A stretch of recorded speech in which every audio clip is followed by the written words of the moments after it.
My name is Charles Harrell. I work for the Veterans History Project. Today is April 2nd, 2005. I'm here in Spotsylvania County, Virginia, interviewing Mr. James Hudson. Mr. Hudson, for the record, would you please state your full name? James Wesley Hudson. And what is your birth date? July 9th, 1917. And where were you born? Philadelphia, Pennsylvania. And your current address?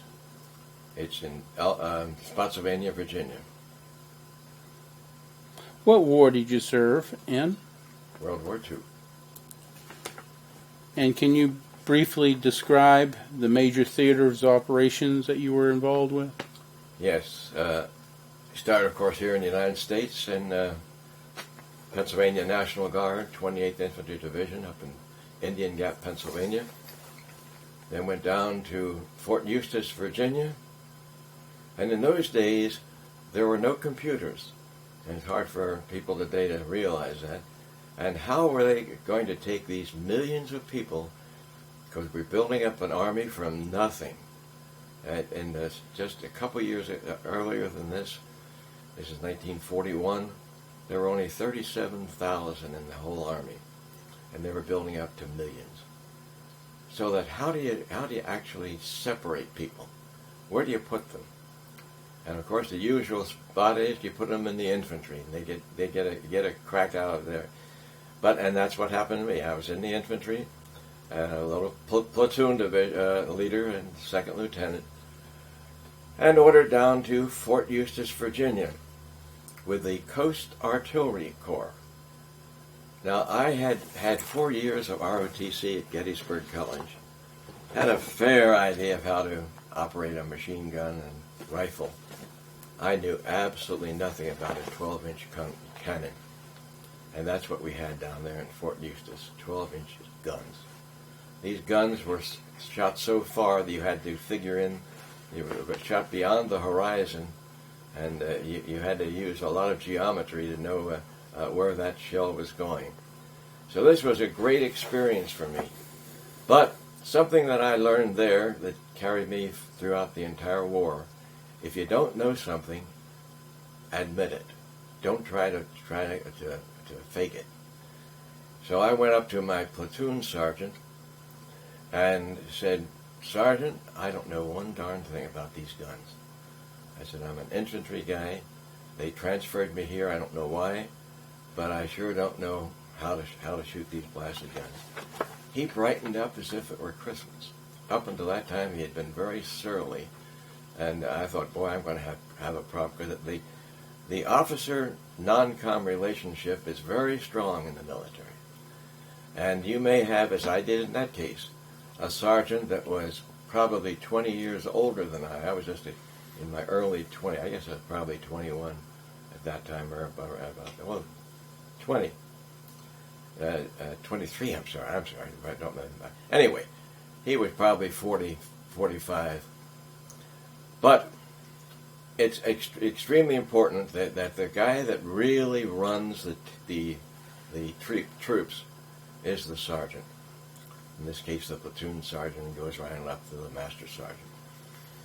So he recognized that I didn't know it. I admitted it, and we got along great for 2 weeks.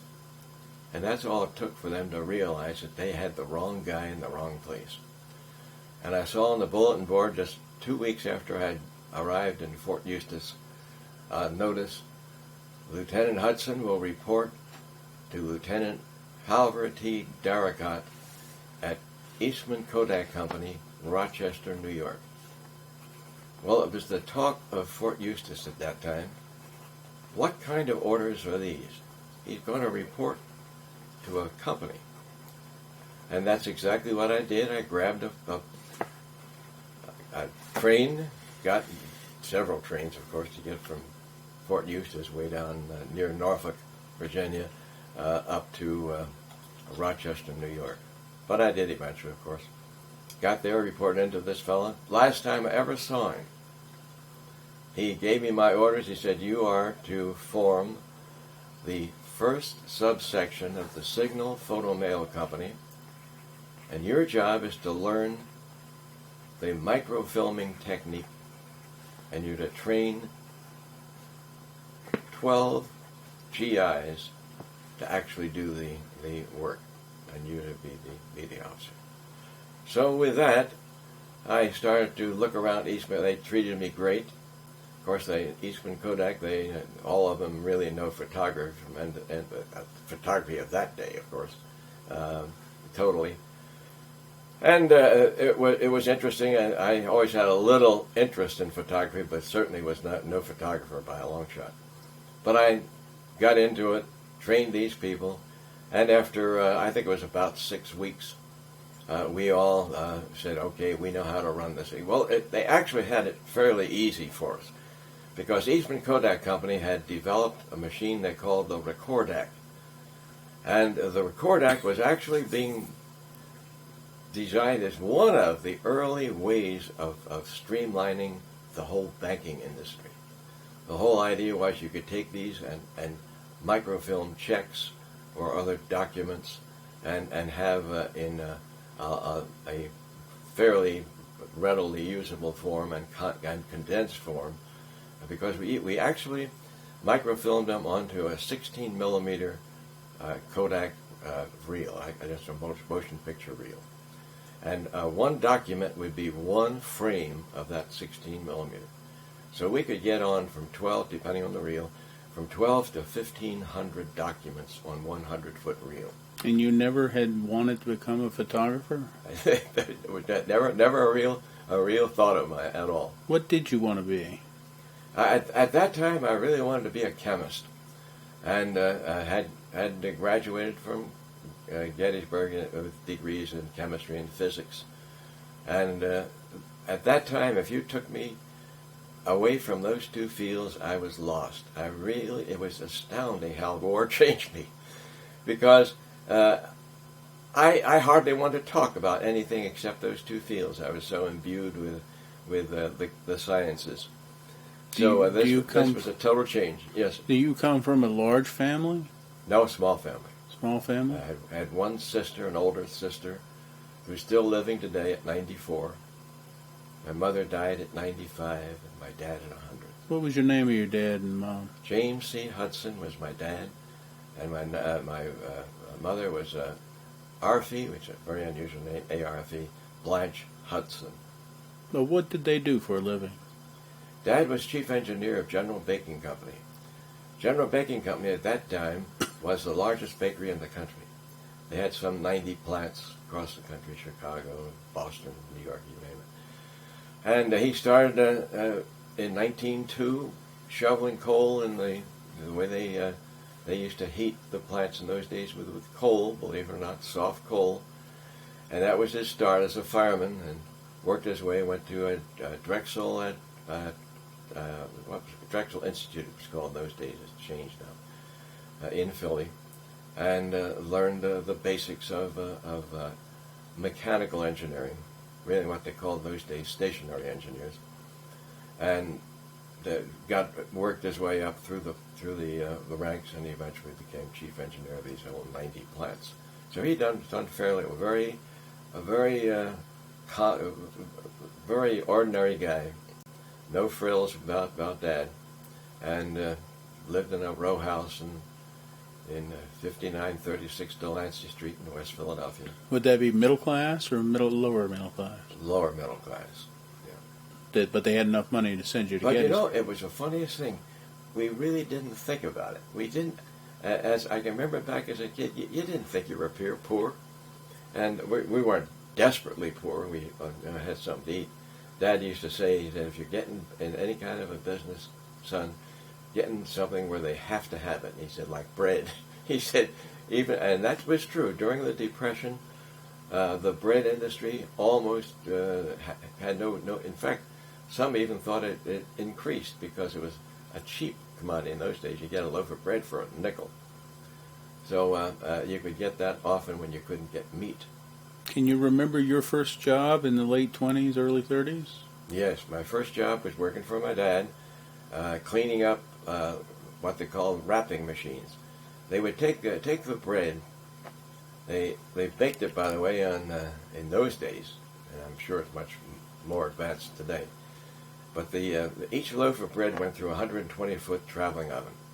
Put them on a tray, and they went through on a conveyor, came out the other end baked. So they had very good control of the temperature, time, and therefore they could have what you have to have in any major product is consistency. So that bread was consistent. And for years, that's the way it was sold, just as it came out. Didn't even wrap it. It was put into baskets, and the baskets were delivered by horse carriage to the streets of Philadelphia. They would go with an old horse-drawn wagon and go up to the various houses. Of course, milk was the same way. So you got your milk and bread, and the milkman, if he was more advanced, he would also have eggs and cheese, and that was your supermarket in those days. And we depended very much on those fellows that came around in their horse-drawn vehicles. I remember the way we used to get horseradish. The old guy would come around with a grinder, which he carried, no horse in this case, come up to the houses and be yelling, horseradish, horseradish. Take one of those radishes that just looks like a big carrot, white, of course, and grind it in front of you, and in your dish. You'd bring out your dish or your jar or whatever you wanted to, and that's how we got horseradish. I mentioned horseradish, but it was one of my favorites. If I had roast beef, I wanted horseradish. So it was a different day. When the stock market crashed in 1929, was there a drastic change in your life? Not at all. As I say, because of Dad's deal, it really, we certainly owned no stock, that's for sure. So it didn't really make any difference at all that I knew. And that was true of all of the kids in my neighborhoods in those days. Probably are today too. There were so little other things to do. There was no TV. Most of us didn't have a radio until 1926, 27. So when I was a young guy, like 8, 9, 10, we played in the street. And we played baseball, with a softball and a stick, or a pegboard, or one of these other games, and made our own bicycles, made our own with just an orange crate and a couple of old skates on the bottom of the board. So we made almost all of our own toys, and had a great life. Really enjoyable life. Was there traffic in the streets of this? There was, and you have to, the game would just bring, hey, car coming, and of course the traffic was nowhere near as heavy as it is today.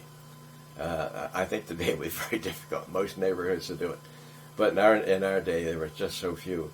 You just stopped the game for that 2 minutes, 5 minutes, or whatever it took, and off we'd go. Can you tell me your first memories of your mother? My first memory, I had, like I guess most of us feel, I hope a lot of people feel anyway, was as close to being a saint as you could get.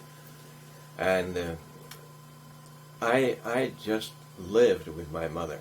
My dad, that was the one tough part about his life, his job, is that he worked early and late. I mean, a 10, 12-hour day was just ordinary for him.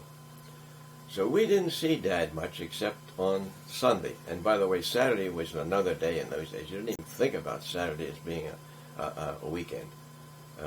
They got Sunday off if they were lucky, but the other 6 days they just worked. Saturday was exactly the same as Monday or Tuesday, as far as work was concerned. So anyway, I loved my dad, and he was a great guy, but it was just a totally different relationship. So my relationship with my mother was extremely close, and that had an awful lot to do with the way I entered World War II, because I knew that she was a praying woman, and I had absolutely no fear of death. It had been so instilled in me that you love Jesus, and you die eventually, and you go to heaven. And there was just absolutely no fear. You wondered what was going to happen. You weren't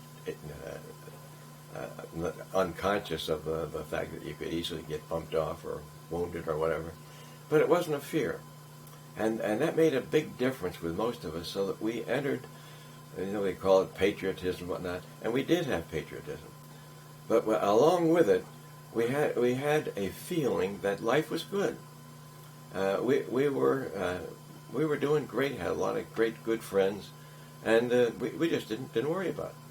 So old mother was the one that instilled all of this in me. We went to church right around a couple blocks away. And were you Catholic or? It was Tabernacle Lutheran Church. Lutheran. And it was stayed there for many. It was a big cathedral for those for a Protestant church. It was more like a Catholic church actually. Big Gothic church, and what every good church needs. Two rich men, one in real estate and one in jewelry. Chogilki, I'll never forget Chogilki in jewelry and Lane in real estate. And they almost vied with each other who was going to give the most to that church. And one would give, for example, the organ, which was the second best organ in Philadelphia. Wanamaker had the best, and Tabernacle Lutheran had. So when world-renowned organists came to Philadelphia, they played at one or both of those churches. So it was a great pipe organ, with a zillion pipes and whatnot. And the other gentleman donated all of the stained glass. It came from Italy, real stained glass, the real typical cathedral type of stained glass, going from 30, 40 feet high in both the chancel and in the behind the altar. So we had a very nice church, and we were not fanatics, but we were regular goers. So we knew the minister very well. The minister played a big part in my life, by the way, because he was a graduate of Gettysburg College. I had never even heard. First place, the last thing in the world when I was 15 years old would be to go to college. Absolutely never gave it a thought. Nobody went to college in my social and financial strata. It just was unheard of. And again, that's unusual because there was no help. There was no help. If you didn't have the money, you didn't go. So he was the one that got me involved in going up there. My mother and dad were all for it, but said, I don't know how we can swing this, but that got me interested, and he personally and an aunt that I had living in Philly, who had no children, was moderately well endowed. I mean modest, no rich girl, but with she and what Dad could scrape up, we made it. Tuition at Gettysburg College at that time was $300 a year. Your books might be another $30. And today, I think the kids probably pay the $300 just for books, I would guess. So that got me to see. Without that college, I would never have gone to ROTC, of course. I would never have gotten the Reserve Commission. Would never show my path. I would have been drafted like everybody else was drafted eventually, and after Pearl Harbor, and that would be it. So in 1933, you went to college? I went from 35 to 39. Graduated in 39. Graduated from high school in 35. Upper Darby High School, out in a suburb of Philadelphia. Was there any high school teachers that you got really close to? Yes, there was a high school teacher, and his name was Raymond. That was his last name. I don't even know his first name. But he was the one that got me really interested in science. He was a science teacher, and he got me. Before that, in fact, he really all during high school. My only thought was to become an electrician, like was the basic trade of my dad. He was just a great practical electrician. The type that would run a plant, the motors and the generators and all that sort of thing. And to me, he was my hero, and so I was going to go to a trade school. I even had picked it out of one of the magazines, the one I wanted, and that was my. So I had my career all set up, and this minister, Dr. William J. Miller Jr., really changed my life. So I started to think science, and so that the combination of that high school teacher and this minister, who by the way, did not push me into science, but did push me into college, were the ones that had the greatest influence on my life at that particular time, other, of course, than my mother and dad. When you showed up there at college, had you ever traveled that far away before? That's over 100 miles, wasn't it? Yes, it was about 120 miles, right down Lancaster Pike. Goes right past York and Lancaster to get to little Gettysburg. And, of course, no interstate, that's for sure. And it was quite a trip, you're right. One of my little dreams at about that time of my life, in my teens, was to get to see the Mississippi, because I had read so many books about the Mississippi. And I wanted to be there where Huckleberry Finn and Tom Sawyer had all their activity. But never made it. Never got. In fact, I didn't get far in Pennsylvania than the Poconos. I think we went one summer to drive up in the Poconos, and that was about it. Never been to New York or Boston. Never been to Washington D.C. It's just amazing how the changes at that time in your life, when you went from somebody really was tied down to one geographical area. And in just a matter of weeks or months, you're hundreds or thousands of miles away. It was just, and it made an impression on us. Everyone was. I felt like a tourist all through World War II. I mean, all through it, up to my last year in '46. To me, everyone was a journey. Everyone was a great adventure. I loved every second of it. I strongly recommend all young people do that. Wherever you are, don't think too much of the future or the past, but think of today. Because it's only today you're here, whatever place you are. And enjoy that. Because I had so many of my friends right after the war, we'd come back and start talking about what happened during the war, where we went, and so on and so forth. And they'd say, did you get to Florida? Oh, yeah, I got to Florida. Did you go over the Ponte Vecchio, you know? Oh, what's that? You know that famous bridge across? No, I went to. We had a camp right outside, and they would go to camp. They'd go to the PX. They'd get their beer and play cards, and they could have been anywhere in the world. And here they were, right next to a place like. And I'm just taking Florence out of that. That's one example. It could have been Rome. It could be any. But so few took advantage of that. When I was in Cairo, boy, I went up and down the Nile as far as I could get. Went to all of the pyramids without jumping. Well, I'm jumping the gun a little bit, but in Cairo, I flew over the pyramids, I don't know how many times. Took more pictures of the pyramids at that time than any man living, according to King Farouk, the king of Egypt. Anyway, I loved to be a tourist. I loved to see everything that was available in any area, and to me, that gave a new feeling about war. It wasn't always the killing because you could not go through a war without seeing some pretty horrible things. It just was there, and just anywhere you went, you got. Some were closer to it than others, but it was there. And when you were at Gettysburg College, did you walk the battlefield? Lived in the battlefields. The college was built actually on part of a battlefield. Our biggest dorm, big old white dorm called Old Dorm, like old things are in those days, Old Dorm, and the Old Dorm had a cupola. And cupolas were relatively rare. I didn't even know what a cupola was until they told me. But this old cherished on top of the roof of Old Dorm was the lookout spot for Robert E. Lee during the Battle of Gettysburg, because it was by far the tallest spot around the city of Gettysburg. Now, if you got out in the battlefield, there were a few like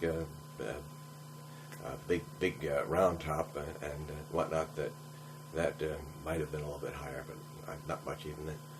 Because it's not mountainous, it's just a little rolling country there at that point. But anyway, so we got that. They used to tell us stories. We had heard so many stories that the Confederate troops would be barracked in the Old Dorm, and they would take their big old steel cannonballs and roll them up and down the corridors of the dorm, like a lot of dorms, with one big long corridor with rooms, bedrooms on both sides. And they would roll, and we would look at that. I bet one rolled there. And so we had a very strong relationship to the Civil War, to Lincoln, because you couldn't help but know the Gettysburg Lincoln Address. We all knew that by heart in those days. I could barely say it today. I brought 4 scores, about as far as I can go. But so that history at Gettysburg was really a part of it. You just felt. So to answer your story, and of course even today, of course they've highly commercialized it now. In those days there was absolutely no commercialism. None. You had to go to town to even buy a souvenir. Of course today they're everywhere. They have the dioramas and all kinds of things today. But at that time, but we went out there. In fact, I eventually joined a fraternity, Phi Gamma Delta. And in our so-called Hell Week, which is frowned on today at the colleges, in fact, eliminated for most of them. But in our day, it was fun, because we didn't kill the guys, but we did give them a rough time for a week. And it was my turn to go through the so-called Hell Week. What we had to do, it was like a treasure hunt. They would give us, each one, a little slip of paper, and you'd go to Grant's tomb, or Grant's tomb. But you'd go to one of the monuments, with many, many monuments, and even in those days, in the battlefield. And from that point, the Pennsylvania Monument or whatever. And you'd go from monument to monument, and eventually get back, after a whole night of going through these things, and get back to the fraternity, hopefully by breakfast time. So we I don't say we all became historians, but we all got a good taste of the Civil War and the Battle of Gettysburg, and a little taste of Lincoln and his sojourn there. Is there any chums that you were very tight with at the college? I wish I could give you a string of them. I can give you almost everyone's dead. The two closest, my first place, my roommate. We were in the fraternity. We had one roommate, and mine was Edward Cleveland Custer. I'll never forget his name, Edward Cleveland Custer. He went in the war, and I never heard what happened to him. I don't really know, because everyone, we were just exactly at the right age. Graduating in 39, the war in 41. So we were right. Whether they went to ROTC or not, we were really prime. So every single one of them I know of went to war. Bob Hansen was another good friend of mine. Was the minister? Was the president at that time? Was I should remember his name. It was Hansen. It was his last name, Dr. Hansen. And his son was Robert Delano Hansen. And he was going into medical school. So he and Cedric Tilburg, who was the dean's son, it was funny, our we had a class of 16 in my fraternity class, and two of them, one was the son of the president of the college, and the other was the son of the dean of the college. So they used to all kid us, that we had all kinds of rights and privileges that nobody else had, which I never saw them, by the way. If we ever had them, I sure didn't know it. So anyway, they I don't know one of them that's alive today that I was close to. Bob Saul, another one, went to medical school. Now, some of them survived the war, but no, it's still a long time ago, and many of them died since. What did you do with these chums while you were in college? Interesting. Number one, the biggest thing at that time was the Victrola or playing records. And Artie Shaw and Benny Goodman, and that was the era of the big band. So that when you came into the fraternity, as I say, our fraternity house was right on the campus. And when you came into the fraternity house, I don't know much about dorm. I was in the dorm 2 years actually. The first 2 years I was in old dorm, and then the last 2 years I was in the fraternity. And so that the biggest recreation was just listening to records, and they just permeated the whole thing. You did your studying upstairs on the second floor, and you didn't turn off because the others weren't. In other words, you had no control over it. It was just a constant. It was what they call this music is just going constantly in the background. That's about what all these records were.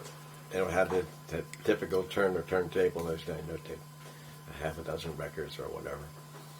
And these were the big ones. You know, these were the 14-inch. You know, we didn't have the small ones at that time. Certainly no CDs. That's for darn sure. So anyway, that was a had of course the usual sports and played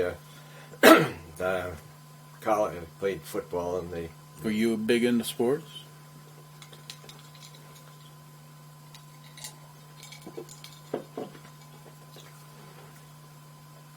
I played no college level.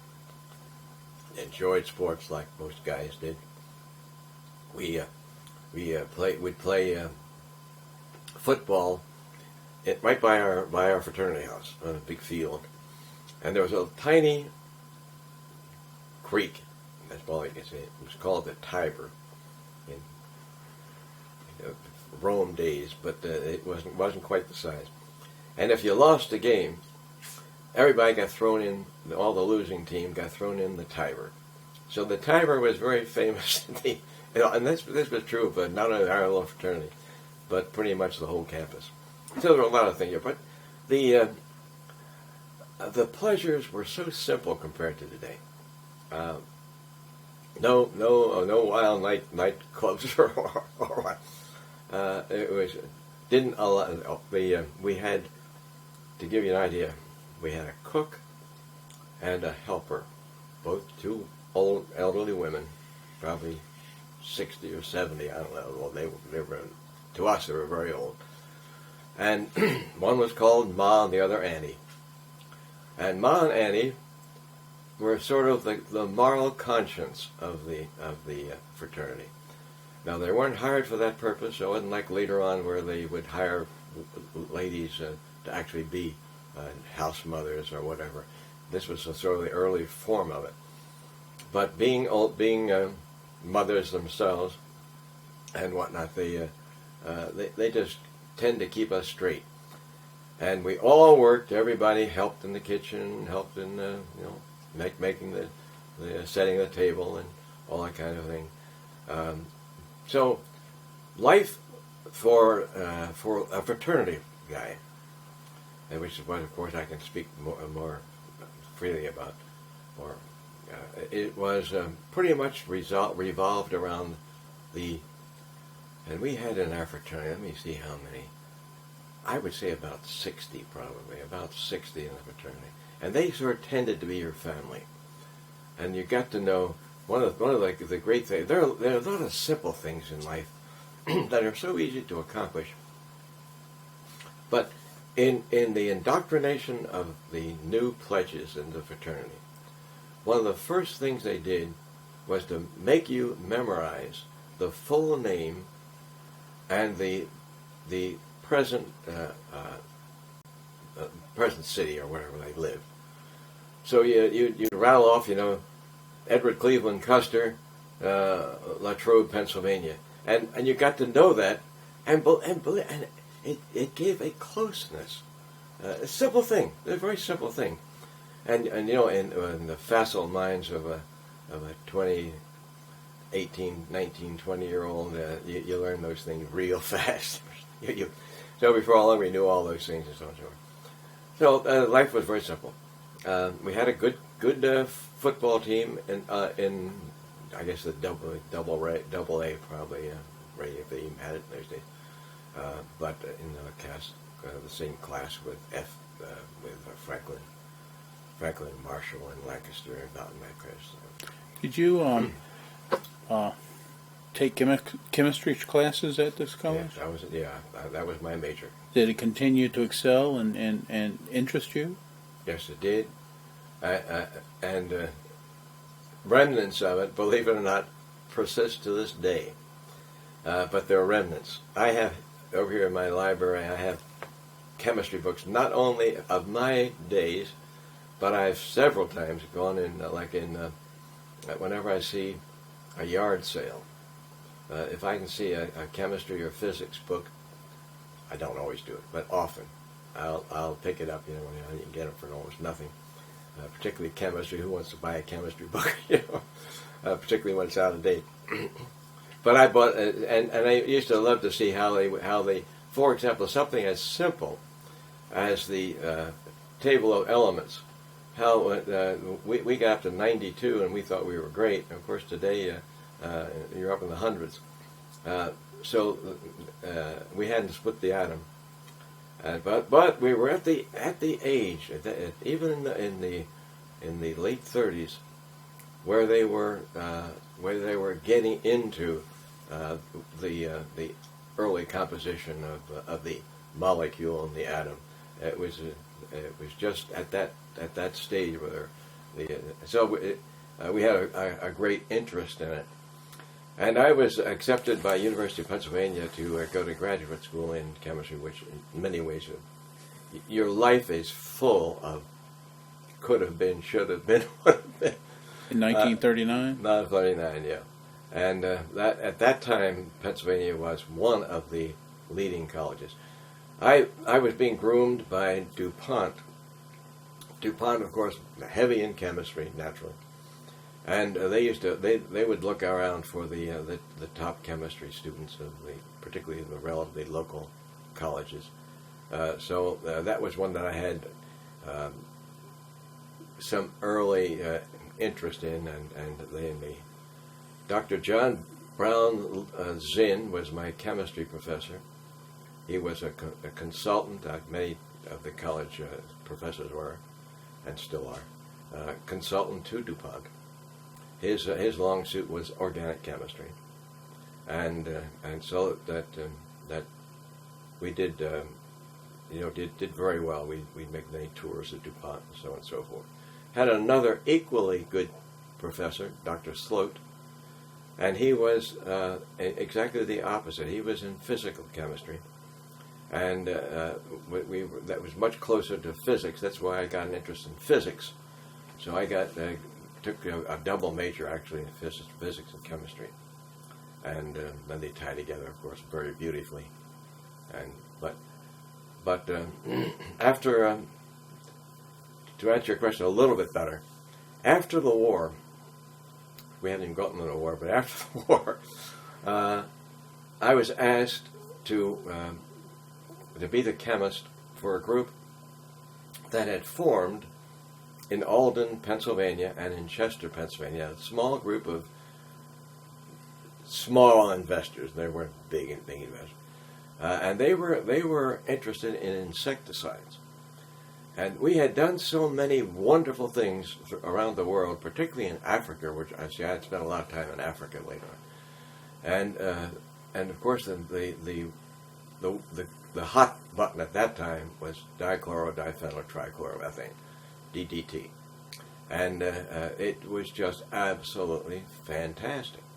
You could put that on a cow, and I got news for you: those bugs were just disappeared long before of course, they got an immunity to some of these things like DDT, and before we realized what it did to the shells of birds, we were killing all the pelicans because of what we're doing with cows.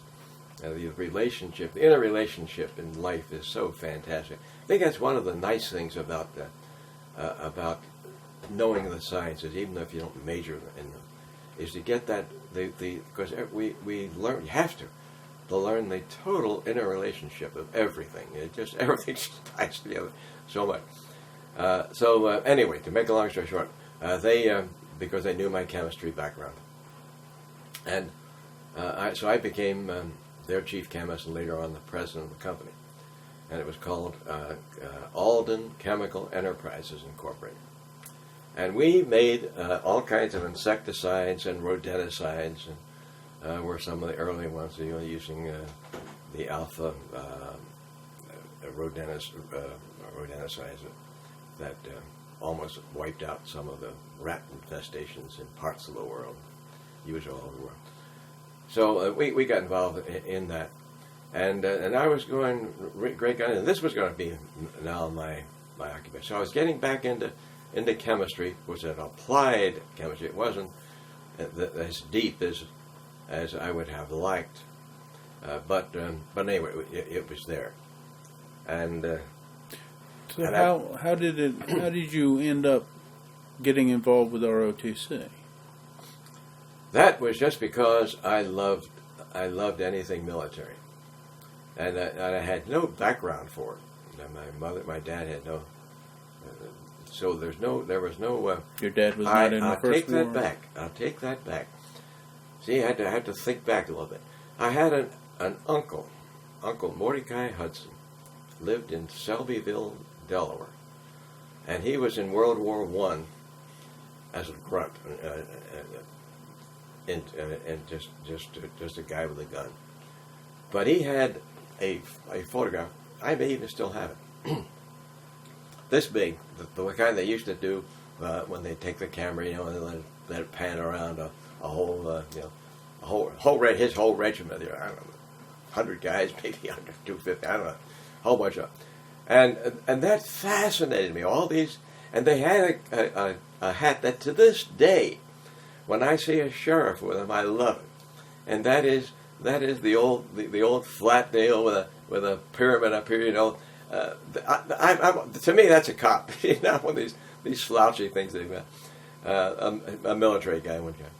So anyway, I was fascinated by that guy, and he used to. He was great for you for World War I, but he had and he was a great storyteller, and he had the old Delaware brogue.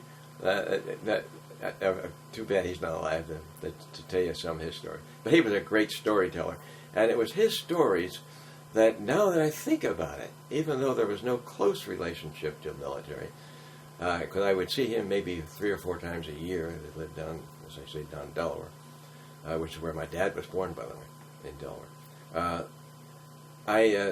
That probably had a lot to do with my early interest. Anyway, everybody had to take the first 2. The first 2 years of ROTC were mandatory.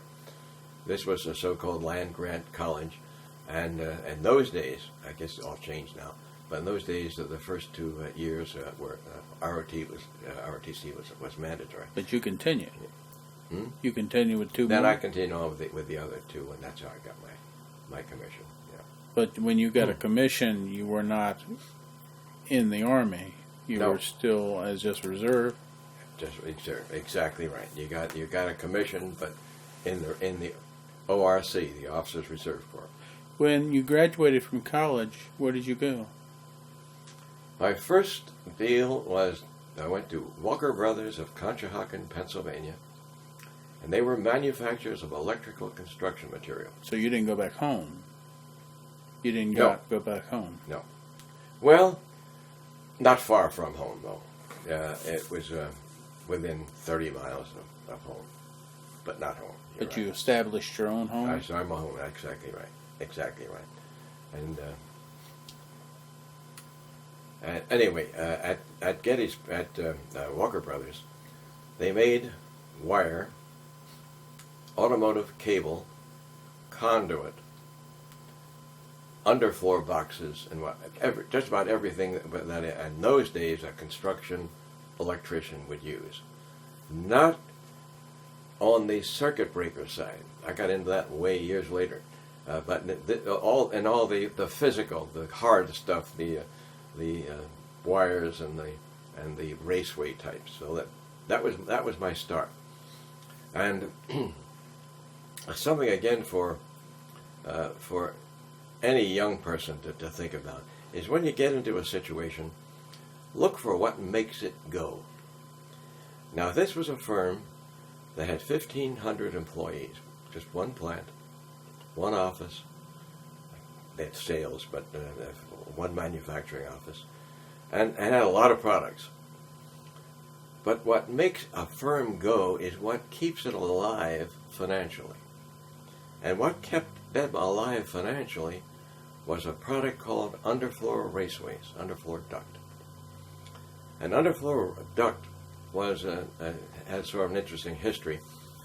As they started to go into high-rises in the 20s, and buildings like the Empire State Building were built, they ran across problems that they had never had before. Now your floor is way up, 20th floor, 30th floor, or whatever, and you got your columns, the thing that's holding the floor, as far apart as you could stand structurally. Couldn't get them too far apart; they would collapse. So you got them far apart because you didn't want columns. All they did was take up room and make it difficult to handle your office furniture and so on and so forth. So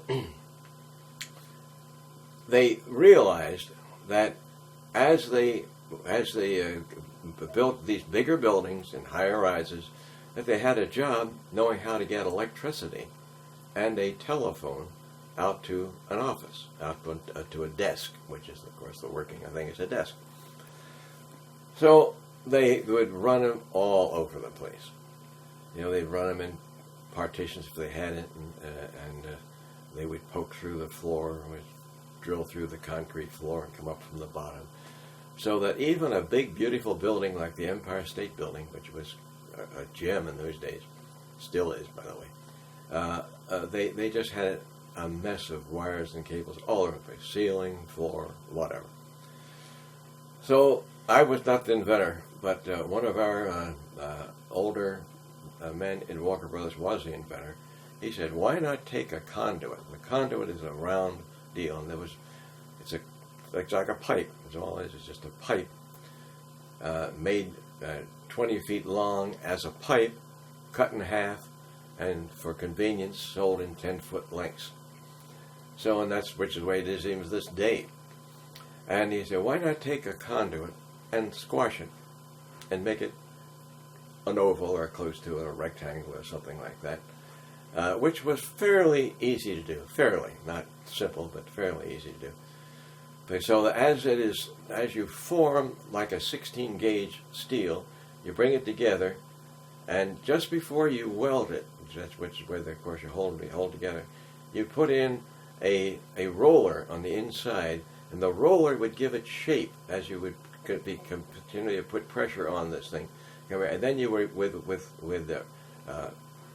pull out the rollers before they welded it, and that's what it was. And that they would make this underfloor, this raceway. Now the raceway enabled you because in those days, totally different than today. They were not nearly as worried about vertical space as they are today. Today, in fact, yesterday, I was working on doing a high school in Fauquier County, Virginia, and one of our proposals, because we try to make it more cost effective, was to remove a foot of height from each floor. And this was just a little 2-story thing. This is not 100 stories, which I worked on the John Hancock Building in Chicago, 100 stories. So when you can eliminate height today, it's real money. But we weren't as concerned about it in those days, so that they would pour a concrete slab on, and almost always in those days on wood forms, going from column to column. They put up a steel frame first. First thing you do, of course, put in a steel frame. Foundation, naturally, to hold the steel frame. And then you'd go from column to column with wood boards. We didn't have much plywood in those days. It used to be planks. But wood form, they would pour maybe 3 or 4 inches of concrete on a 5 and 6, depending on the situation. But 3 up, and then they would have reinforcement in the slab. So there was no room for a pipe would be sticking out of the floor. So when they squashed it down, we got it down to 1 3/8 inches. So we were able to put the raceway in the slab. Now we would often have to tell the engineer, the electrical engineer working with the architect and the structural engineer, to give us more concrete, because sometimes they'd have it so shallow we couldn't get in. But we can normally do that. And then on the top of the raceway, to get into it, we put we call them insert, but it was just another pipe at first, and we changed that up from the every 2 feet. So that you would have a concrete slab, you see nothing, but you knew where it was because we had it all in the telephone and electrical closets. We had a plan of this thing, so you knew where these things were. Also, you could find it with a stud finder too.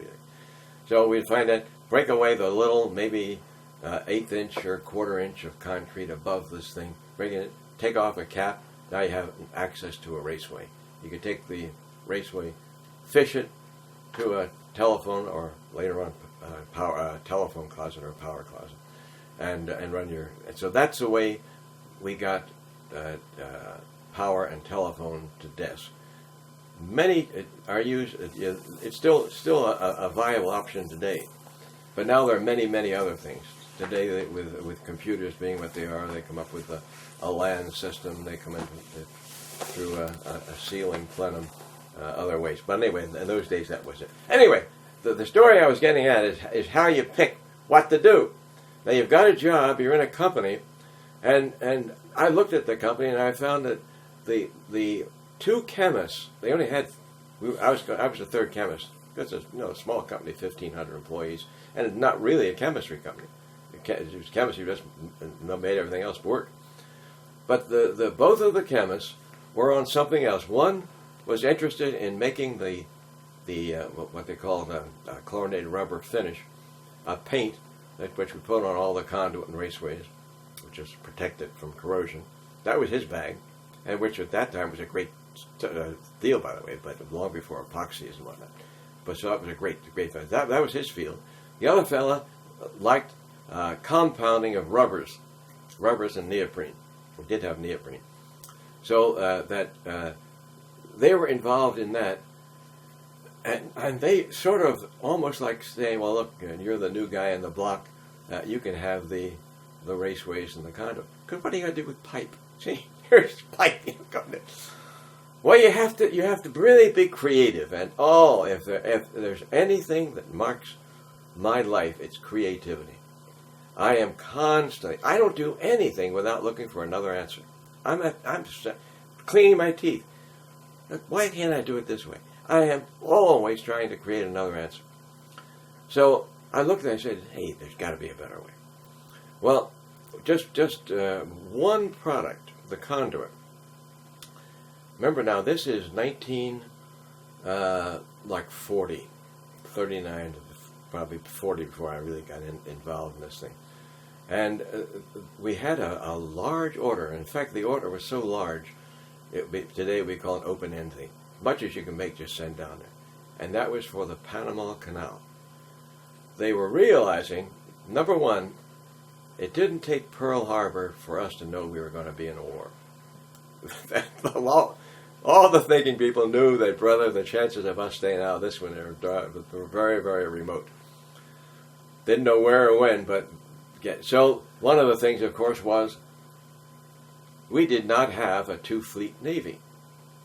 So we had a fleet in the Pacific, and we had a few battleships and cruisers and destroyers and whatnot in the Atlantic. But if we had any major action in either ocean, we had to do a lot of moving. Well, the moving down around the Cape Horn is thousands and thousands of miles. Probably 10,000 miles more. I don't know. I forgot the math. Anyway, long way. So that they would get them up in whatever ocean it was. Anyway, conduit was what they needed because and that's of course very true today. The entire area around Panama is wet, constantly wet and hot, and just perfect for corrosion of every type of description. All kinds of molds and steel just goes in no. Cars go to pieces in no time. That's amazing. So anyway, I said, hey, conduit is we can do. I've got to increase the production of conduit. Well, number one, we bought the steel from Bethlehem Steel in 20-foot lengths, cut it in flying saw, which they go through and sparks flying like that. So that was it. I said, well, that's not my bag. I can't do much about that one. Because I went to the next step was that once I had it, the flying saw made a big burr on the inside because it melted. This actually went through so fast, it actually melted the steel and it just had a thin steel burr all the way through the end of the thing. So that was the first thing. You had to deburr it. The second thing was it came from the factory just as they made it, with a heavy oxide.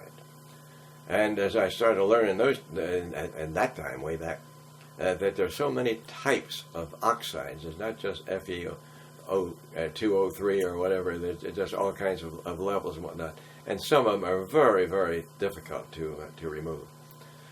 So they were removing all of it with sulfuric acid. And the sulfuric acid was kept at about 110 degrees Fahrenheit. And of course, one of the byproducts of sulfuric acid and iron oxide was ferrous sulfate. It's in a reducing atmosphere, so it was not ferric, it was ferrous sulfate. And the ferrous sulfate, when it got to about 20 to 25% ferrous sulfate in the solution, it had such a dampening effect on the ions that even though you maintain your acid content, it would almost do no good. It would not remove the iron oxide. So I said, now that's something I can work on. So I did a little tiny bit of research. It's hard to call it research today, but for me it was research to look at what really happened with all these oxides. Well, I said I've got to get rid of the irons, the ferrous sulfate. But if I do it, I've got to find how to do it economically. Anybody can do it. Just do it till you get 5% ferrous sulfate and dump it.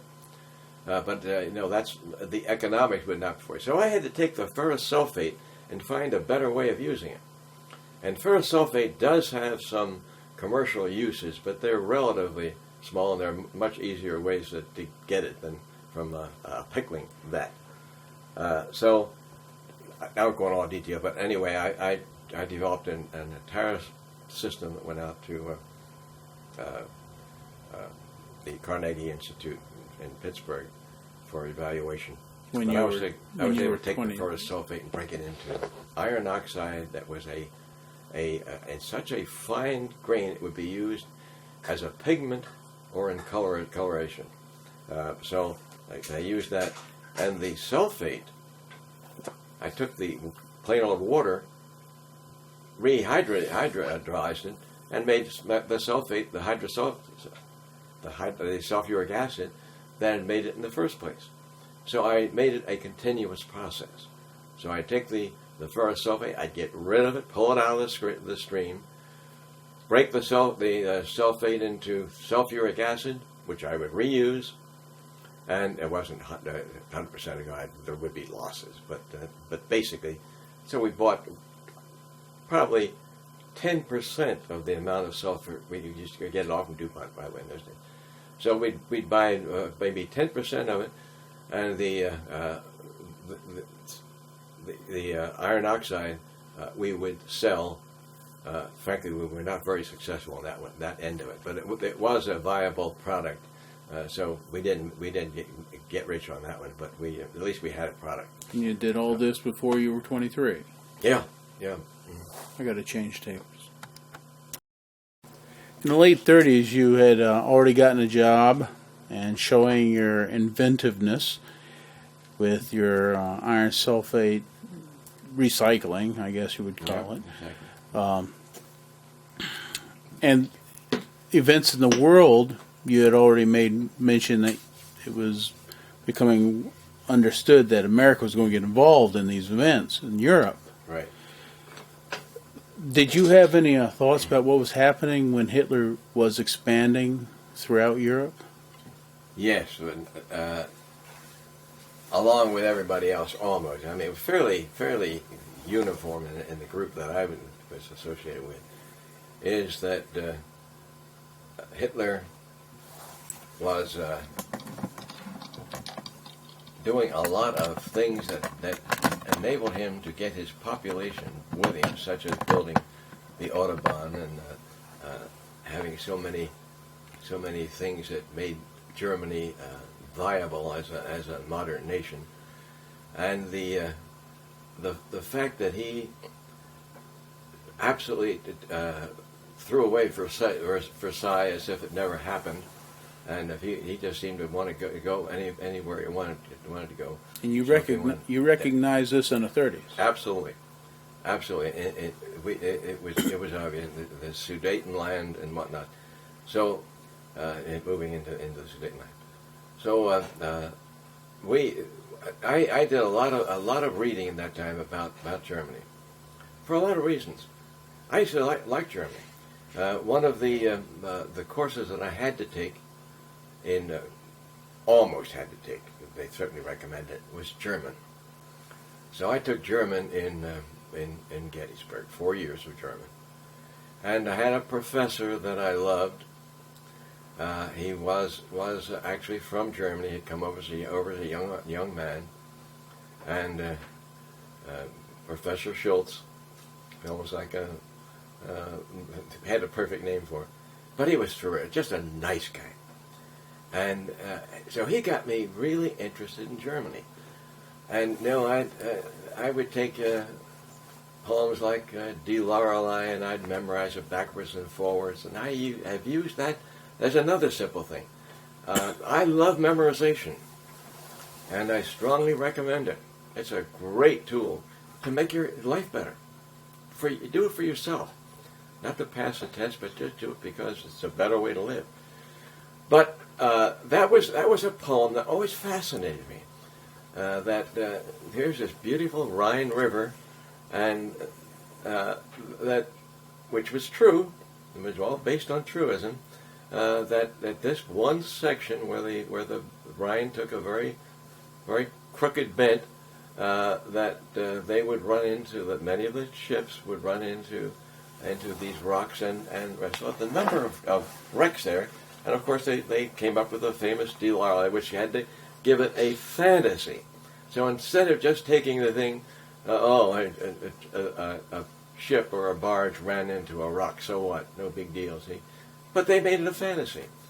So just weiß nicht, was soll es bedeuten, dass ich so krank bin, on and on. So here it was, it said, hey, here's why it happens. It's not those rocks.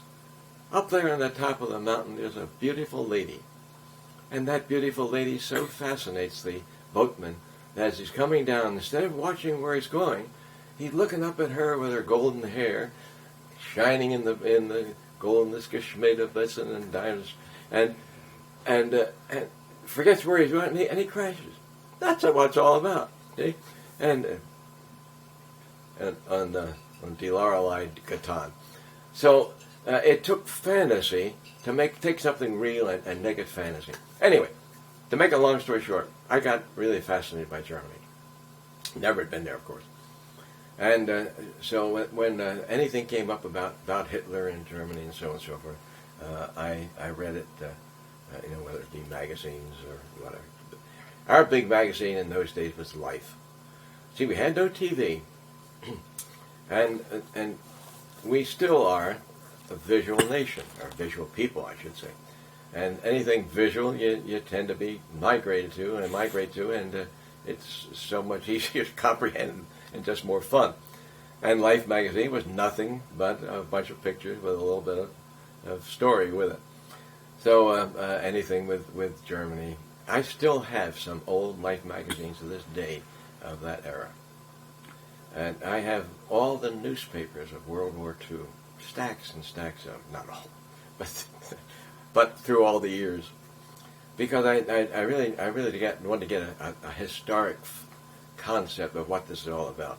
So I did. I had a strong view. That's why, and I'll have to digress just a bit. After my training at Eastman Kodack Company, went down to Washington D.C. and got in the office of the Chief Signal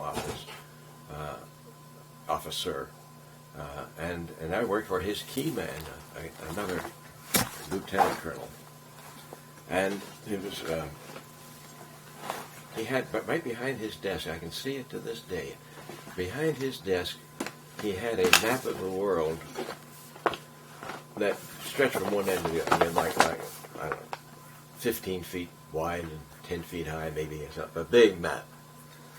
And so I, by the way, I had helped him set up the entire worldwide network of these V-mail stations. They're going to have them, of course, all over everywhere there are GIs. And then he said, came in one morning, or I came in actually, and he said, Jim, he said, I've got news for you.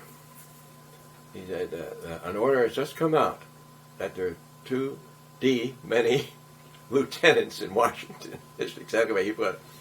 And he said there is an order that all first and second lieutenants have to get out of Washington in 30 days, unless they have dang on good reason to be here.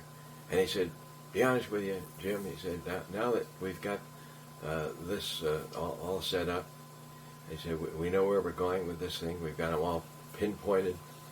He said, I really can't justify you staying here in this office. He said, I'd love to have you, but I can't. I said, great, because the last thing I wanted to do was to spend the war in Washington.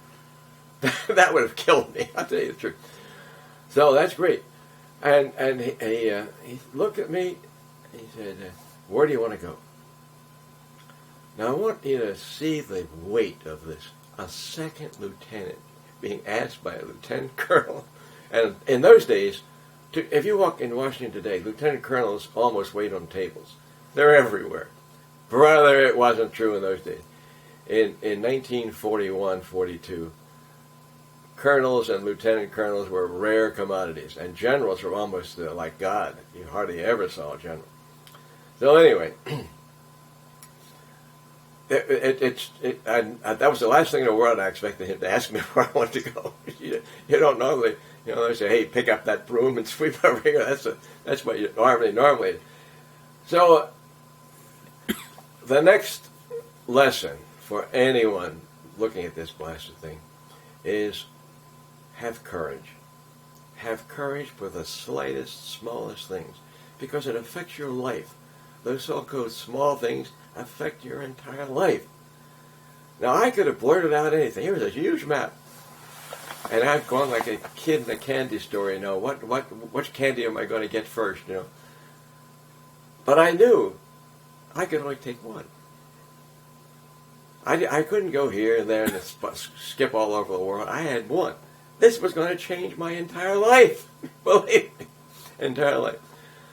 So, I said to this, and this is where the courage comes in.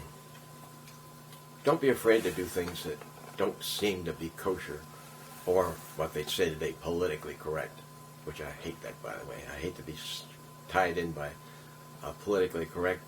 This is what a lot of people think about any subject.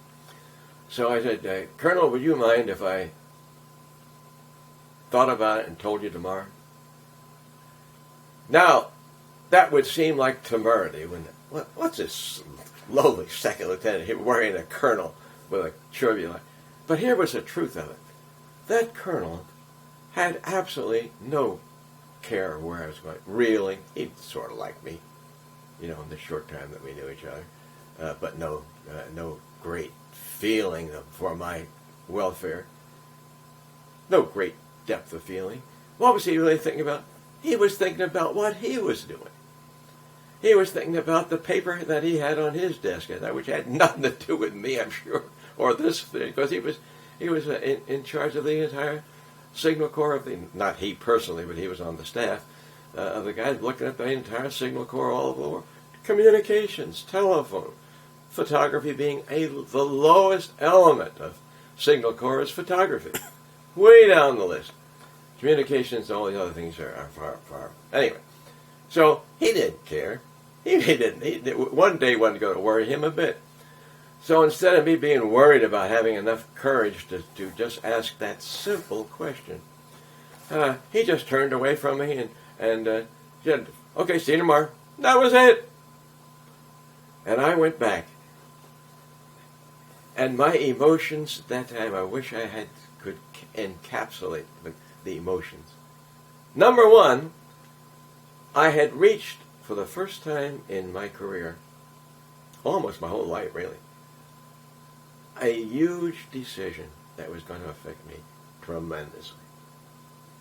Oh, I'd done a lot of little things here and there and whatnot, but this was a huge decision. And it was going to be setting the pace for the rest of my life. It was no small deal. So, and by the way, along with that feeling, it was one of great elation. I just so wanted to get on with this thing. I so wanted to get out where there was action and not all this paperwork. So, I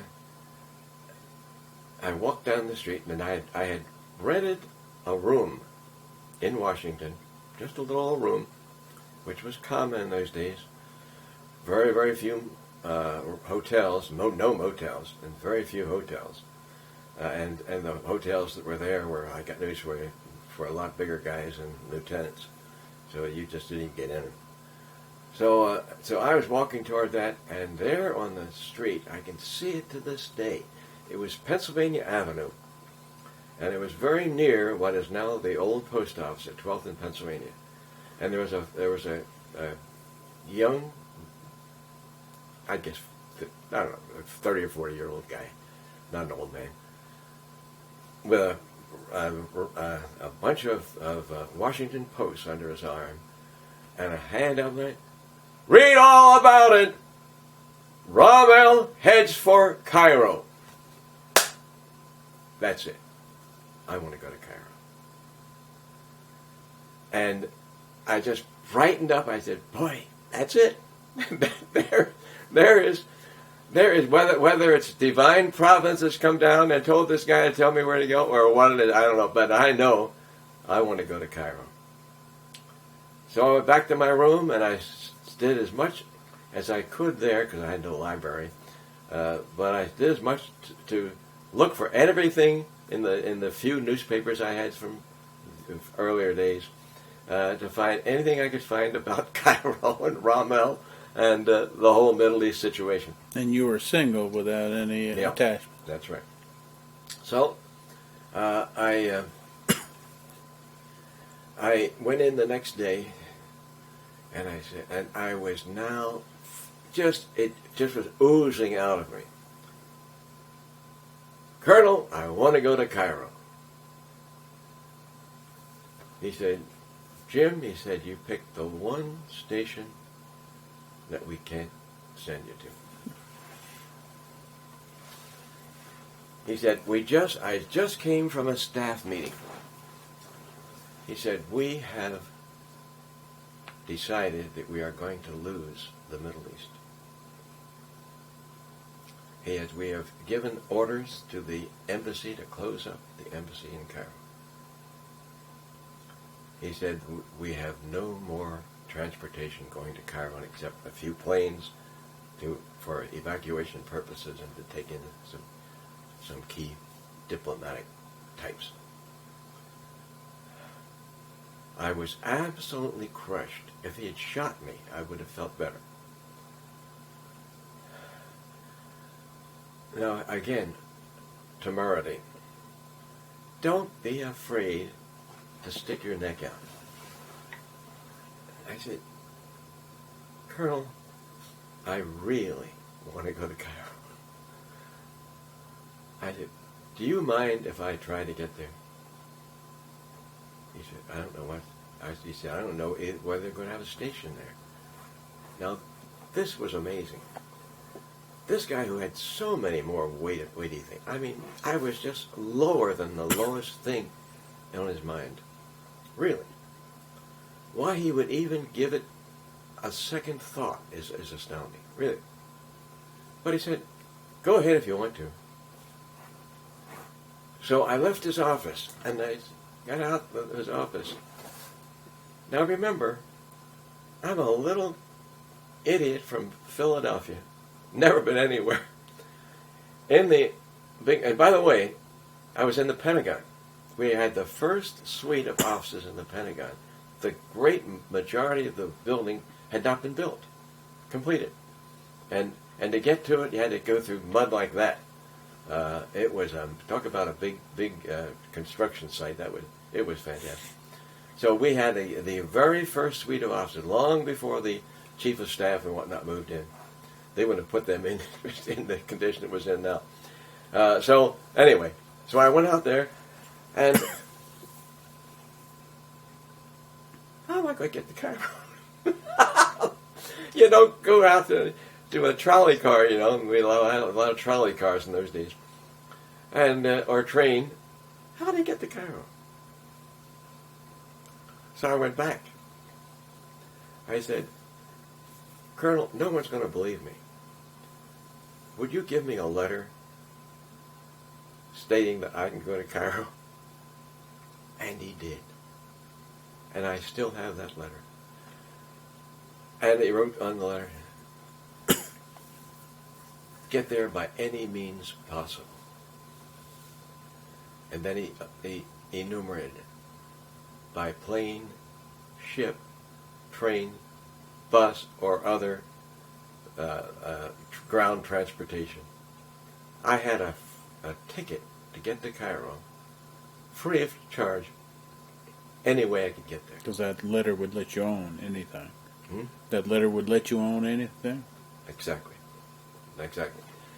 Then I went to which he recommended. He probably, I don't really know this for sure, but I would almost guess that he would say, now he said, I would guess, and this is really guess, but I think it's probably true, because I didn't know enough about the Army in those days, but I imagine he told me, because I did do it, go to the Adjutant General's office and get regular orders to replace this letter from me, because he was a Signal Corps. This is a Signal Corps, Office of the Chief Signals. So I did. I didn't even know where an Adjutant General's office was. Things were all over Washington. See, the Pentagon was not built. We were the first in there. Most of the Army was in what they called the old War Department building on Constitution Avenue. There were two of them, A and B. They were there for years, by the way. All temporary buildings, so-called. They were lasted for years. And so that I gathered, because I knew they weren't in Africa, we were the only ones in the Pentagon. So I knew I had to go somewhere in that area, and probably that would be it. So I wandered. By the way, tough to get anywhere. Tough to even get on a so-called trolley or bus, because they did have both trolleys and buses, depending on where you were. And from the Pentagon, I got news where it was a bus. There's no trolley out there. So anyway, I finally got down to the old War Department buildings and looked around. Finally, got the adjutant. Now here's how loose the United States Army was in those days. People in the Army today, I've told this to a lot of colonels and generals. They don't even believe it. That the Army could be this loosely managed. I went into the adjutant, walked in, just like a lady goes into a hairdresser, you know, and as a walk-in. I was a walk-in. walked into the Adjutant General's office and said, "Sir, I want orders to go to Cairo." He said, "What's your authorization?" "Here's my letter." No other discussion. That's what, full colonel. There's a little story with that too. And I had a whole string of great success with full colonels in this period of my life. And because full colonels were really a rarity. Because they were really the top dog. Because, as I say, generals were almost impossible. They were way up in the stratosphere.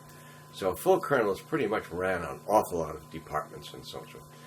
Anyway, it's amazing that I even got to that height. Normally you would think I'd get to some master sergeant somewhere, which is normally the way it would be, really. But for some reason, my first guy there was a full colonel. Gave us this order, the Colonel Snyder's order, over to a clerk. By the way, all male. By the way, everything was male. All the typists and mother, all men. Women came in much later. And they cut orders. I still got those today. We can show that. So then they repeated the thing, get the Cairo any blocks the way I wanted to. Then I asked the question of the last guy I talked to in the Adjutant General's office, "How do I get there?"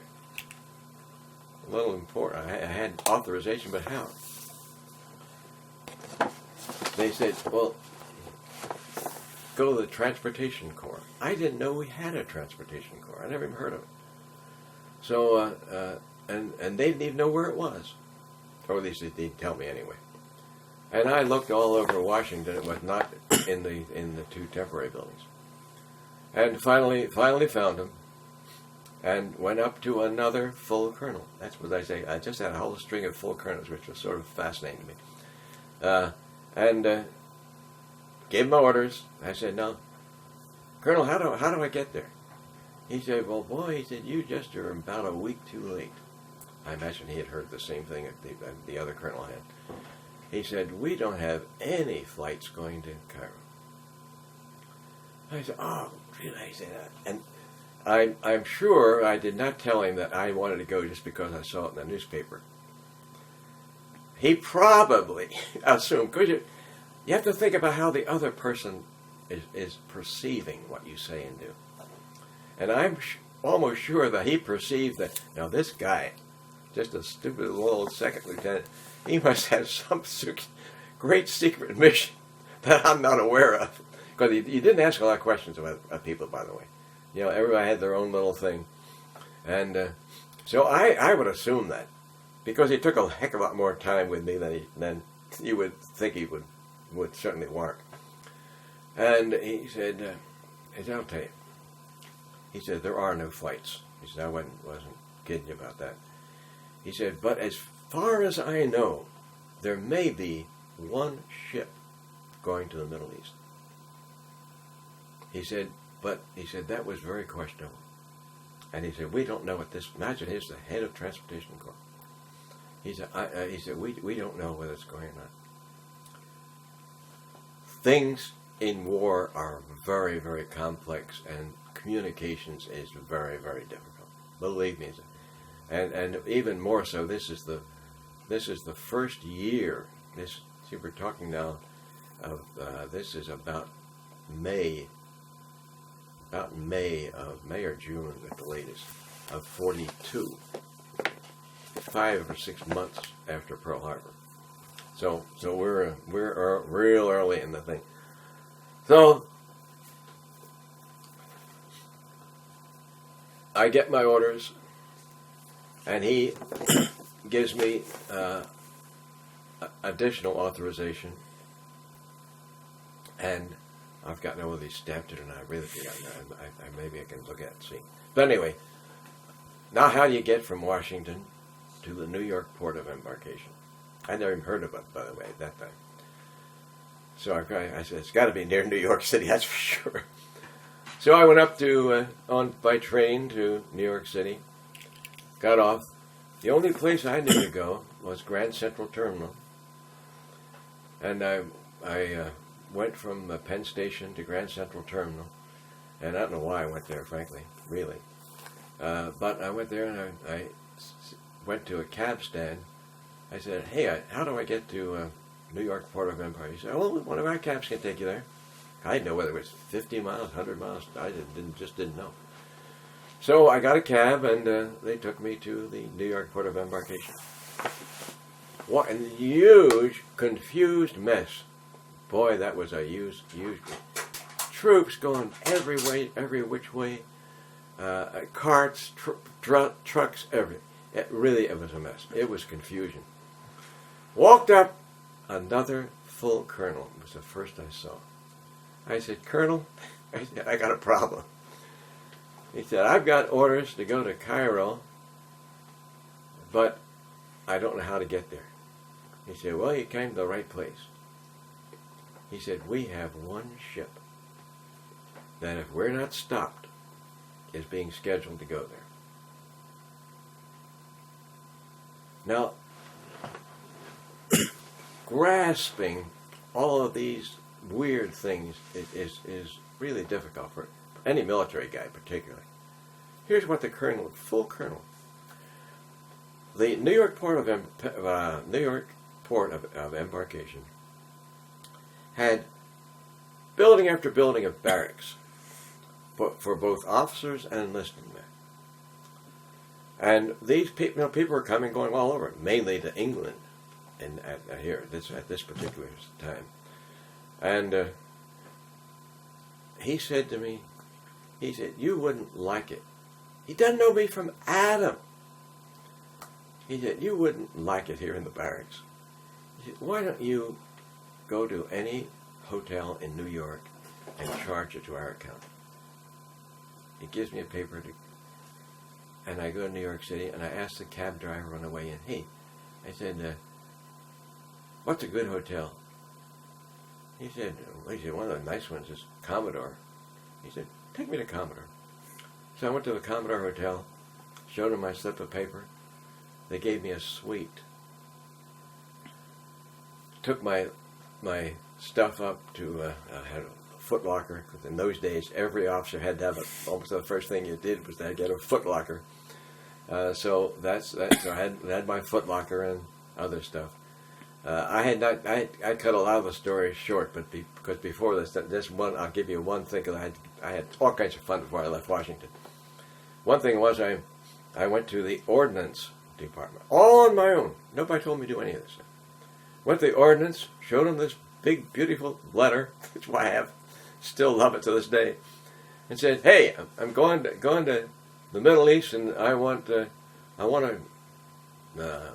sidearm and whatever else I can get. He said, of course we can give you a 45 automatic. And I said, and I had plenty of ammunition. Sure, we'll give you ammunition. And he said, what else might need? Well, I said, how about a Thompson submachine gun? He said, sure. I got a Colt 45 with, of course, holster and all this jazz. Tons of ammunition, boxes of ammunition. A Thompson submachine gun, and bandoliers of ammunition for it. I left the ordnance looking like Pancho Villa. Bandoliers from one shoulder to the other, a Thompson submachine gun thrown over my head, and a 45 on my hip. And that's the way I went to New York City with that paraphernalia. And when I went through the two terminals in Washington and there, it stopped traffic. There were officers everywhere, but no idiot like me. And of course, it was idiotic, but I didn't know the difference. But to me, I just I couldn't go to war without something to do some shooting with. So I had anyway. So I'm up in the hotel, and he had told me. He said, now, every morning, give us a call. So any time, no matter what. And he said, whoever answers, he gave me a number, of course. He said, just say Lieutenant Hudson reporting. And he said, we'll either tell you to come in or nothing today. So, In New York, right? New York. Yeah. So, yeah, I did jump back. I'm sorry. Yeah, I'm in New York. I'm in that Commodore Hotel now. So, I spread my stuff out, and take over this beautiful restroom and the whole bit like you have at any nice hotel. And went to sleep eventually, and woke up the next day. I don't know, whatever, 8 o'clock or whatever. Didn't know it didn't have any call or any. Called up, nothing today, sir. And that happened for 5 days. I saw all the good shows in New York City. Had nothing to do during the day except go but wander around New York. And on the 5th day, did the same. Nothing today, sir. And I said, to myself, I better take my, because he had told me, one thing the colonel had told me, he said, before you go, get your footlockers stenciled with a troop shipment, troop movement. He said they'll put the movement number on there so they don't get lost in all this debris, So I took this, now emptied it, of course, because I had it loaded. So I emptied my footlocker in my room, go to the, back to the New York Port of Embarkation, go to asked around, finally found out where they stenciled the thing.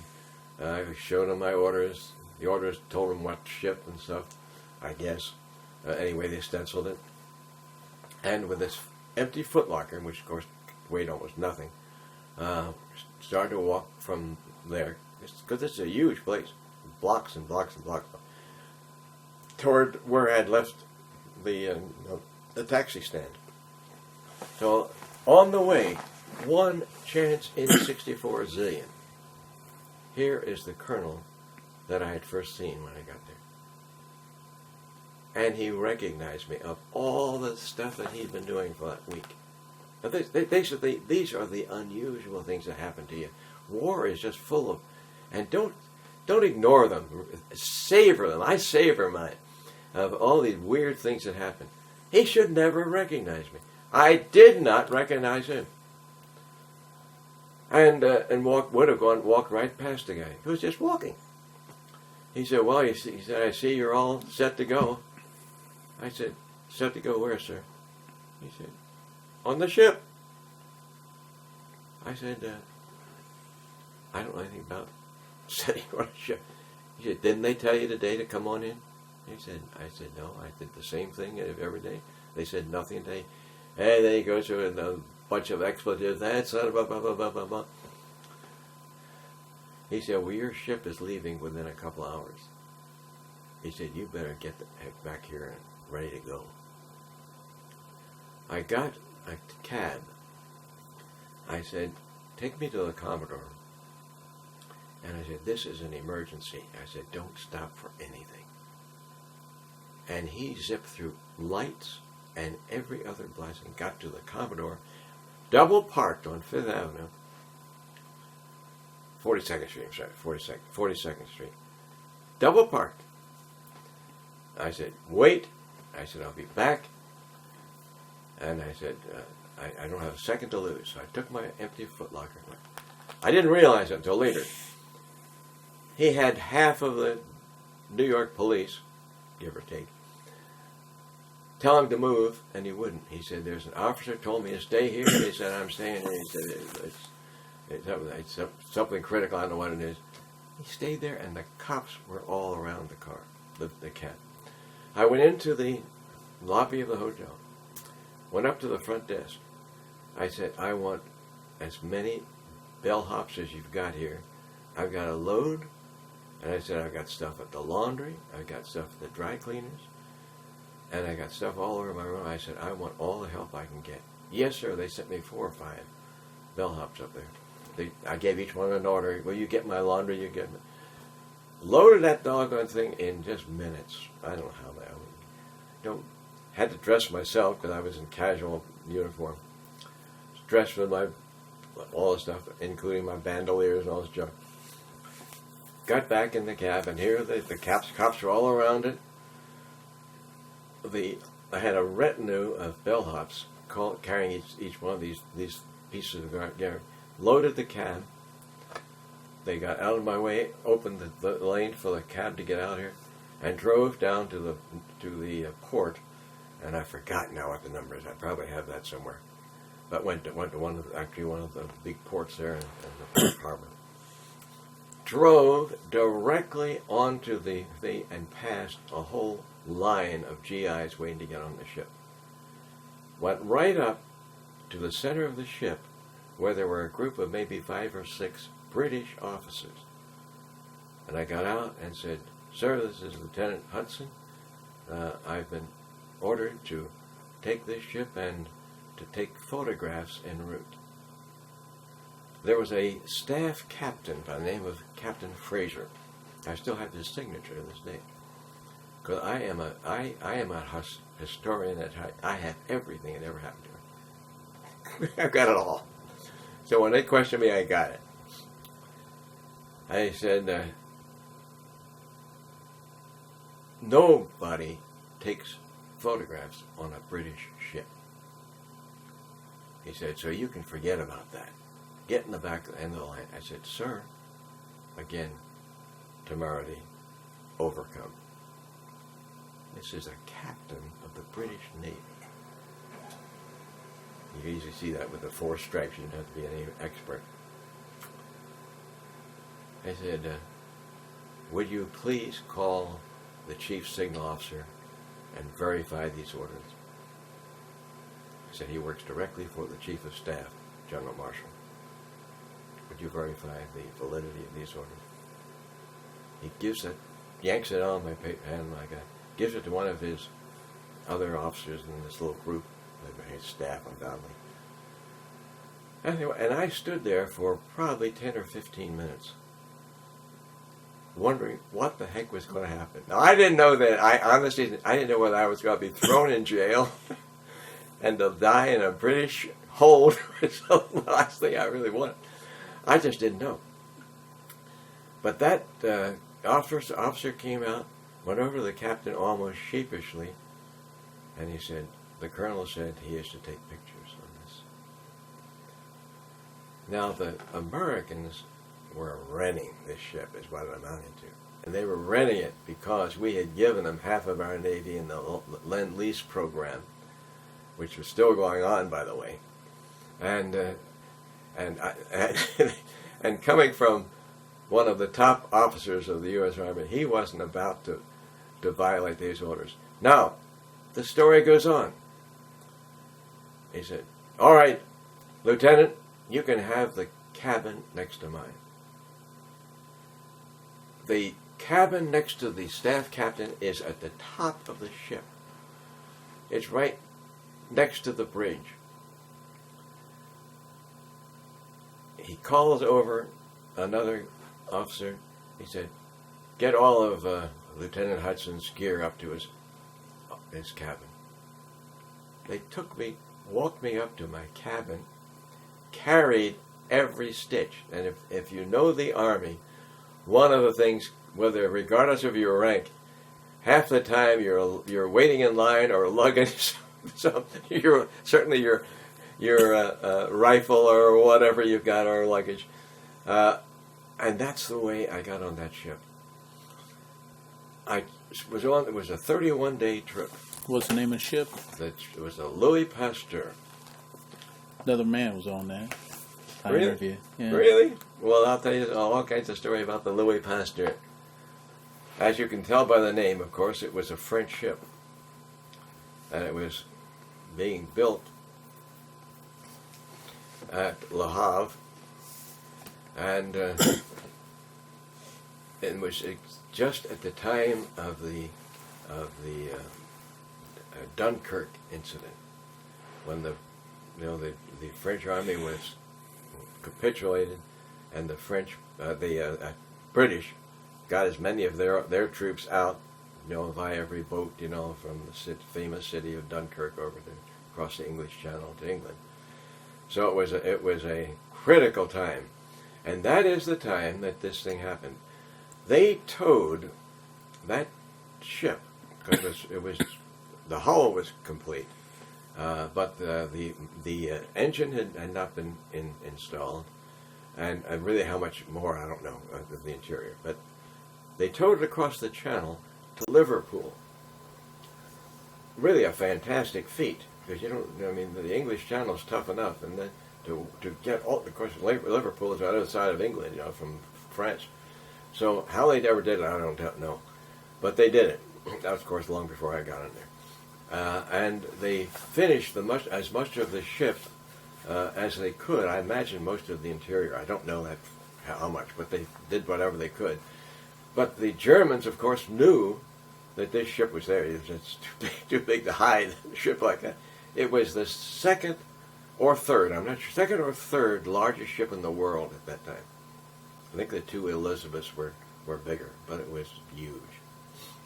And it had been built to go from France to South America. It was actually that was their dream when they came up with it.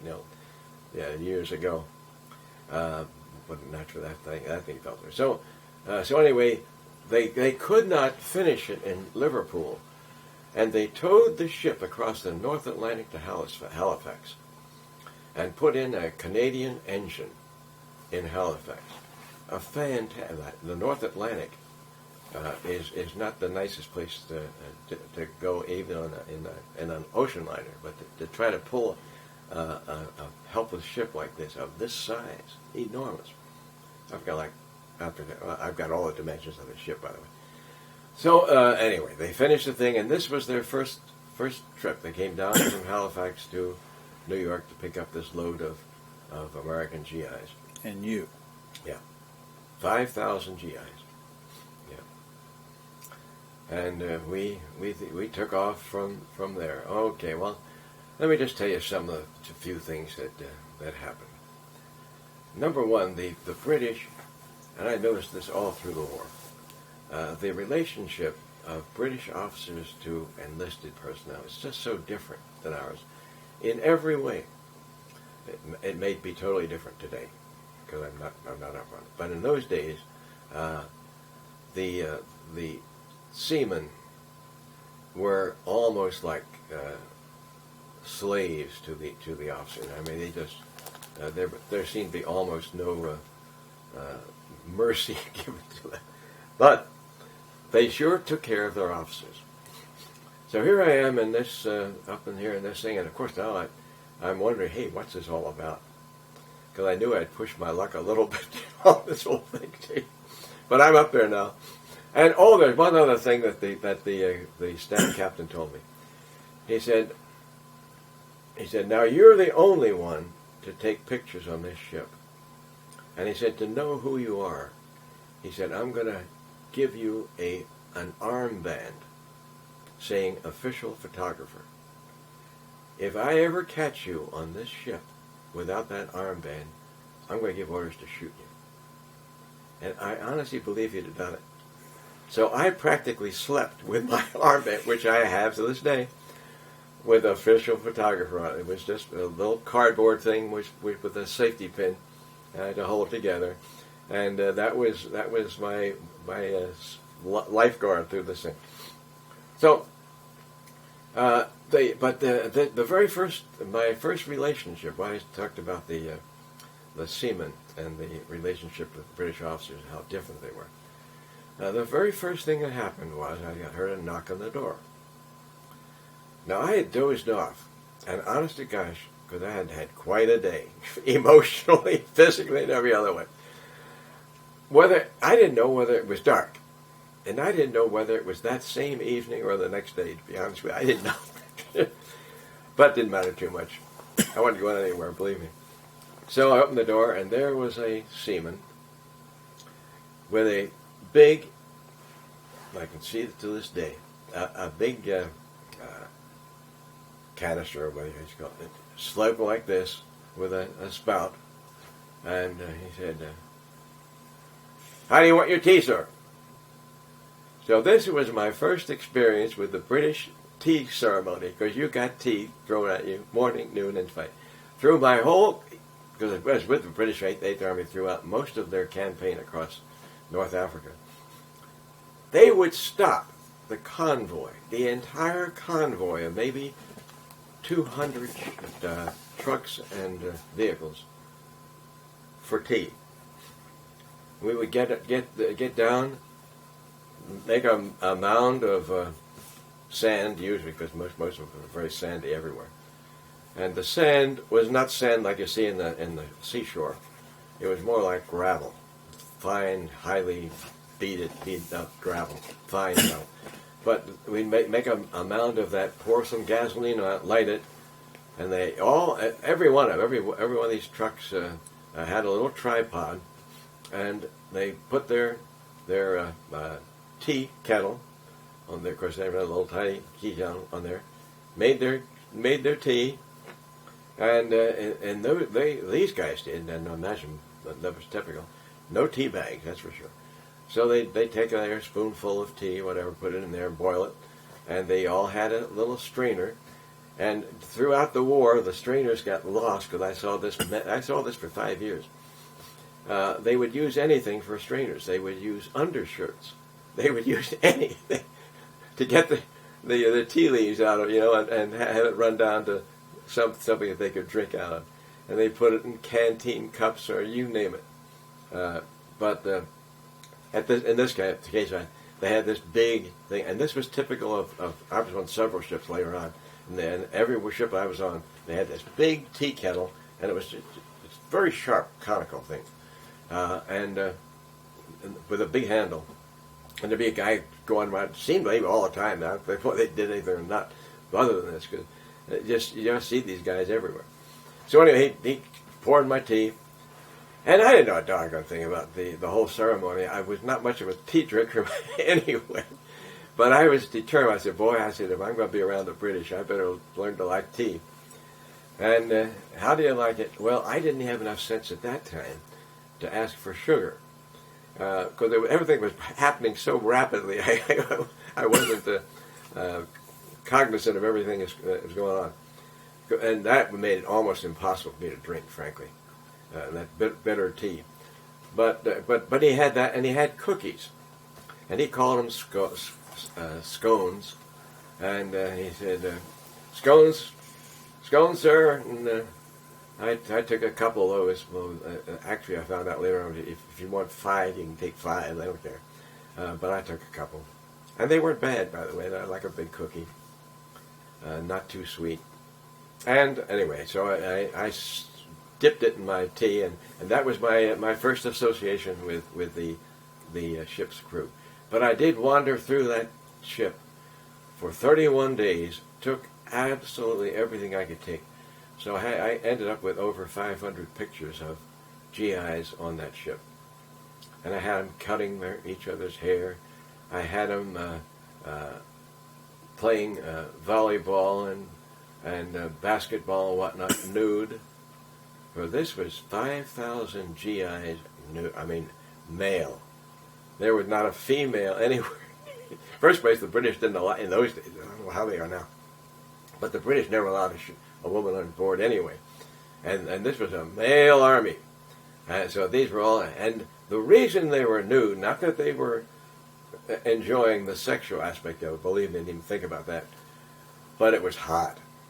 And if you think where we are, we were in New York, and to get to the Middle East, you have to go down the coast of the United States, cross the Atlantic to Freetown, Sierra Leone, went down from Freetown along the west coast of Africa, go around Cape of Good Hope to Durban, South Africa. So we had 2 stops, one at Freetown and one at Durban. And then the next one was Port Tufik, which is right at the base of the Suez Canal and the Red Sea. So that was it. So during that time, I took them in all types of positions and whatnot to really thoroughly document what it was like to be on a troop ship for a long time. See, later on, there were a lot of troop ships going to places like England, but 3, 4, 5 days. Very short, well, I guess not 3, but 5 or 6 days or something like that. And you didn't really have orders to take pictures on the ship? What's that? You didn't really have orders to take pictures on the ship? They never even had mentioned it. I hadn't even thought about it. And luckily, see, I told you about the ordnance. I also did the same thing at the Signal Corps warehouse. And I went there, and I came out from the Signal Corps office with a Kodack 35mm camera, which I had never seen in my life. At that time, I had never even seen a 35mm film. The common thing that normally people like us had was a Brownie number 2, a little black box made by Kodak. Kodak Brownie number 2 was what the one we had, with one aperture, no speed connection. I mean, you flipped it and that's it. You let the light in and whatever it was, you didn't focus. There was no lens to focus, and no aperture to correct the amount of light. You just took it, hope for the best. That you had enough light. But I got a 35mm film. We had all those gadgets. They did have an aperture, and it took what you can buy to this day. A typical Kodak or whatever 35mm canister, 35 exposure canister. They had the same thing in those days. So I had them in both black and white and color.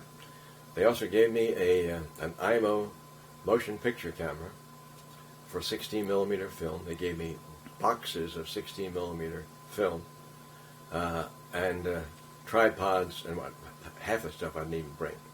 I left it in Washington. But because I didn't have any room for a tripod. But I did bring the motion picture camera and the 35mm camera, and they were the two that I used. Mainly the still shots, because I knew so little about motion picture. See, I was not a photographer, so I just was a learn as you go type of thing. But I had absolutely no orders. There were so many good photographers that could have done a better job, believe me, than I would. They came into the Signal Corps at that time, and I'll tell you some stories later if we do it at time, of the people that worked for me. Because I ended up as the photographic officer for the U.S. Army Forces Middle East with 2 photographic assignment units. That's a typical Signal Corps unit for photographers. I had 2 of them, Unit A and Unit B, under me. I had some of the people reading this or hearing about this won't remember Harry Hopkins. Harry Hopkins was a close advisor to Franklin Delano Roosevelt, who of course was the president all through the war. And his son, Harry, also worked for me because he was a photographer. Now, whether he's professional, I really don't know that, but he was a good photographer. He worked for me. I also had Colonel Elliott Roosevelt working for me. Now that's how weird this whole thing was, because the rank, you have the chief of staff, and then you have armies, field armies, and a theater of operations. So the theater of operation was the U.S. Army Forces Middle East. Any armies coming into that area were under that headquarters, and that was, of course, in Cairo. And anyway, at this time, I was going back to those days. I had these photographers. So I had some good photography working for me, and they came from, and many of these fellows who were in the assignment units. One of them had he was the private photographer of someone that 99% of your people will never know. But at that time she was a star, and her name was Deanna Durbin. She was a vivacious young gal, at that time probably in her late teens or early 20s, but really a very popular gal, just about the age of the very famous one with the curly hair. What's her name? Shirley Temple. Just at that's that era. Anyway, that's the type, that's the grade of photographer I had working for me later on. Now, I was not that guy on the ship, so that I had an awful lot of learning to do. But they came out remarkably well. I was surprised, because there is a lot of latitude if you're not doing fancy things, in daylight, which most of mine were in daylight. So it wasn't too difficult to do. Well, you landed there at the port city of Cairo. Yeah. And what did you do when you got off the boat? Now that's another thing that is difficult for most to even imagine. Picture the rawest guy off a farm being put into Port Tewfik. Port Tewfik had like almost every port city at that time was a den of iniquity. Believe me, every type of scum of the world would be around these places like Port Tewfik. It was a very low grade bunch. Scary bunch, really. I probably more scary there than I was in the war. It was a tough area. And anyway, so I'm thrust down here. Now I'm with nobody. Here are the 5,000 GI. They're all going their way. They're all in units, assigned to Devasoir or whatever, assigned to a specific location, and they all go. And of course, their transportation's all laid out for them. Their trucks are all waiting for them, and so on and so forth. I'm there. I get off with my footlocker. Now remember, I got all this gear, and that footlocker, because I had it jammed to the hilt, was loaded. I mean loaded. All my books, I had books in the thing. I had all kinds of cosmetics, everything you could get. So I had that blessing, and I'm alone. Don't speak the language. Don't speak any form of Egyptian or Arabic or whatever. And I don't know a blasted thing about this. Don't even map. Yeah, and it wasn't like today you could go up almost any place to some kiosk somewhere and buy a map or a drugstore. There was no drugstore. There was nothing. I mean nothing. This was a wild place. But I did finally, just with sign language, get mainly kids. I had more luck with kids than I did adults trying to get around. They would take the time to fool with me, and I'd say, toop, toop, and get them to know that I was looking for the railroad station or whatever. And then I did some dangerous things, by the way, that time. I had, because it was too much for me to carry all this stuff. So I had some of the gear, and particularly the footlocker, and I threw out American, because I know nothing about American money. Threw out, boys, they look at this thing, American money to carry these for me, because they could easily, as I realized later, they could easily have taken off, and I could never have caught them.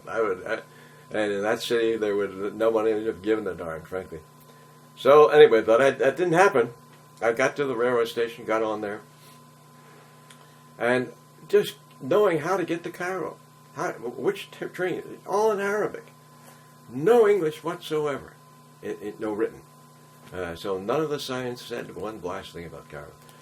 So I had to just wait. But so the whole point of the story is it's difficult when you're alone to get anything. Just the simplest. How am I going to eat?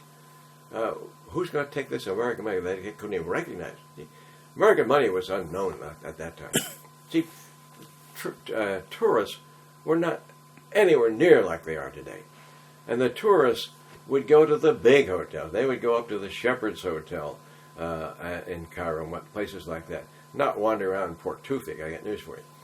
So it's just nobody had any help for me. So it was just all guessing by God. And you get on a train and hope you're going in the right direction.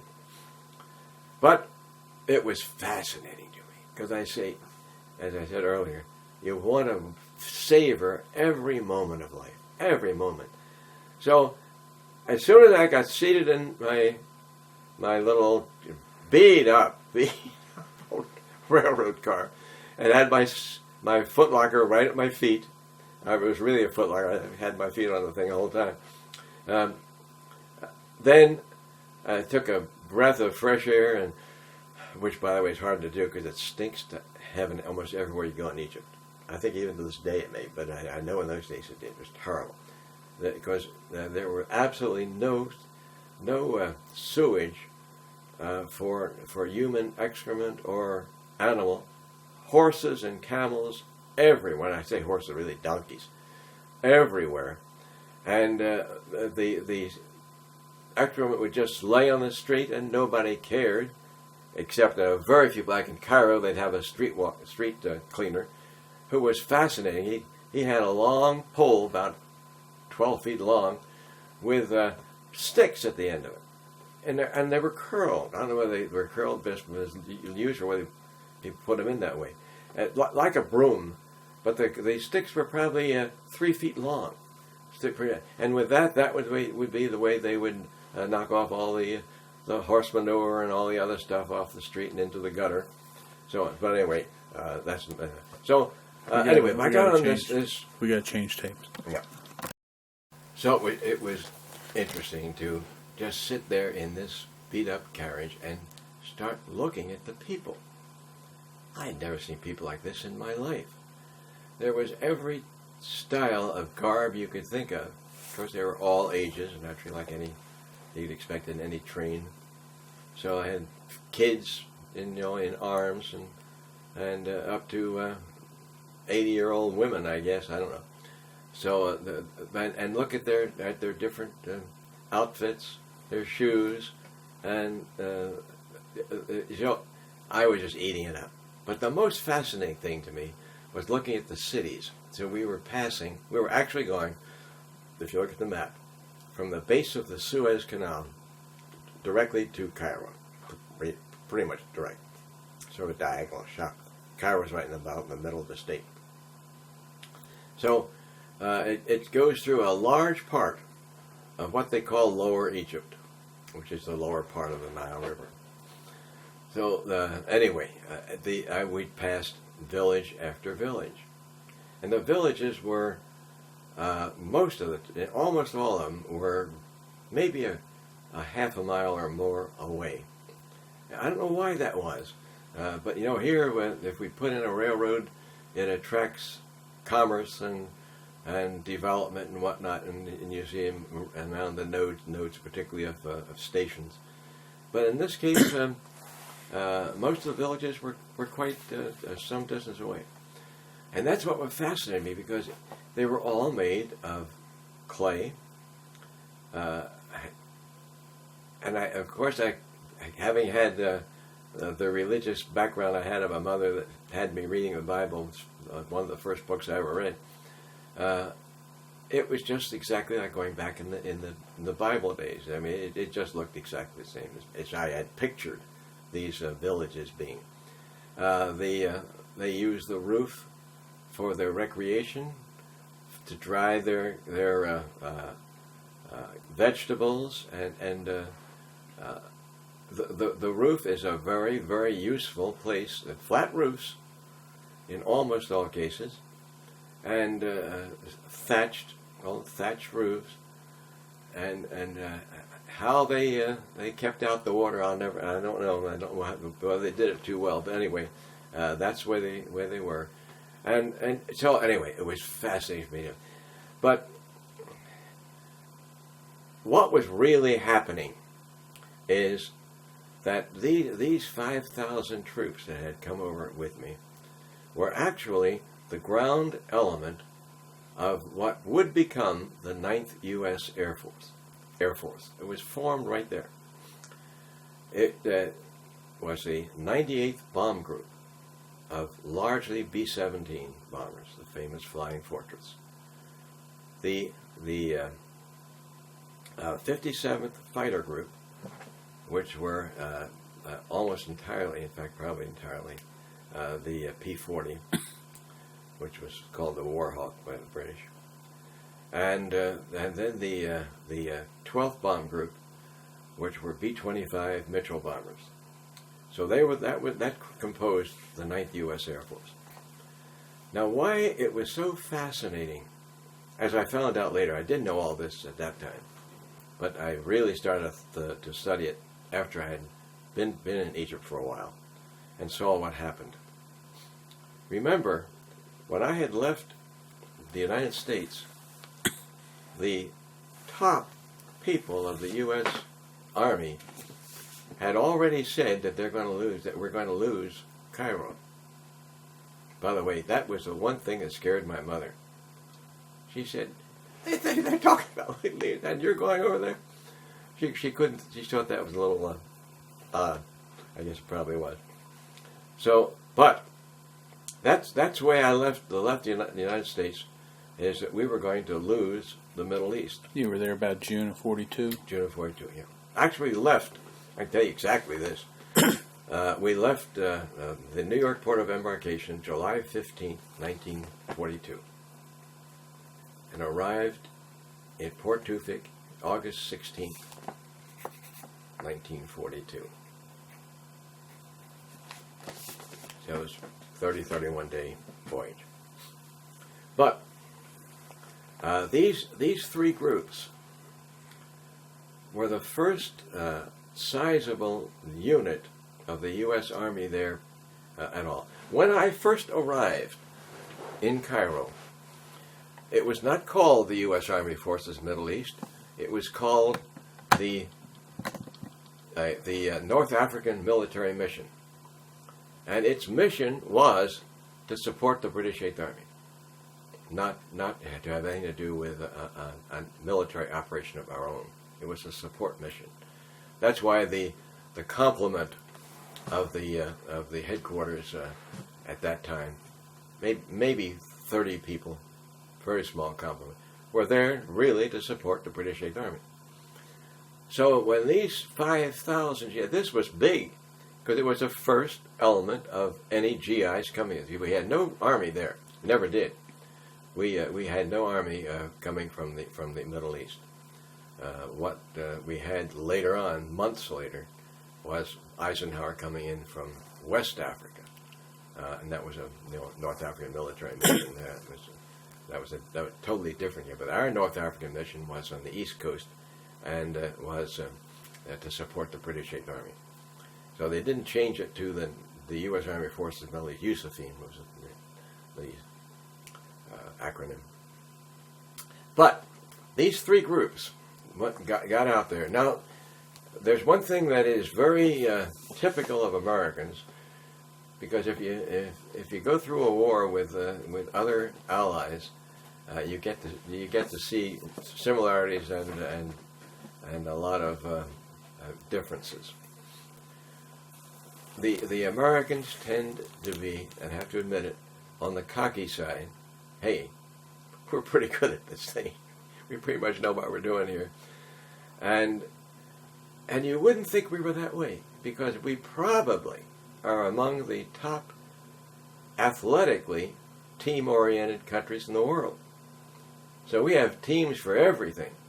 Certainly football, basketball, baseball, you name all our big athletic things.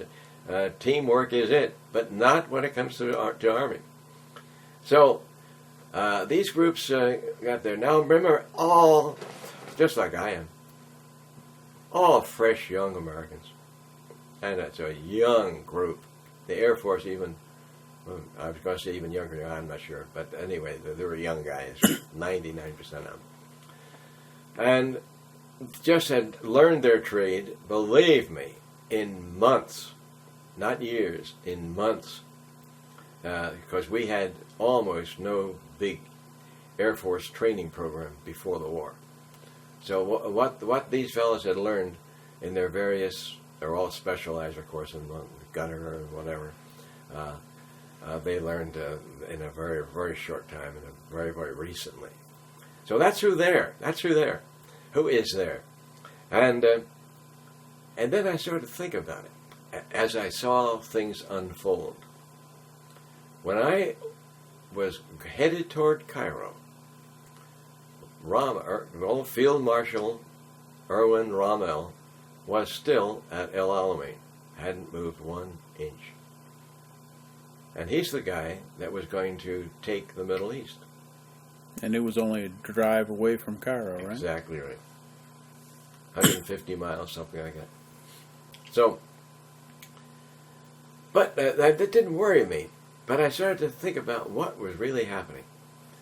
The reason that Rommel stopped, now I'm giving it simplistically, I'm sure historians have a lot more greater depth and more detail. But as we saw it, the reason that Rommel stopped was he needed water, he needed food, and he needed ammunition. He needed all the things that keep an army going.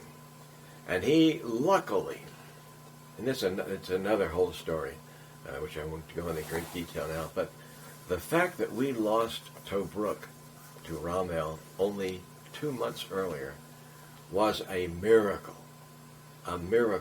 in reverse, a miracle for the Germans, and a tragedy for the British Eighth Army. What they had done, because if you looked at the Western Desert, they called it was first the Italians, of course, were coming in from Tripolitania to take Egypt. They said, hey, we want Africa's our continent. What the devil are you down here for? And the British, of course, didn't have Egypt. They were merely a protectorate. It was as if it was a colony. Never had that relationship. So they felt no compunction, this old Benito Mussolini, in attacking Egypt. So they were doing real well at first because there was no army to stop them. And they got all the way to almost to Egypt, not quite to El Alamein actually. And by this time the British Eighth Army started to take an interest in it. And Churchill, and I have such tremendous respect for Churchill, and for Roosevelt also in a different way, but great respect for both men. I think we were very fortunate that those two men were where they were. Churchill could see the strategic importance of the Middle East. Now that was tough to do when you're in little old British Isles, only a handful of miles from a Hitler that just took the biggest and greatest army in the world, so-called at that time, the French army. When I was reading about World War, well, it wasn't called World War II then, but the fighting in the 38, 39 era, everywhere it was the French army was the greatest in the world. And of course they had the greatest protection, the famous Maginot Line, the greatest plan to stop this crazy Germany from attacking them. So the world felt very secure. That's why when old England and Chamberlain went over, they could give away Czechoslovakia, not worry too much about it, not realizing what they were doing is setting him up for exactly what he needed, all of the background to take. Anyway, without going the whole French history. But Churchill saw the strategic importance of the Middle East better than anybody that I know. And Mussolini was not thinking of that. He was thinking of imperialism. He wanted to take it because he already had Somaliland, was already battling the poor old Ethiopians who were fighting his tanks with spears, literally. I spent some time in Ethiopia later on and talked and saw many of those tribesmen. It was slaughter. But that was where he was going. Hitler was a different deal. Of course, I don't know fully what was in his mind, but I think he fully knew, well, if not fully, he knew a lot about the importance of the Middle East. And here, of course, is where it is. Hitler was determined to take Russia way, way early in the stage. That was very definitely on his agenda. And he had pretty good reason to feel he could do it. The main supplies going into Russia, the USSR, was via the North Sea. And the North Sea was right in his backyard. So for him to interdict any of the shipping going to Estonia, Lithuania, or any of the Russian ports right south of Finland was quite easy. That's why Finland played such a critical role at that particular stage, because it was right in the blocking that whole thing. But anyway, the Middle East had the only southern route to supply the USSR. So all of the shipping that went to build up the USSR went through what is so famous today, Iraq. Iraq is, throughout history, has had a pivotal role. Even in the dark days when it would lay there almost as a nothing heap of sand, it has always been hovering around in civilization as being a pivotal spot. The way to get through the mountains which ring southern Russia was via Iraq. And they had the passes that enabled them to do it. So the ports of that you see now in the newspapers, TV and whatnot, and Iraq were those that we used to bring in convoy after convoy. But these convoys weren't coming in 42, were they? No. Well, they were starting to. It was in 42 that they were it began in 43 heavy. I'll tell you what they did ship in 42 though, which fascinated me. They shipped to Russia an entire truck factory. The tooling and all of the plans to build a truck factory, and it was probably one of in the early stages at least, real success stories for you, because transportation, that you're dealing with such huge distances, it's hard to even to fathom. You're talking about thousands of miles. These things. It's not like when you get into France and Germany and Italy. You're dealing with a couple hundred miles here and there. But when you're in Russia and Siberia and going down to the Persian Gulf, you're talking about long distances. So trucks were absolutely vital. I mean, really vital for everybody. So anyway, I could see what little tiny bit of knowledge I had, which was infinitesimal. But looking back, you have a little bit better idea. Is that these three groups of Air Force planes that they eventually became 9th U.S. Air Force were the tip of the iceberg as far as stopping shipments to go to Rommel. When we arrived in August of 42, the shipping from Greece, see, they had two big shipping points, Greece and Italy, to ports like Benghazi, Tunis, and Derna, and Tobruk. These ports, and all in North Africa, were fed by shipping from Greece and Italy to a large degree. Some few from southern France and whatnot. But the whole Mediterranean was such a critical area, and so many weird things happened to it. It's such a vast subject, yet it's almost impossible to talk this without going from one end to the other. But Malta was this little gem in the middle of the Mediterranean, right smack in the backyard of Italy, and held throughout the entire war by the Allies. Should never have been. Hitler had plans to take Malta, which they could have done with ease at that 42 era, at that time. The ease.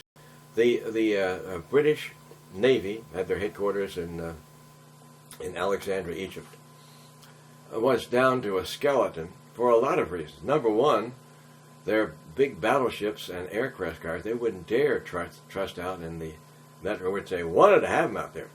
They would love to have had an aircraft carrier out there, but they couldn't because the German Luftwaffe was no slouch, and they had tremendous capability from all of it. They had them Cyprus and Greece and Italy and of course eventually in North Africa. So the British ability to stop shipping was almost nil. They had an awful job trying to supply Malta, because Malta, all of Malta's supplies, which they considered Malta like an aircraft carrier, like a stationary aircraft carrier, that the British would have planes there, and that would be used. They would be used to interdict the shipping from Italy primarily to North Africa.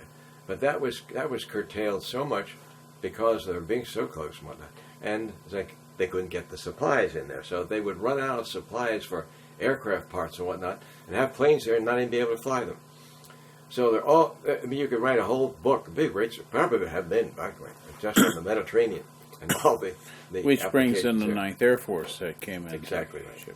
So the Ninth Air Force had two things that the British Eighth Army absolutely had to have at this stage of the game, and they would not have had either one of them without our intervention. The first was daylight bombing. The Germans had geared their whole defense, air defense, on the fact that the British were night fighters. That they did all of their bombing at night. And they did that, of course, because their planes, their fighters, were not able to stave off the German fighters. They were up there to knock them down. Their bombers were all slow, didn't have anything like the Flying Fortress. They were all undermanned. They didn't have heavy armament, and so they just went at night and did it in mass, hoping that they could get some through, and that's almost the way it worked. Now here along come the Americans with our Norden bomb site, and we don't like night. In those days, we did it. But we loved to fight in the daytime. So our guys would go out there, and now they could spot that ship. And they had, for that day, precision bombing. Not like today, of course, but real precision bombing for that day. So that per sortie, of course the sortie being one plane going out on a flight. So per sortie, our ability to sink the ships was so much greater than the British at that time, at that stage of the game, in the late 42. And the other thing we had a fresh spirit.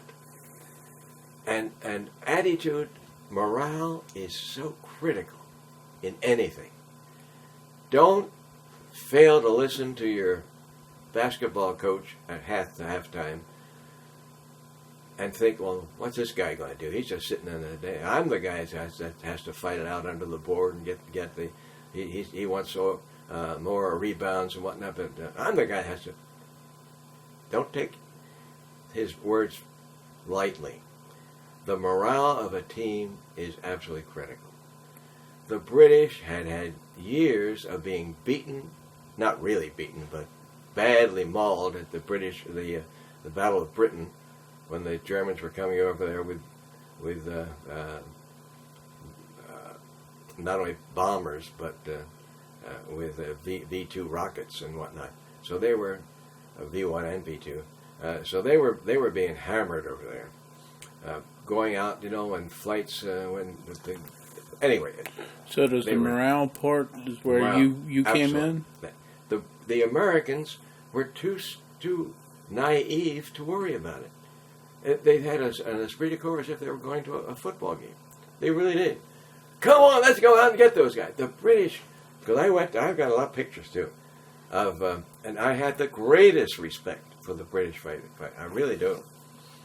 Both the ground and Air Force.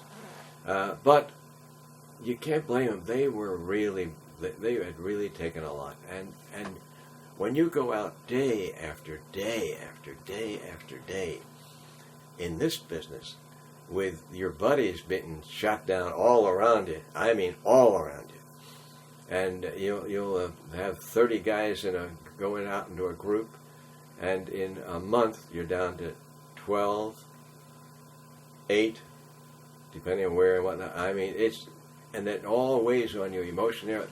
The Americans got there, hadn't lost a soul. We're fresh. Don't really know all about it, and too stupid in a way. Sometimes ignorance is a blessing. We didn't worry about it. Consider, that's overstatement, but we weren't concerned. We were anxious to get out there. When you got to Cairo, what did you do? What I did? Okay. I went immediately to the American embassy, and saw, which probably very few Americans have ever seen, I saw the American embassy emptying their files and burning them on the front lawn. That was my first shot of Americans in Egypt. And they came up to me, or I went to them actually, and I asked what north. He said, well, we expect Rommel to be here at any moment. The British had a detailed plan of how they were going to wipe out Cairo in a way, as being a military, not the people's way. They had already planted mines at every one of the big bridges, and had assigned units to stop the. They were ready for the Battle of Cairo, and that was when I arrived there. So I asked, well, where should I report? He said, well, go to, which right out on the outskirts of Cairo, not Heliopolis. I went to Heliopolis later, but right on the outskirts they had the U.S. Army, U.S. Army Forces Middle East, which at that time, as I say, was the North African military mission. So they were close to the British embassy, and I reported there. I reported to either a master sergeant or staff. I didn't count the thing, but obviously he was in charge. And he looked at my orders, and I'll tell you, this guy was a busy guy, and not with me, because there were no troops, nobody there. I was the only guy, and I threw down my orders, and Sergeant, I'm ready for action. And I was all geared. I had been thinking about it for a day on my trip up here, to tell him all about microfilming. To this day, I've never gotten that story across. He didn't give one darn about microfilming. I get news for it. He had Rommel breathing down his throat. So the only thing he had in mind, he looked at my orders, and the orders said that I was to be the CO of one of the longest titles, I think, in the U.S. Army, of the first subsection of the Signal Photo Mail Company. That's who I was to command, with no people, but I was to command it. So he took one look at that, and he said, Signal Photo Mail. What the H is that? With sergeants, unlike colonels, they don't expect an answer. They don't want an answer. That is their prelude to tell you what the answer is. He said, we could use a photographic officer. A postal officer.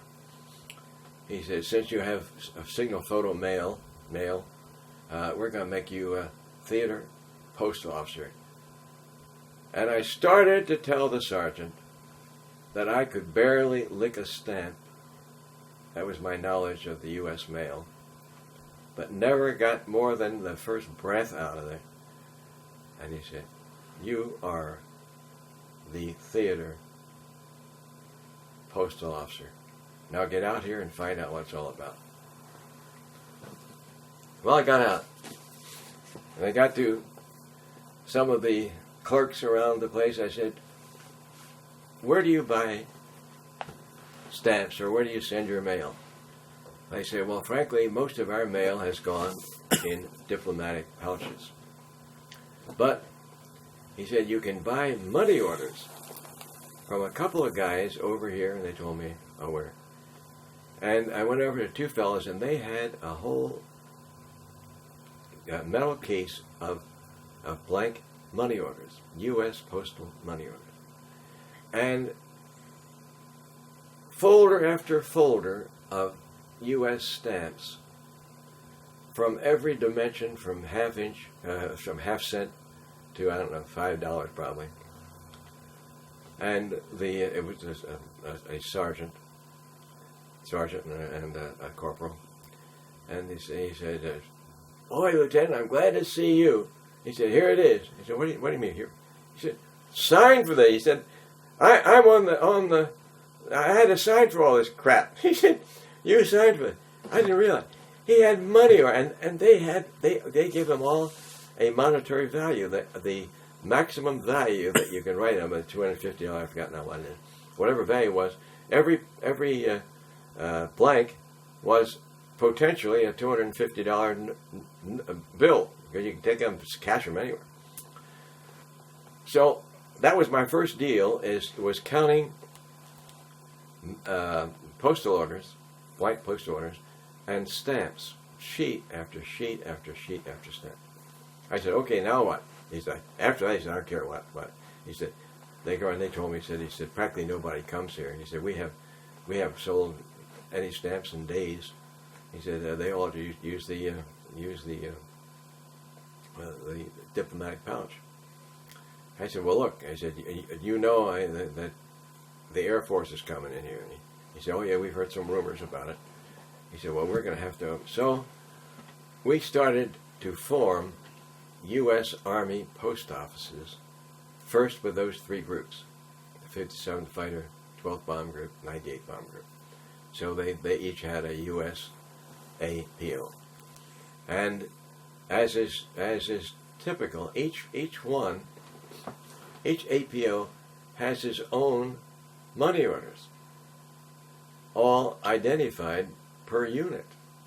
So I had them for each one of these units. I had another stash of postal orders that I have. And by the way, one thing they did use was postal order, because they all wanted to send money home. And any time they get any kind of money, because a lot of them, some had already had it taken out back in the States or whatever, but a lot of them didn't. They were afraid to do that, and they'd get it over there. And frankly, often you couldn't do much with depends who you were. So anyway, a lot of post. So I set up Army Post Office. Now the one I'll tell you about one. Did you start getting staff? Oh yeah. Yeah, so I finally ended up with about 12. And the staff, where did these staff come from? Came from the States.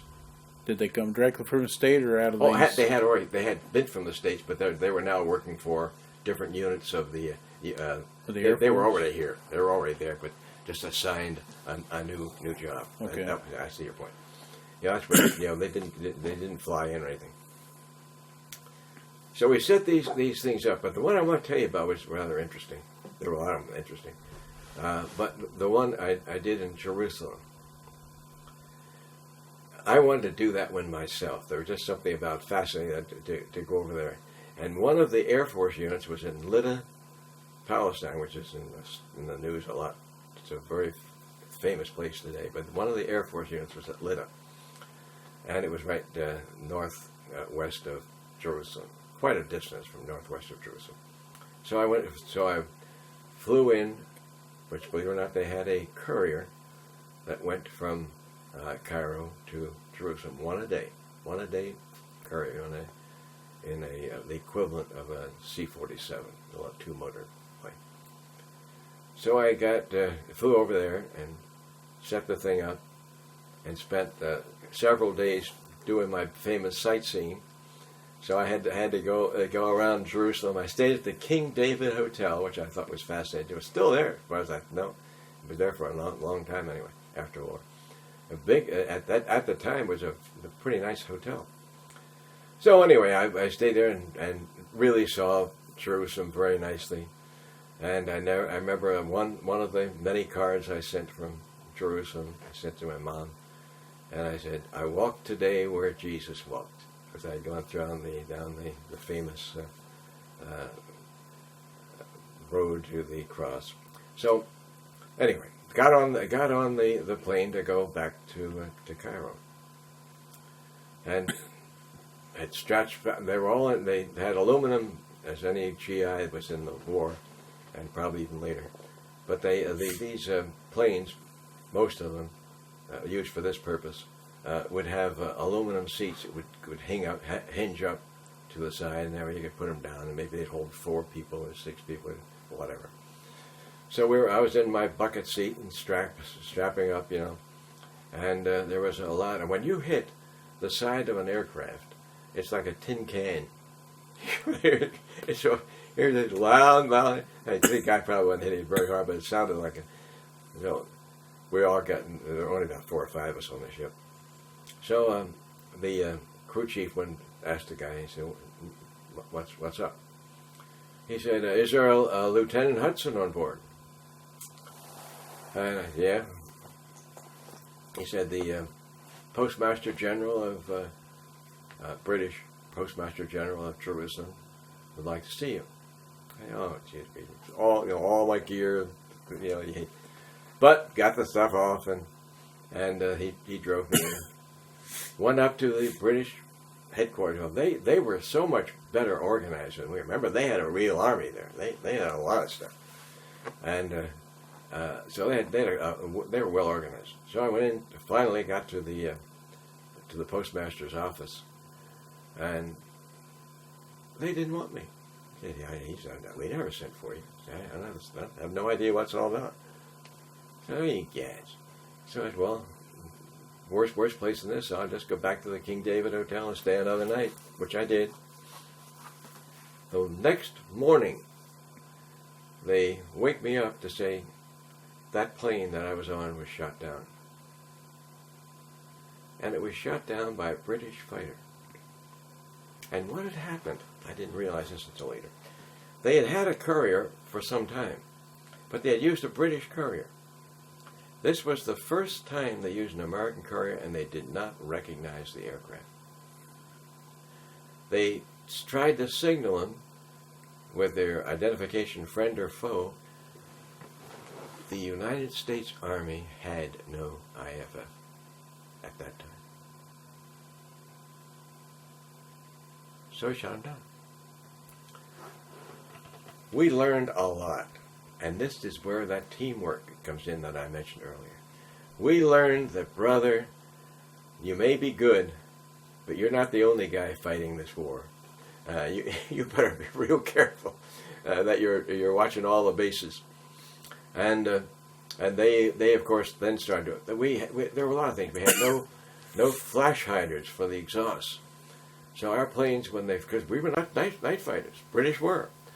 So when our planes flew at night, Hellsman, they looked like torches, flames coming out, the exhaust like crazy. So easy to spot. But the British planes, you couldn't see them. They'd fly right over. You couldn't see a darn thing. So we learned a lot. And how long did you stay in Cairo and that portion of the Middle East before you started following the Army? I stayed in Cairo for a year and a half, but I was following the Army at the same time. See, the way I would do it, I would go out for a week and set up like an Army post office, or later on, when they took the other part of my order, signal, photo, they made me the theater photographic officer. That's how I got that one. And so it depends on which part of the year and a half of that period, 42 and 43, I spent most of that time going back and forth.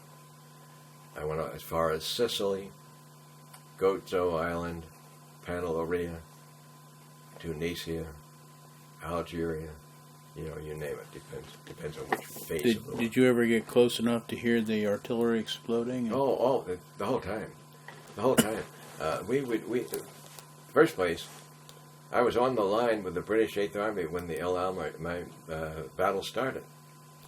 So we were on there as observers. Our general, great guy. It varied over the time, but the first one was Major General Ralph Royce. No, Ralph Royce came here. Marshal Maxwell. General Maxwell was the first. Royce came in later, and to show you how generals work. The general class is total. Again, I have to talk about my age. It may be totally different today. I would doubt that. I would guess there'd be a lot of similarities even today, and that's this: being always on the staff of the general. The whole time I was there for a year and a half, I was either the theater postal officer or the theater photographic officer. Still, by the way, running the microfilm on the side. I was running all the time anyway, too. But I was normally the greeter. So when people like Cordell Hull would come in, Cordell Hull being the Secretary of State, or General Chenault and the Flying Tiger, famous guy, general. I would be the guy that greeted him. So this one, and often I wouldn't even know who was going out to see. The Chief of Staff, who I used to work very, very closely with, John Gilbert X. Cheeves. Cheeves would say, Jim, got some big shots coming in would either be coming in, usually at Payne Field. Payne Field was named after the first American killed over in the Middle East. So usually there, sometimes be Cairo West, which was the British Air Force airdrome. So I go out there and get these whoever it is, and usually it was just routine, nothing very simple. This was a 2-star general, and even in my day, even though I saw this our general, I didn't see a lot of other generals. So of course I treated him with respect. But the first thing he asked me was, he said, "Where is the operations office?" I said, "Over here, sir." So in my little Jeep, that's all I picked him up with, not a staff car, because I didn't know who it was. If it had been, if I had known a general was coming in, I'd probably have gotten a staff car. And I had my own Jeep, and that's what I normally used. So I went over to operations, and he got the operator, the signal guy there, and he said, "I want to send a radio to Washington, Chief of Staff." He said, "Major General Ralph Royce arriving in Cairo," and he gave the date. "Major General Russell H. Maxwell," I think it was, whatever, General Maxwell, "in command, U.S. Army Forces, Middle East." Who is in command? That was it. He wasn't going to leave that airfield until he knew was in command of that of the U.S. Army Forces, Middle East.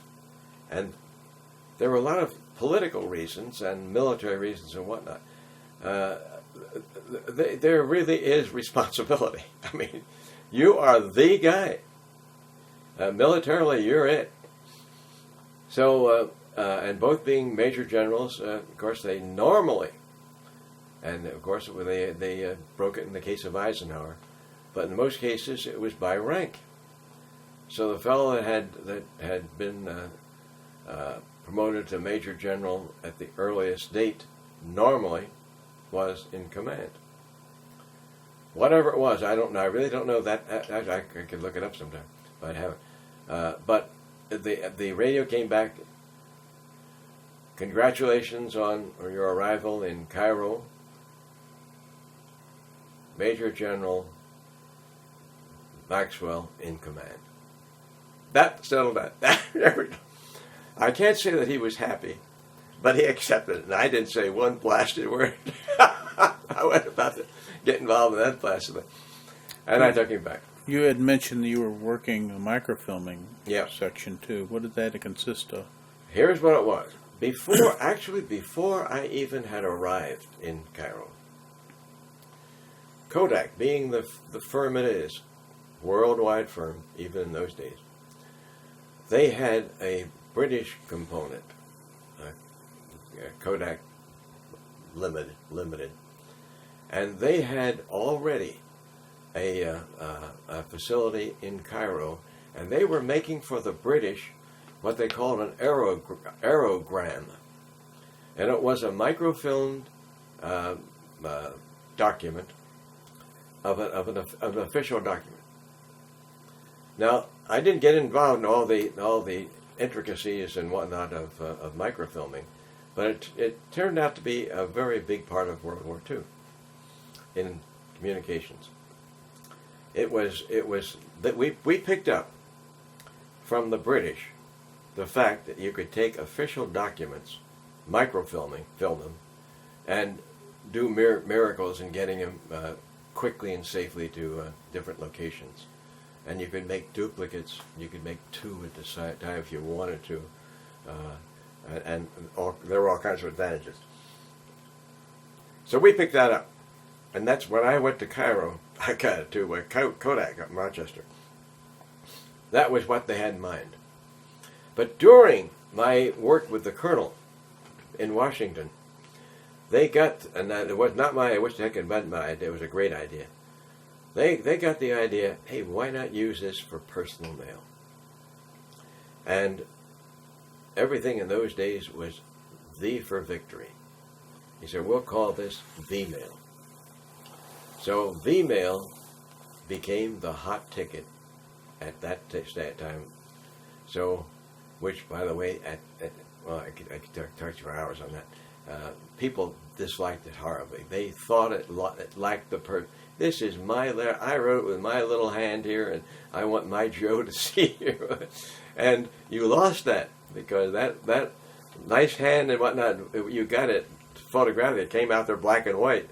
So he's going to get it black and white, not that blue or red or green or whatever you would use. So many people would not use it because they felt that lacked the personal touch. And that was always true throughout the entire war, by the way. Were you using V-mail in Cairo? Were you setting up yes. V-mail in Cairo? I was setting up V-mail right from the start. That was my first one. So that when I arrived, you asked when I arrived.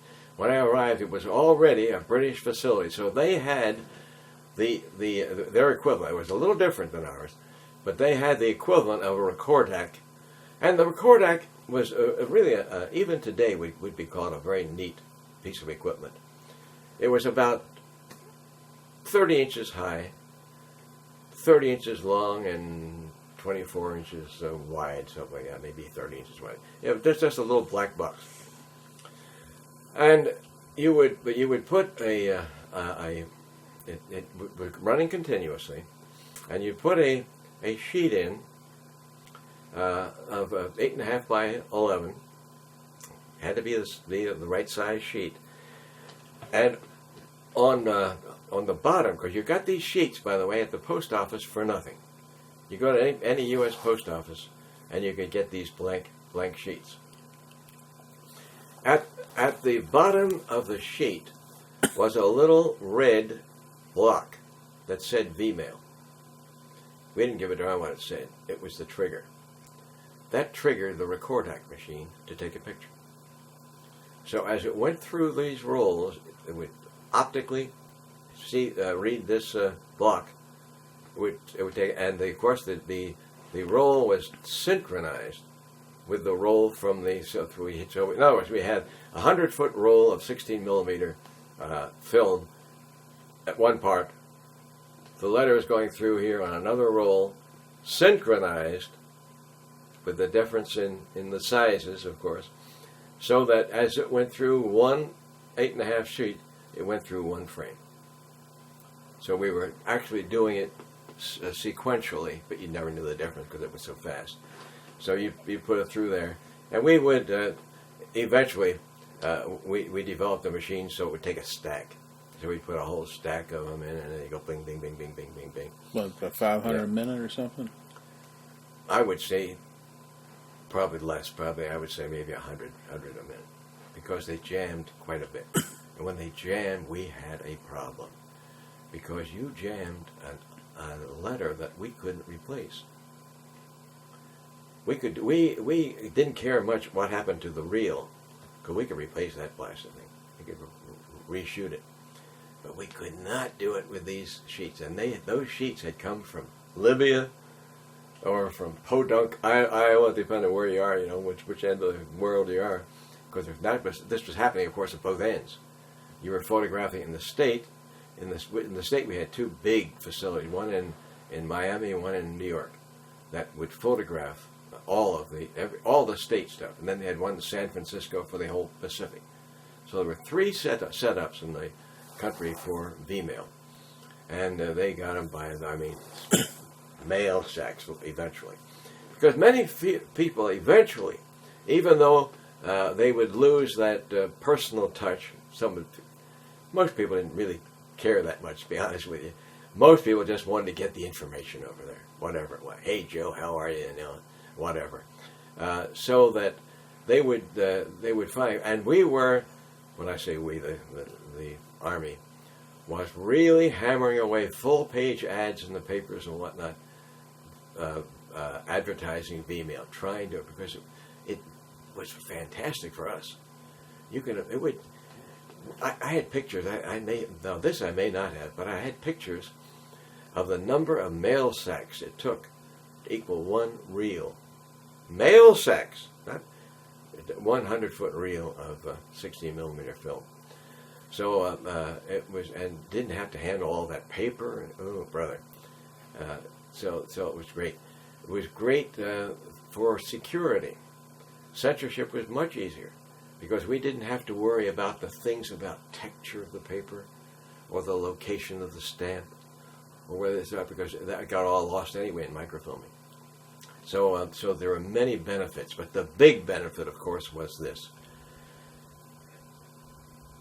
When we went over in July of 42, they were sinking more ships in the Atlantic than at any other time in the war. It was the high point, July of 42. But there were plenty sunk in August and September and everything else. They used to spend a lot. And when they would sink, invariably, we had as many mail sacks on there as possible. Mail is the key to communication. I mean, to keep the morale. You cut off mail to troops in the sea, overseas, and you got a problem. They want to see that letter, and it was amazing that the fellows would get the simplest advertising type of mail, and it would perk them up. It was sad almost, because so many didn't have a family backing. People like me, you guys, my sister was writing a letter a day. My mother definitely a letter a day. See, my dad maybe one a week, and aunts and uncles and the minister, and they'd have it in the church bulletin, my address and whatnot. I was getting it by the stacks. Of course, I wasn't the only one by a long shot, because there were many others that had good family backgrounds and whatnot, and I used to feel badly about that, by the way. But it's very important that you get that communication back with between the two sides. And the mail in very many cases was critical. Well, not critical, but it's very, very important. Be like saying, "I'm pregnant," or "We just had a baby boy." I mean, all this was going on when the war was going on. All these things, people are dying, people are getting pneumonia. So all of this is going on, and you're highly curious as to the safety of all. And of course, the other way, the people back home were saying, "Well, gee, how's poor old Joe doing? Is he hurt? Where is he now?" So communication is important. Anyway, they saw that the reliability of V-mail was fantastic. So they were making prints over in Cairo as well as photographing V-mail to be sent back. They would go both ways.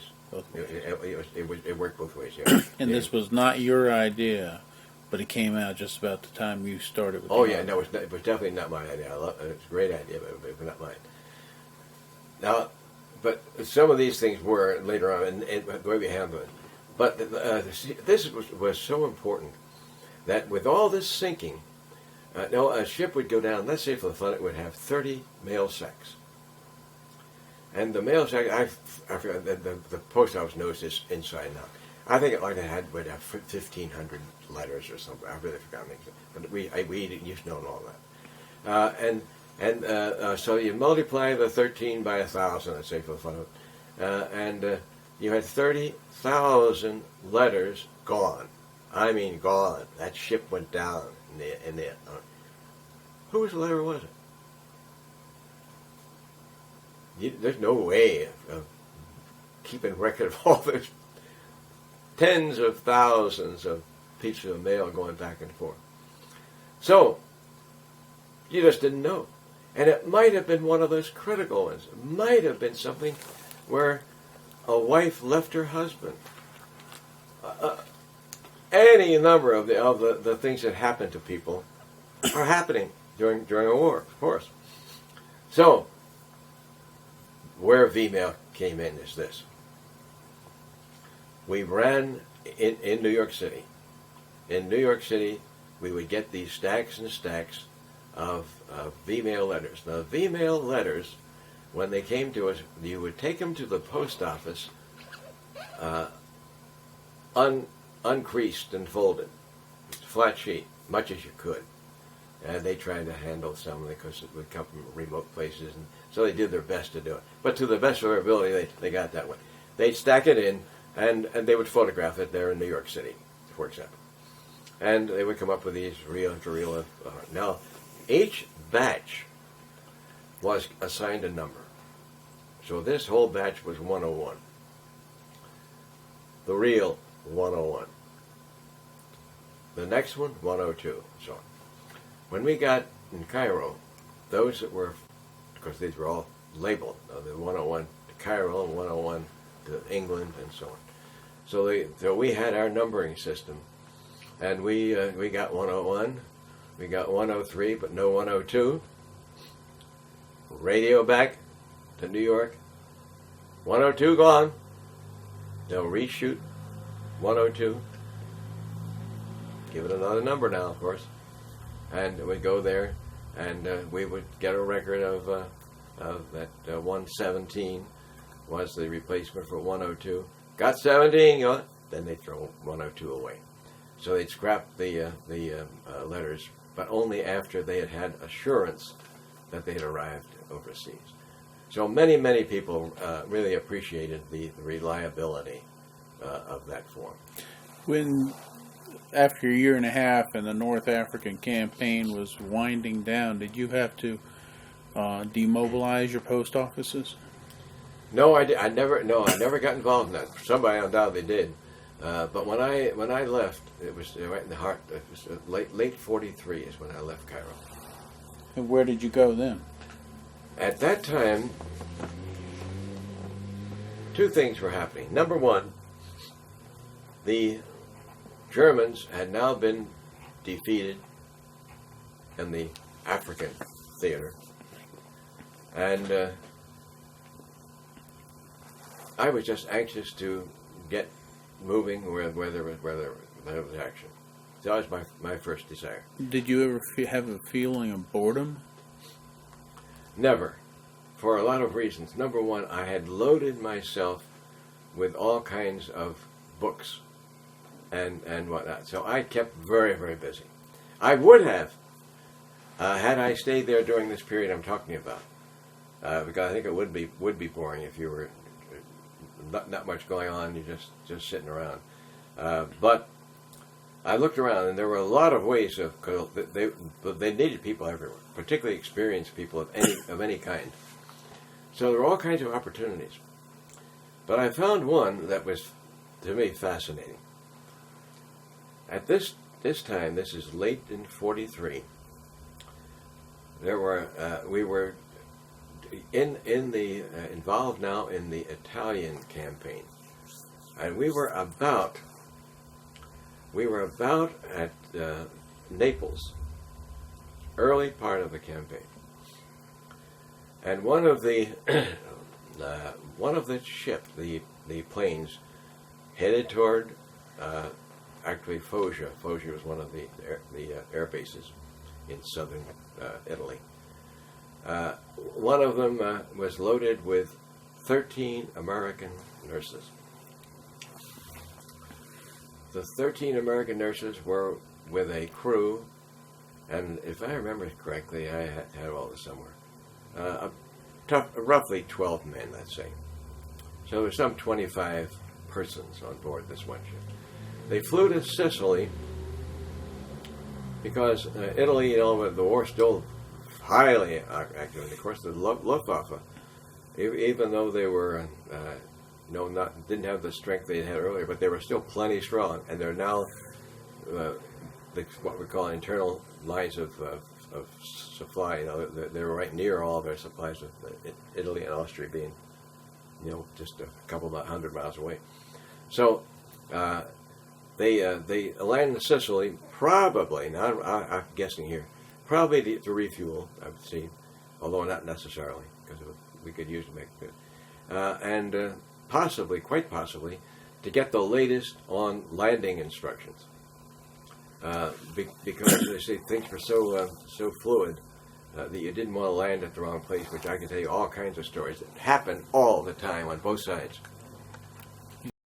The plane stopped at Sicily with its 13 nurses. Now, these nurses were in what was called the WAF, Women's Army Auxiliary Force, or Air Force, rather. Women's Air Force. Army Air Force. Remember, that was initially Army Air Corps and the Army Air Force. And so this was the WAF. And they took off to land at Foggia. Now, if you remember your history, Sicily is south, maybe a little southeast of Naples, and Foggia was northwest of Naples, so you get some orientation above the heel of the boot, roughly. And Albania is right across from the Adriatic Sea. So the Adriatic Sea is the eastern border of Italy, and Sicily is just south of that part of the Gulf. So anyway, they took off, and they hit some severe thunderstorms. These pilots, keep in mind, all young guys, very, very few with any Air Force, any flying experience. They ate those guys up in a hurry. Those few that we had in the country that had been, you know, and most of the ones that had any flying experience were older, were up in the 30s and 40s, which were good as instructors, but not for these pilots. Anyway, to make a long story short, most of these were young guys, good pilots, but very limited in the depth of their experience. So, as they hit these storms, first place, I'm sure they were semi-terrified. What happens? The whole area is new to them. Never been in that area at all whatsoever in their life. And they kept trying to go around these storms. Radio silence. They had no radio beacon, so that they were flying totally from manual compass readings and whatnot. They got further, and of course, what the crew chief is supposed to be doing, or navigator, if you had one. These planes did not have a navigator. I got news for you. They would keep a record of the time that they were flying to the east, or then, of course, all the coordinates and all that jazz. So they had a fair idea where they were. These guys were totally lost. They got so desperate that they broke radio silence, which was a court-martial offense, by the way. And we're lost. Here we are. Well, they triangularized and whatnot. They found out they were over Albania. And they said, well, then they tried to help, but of course they hated to be on the radio themselves, because the whole thing is violating all of their communication security. But anyway, to make a long story short, amazing, if you have seen the Albanian Alps, it is a super amazing thing that they were able to land that craft on the top of a mountain. Top of a mountain. And a mountain meadow, of course, and because there were rocks everywhere. I climbed all over Albania later on and there were rocks everywhere. You just hardly ever saw the ground. But anyway, they did it. And now here they are, 25 people, only minor injuries. And now what do you do? I'm sure that at that time that they knew almost nothing, if not nothing, about Albania. Probably didn't even know it was occupied by the Germans. I don't know how. They sure found out though. So the Germans, of course, picked these things up, both by radio and certainly probably even saw the plane. Anyway, we found out later that they sent a squad or whatever up to check them out, capture them or whatever, and all 25 of them started down the mountain on the other side apparently, and they were headed again. We found this out later toward the Albanian city of Berat, B-E-R-A-T, and they had enough sense to realize, hey, 25 Americans in American uniforms are not going to be easy to hide in these Albanian valleys. So they broke up. Now, miracle number one. You're in a really foreign country. I mean, they don't get much more foreign at that time. Remember, people in those days wouldn't even know where Albania was, that even existed. Of course, today everybody knows Albania because of the recent events, but at that time, nobody might even knew it existed. How they could get into these different homes, which they all did, each one of these, they would break up into 3s and 4s and 5s, and go to a farmhouse, because all rural. The farmhouse, you wouldn't believe what they look like. Not much better than those huts that I saw in Egypt. Many of them, mud, and reinforced mud with some thatch on it. I mean, really stuff, not fancy at all. Not even what you even call a house. But every single one of them got into a home that did not report them. Astounding. There was a fantastic reward for what normally was. Of course, this was abnormal. But was not abnormal was for an air bomber to come down, and for there to be 8 or 9 crew people that lived through it and be scurrying around the countryside. You pick up those guys, you got a reward from the German army.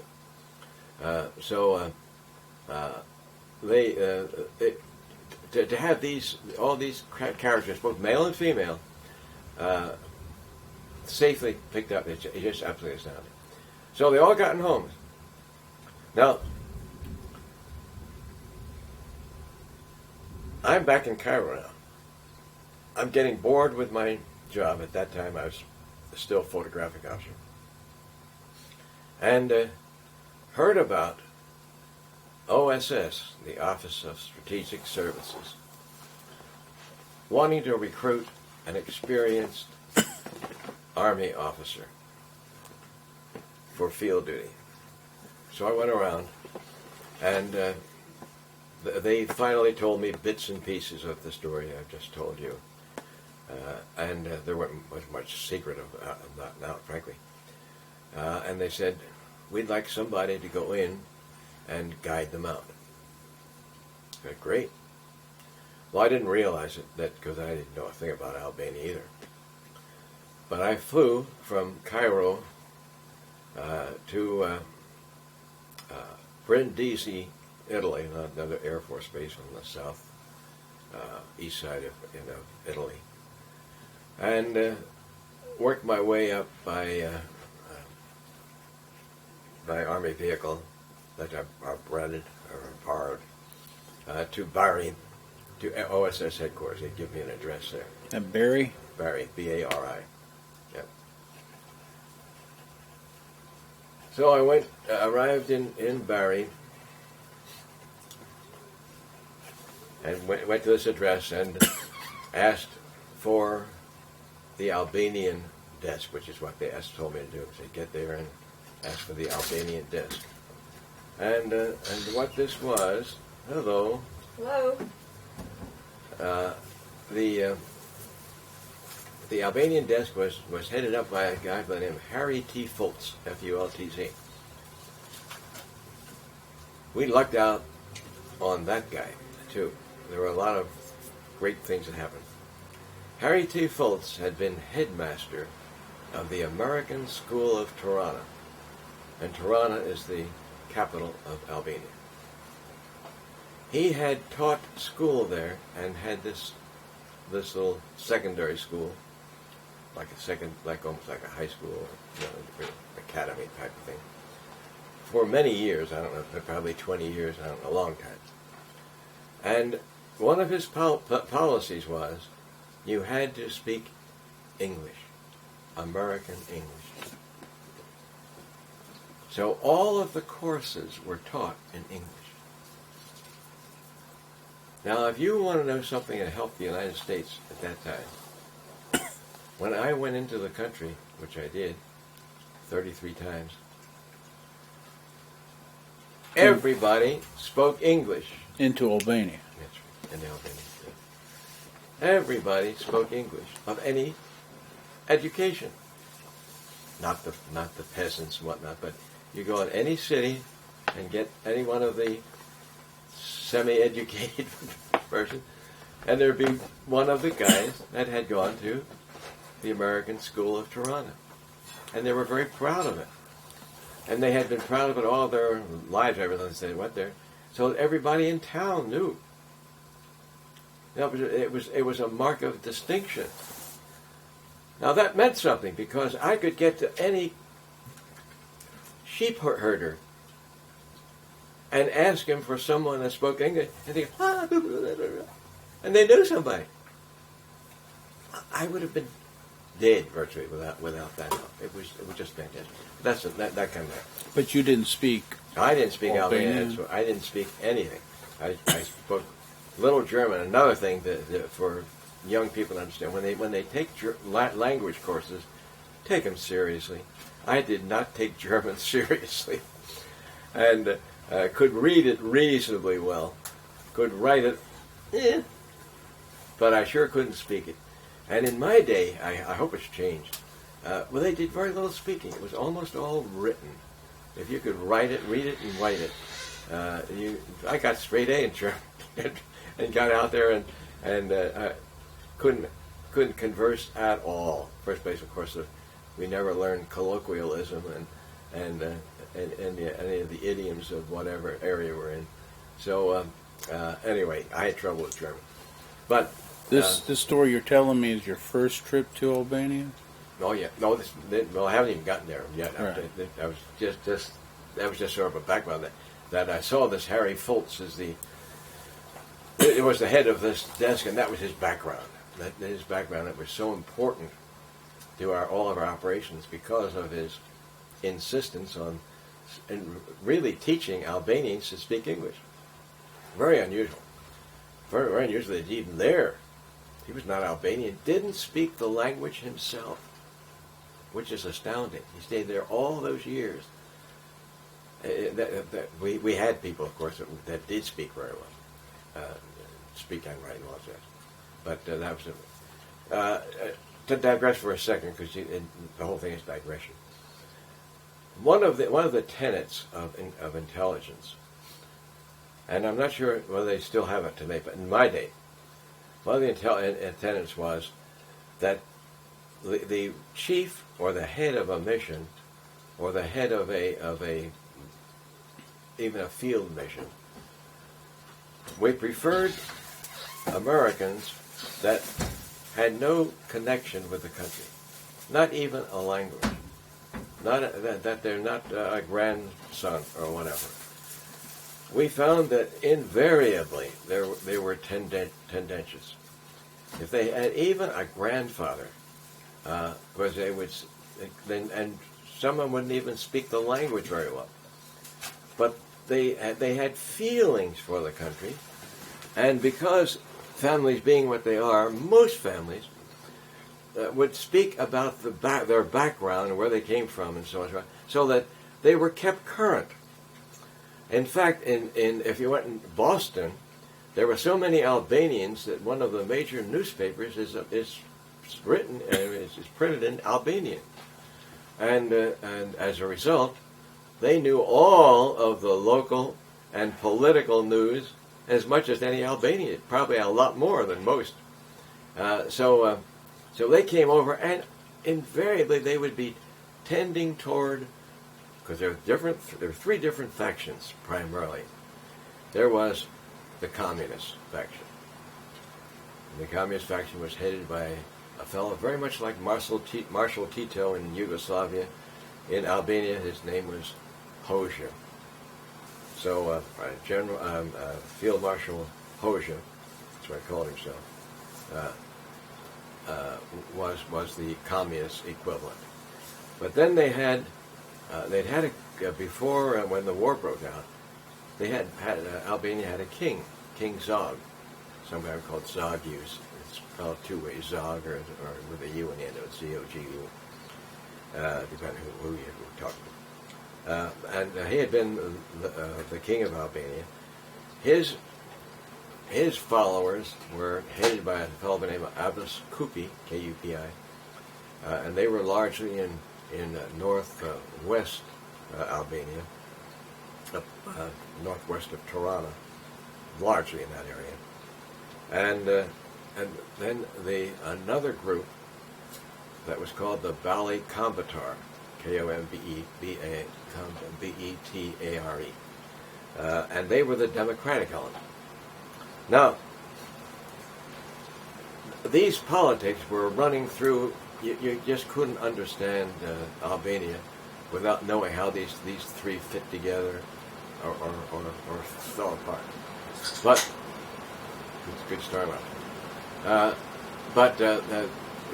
The famous Quislings of Norway, and the Kombitars, by their critics, which were mainly the communists, and the communists would use the communists, I wish we were half as good as the communists were in their handling of the media. They really knew how to handle the media. Enver Hoxha was on the cover of magazines like Time and Life. So was Tito, time after time. Their stories were told time after time. Now, the Kombitars had this feeling. It was headed up by two old men. In fact, the locals used to call them the old men. They were the Frasci brothers, F-R-A-S-H-E-R-I. Mehdi and Midat Frasci. They virtually ran the Bali Kombitar. And their theory was this. The Allies are going to win this. If they don't, we're in trouble anyway. So the Allies go, and what we want to do is to keep democracy alive. And the only way to do it is to keep our cities and infrastructure, roads, etc., in reasonably good repair, as best as we can with the war going on. So they ran the newspapers and the wastewater treatment plants, if they had, and what little they had, which wasn't much. Their electric production, all those types of things. So they kept them going. But to their critics, they were the Quislings. Oh, they're just on the side of the Germans. They're helping the Germans. If they weren't around, the Germans would have to do that, and it would hamper them, and they would take more manpower. A little truth to all this, to both sides. But I like the Bali Kombitar, and I'll tell you why. The others you could get almost no information from. If you went on the commie side, we had one guy that headed up our OSS branch in the commie side, which went to Enver Hoxha all the time. Tom Steffen was killed after the war. but they were confined to the commie activity. Then everything was filtered. Where I lived out here with the people, so I was out on the countryside, literally, with goat herders and little merchants and whatnot. I wandered all over the dog. How'd you get there? Well, I haven't got. Okay. I jumped from it. I was just jumping. But anyway, I went to Fultz and whatnot, and then Fultz said that I was to be the second in command of the bird unit, BIRD, and the bird unit was to go in and help guide these nurses out of the country, nurses and whatnot. They only worried about the nurses. The guys were there, but they weren't worried more about the nurses. It would have been the first time we ever lost nurses in a war, in a situation like this. This was the story we had. So I was all set. Now I remember I had barely. I know I recruited in Cairo because of this rumor. Got a rudimentary training in knife fighting and hand-to-hand combat. And had a great teacher, by the way, Colonel Fairbanks of the British Army. And he had made a knife, and I had one up until very recently when one of my kids destroyed it. But it was a fantastic. It was a dagger made. It was solid black. It was solid, made out of steel, solid piece of steel, honed into a knurled handle and a stiletto blade like that, with the length so that when you got it between the bones up here in the shoulder, it would just hit the heart and lungs. And that's what you want to do. You want to hit the lungs first so you couldn't yell, and hit the heart so you killed him, hopefully. And so we would get him with a quick blow down there, and this was bad. Anyway, so I had that for years, but I still got it, but the tips broken out, unfortunately. Beautiful. So I was to go there as second command, and because of that, I had very only limited knowledge of what the whole mission was. Getting the girls out was obvious. I mean, that was easy to see. But what wasn't obvious, they were already in touch with British and American agents who were already in the country. So how to link all these things up and whatnot was not very clear to me, that's for blast sure. So here I am, and they said, now you're to go in, let's say 2 days later or whatever, so very, very close. And I want you to meet your counterpart, the head of this mission. His name is Tank, K-N-K. And I was given I write about my book. I wrote this in The Ship That Won World War II. But they gave me the name of Bill, and that crushed me.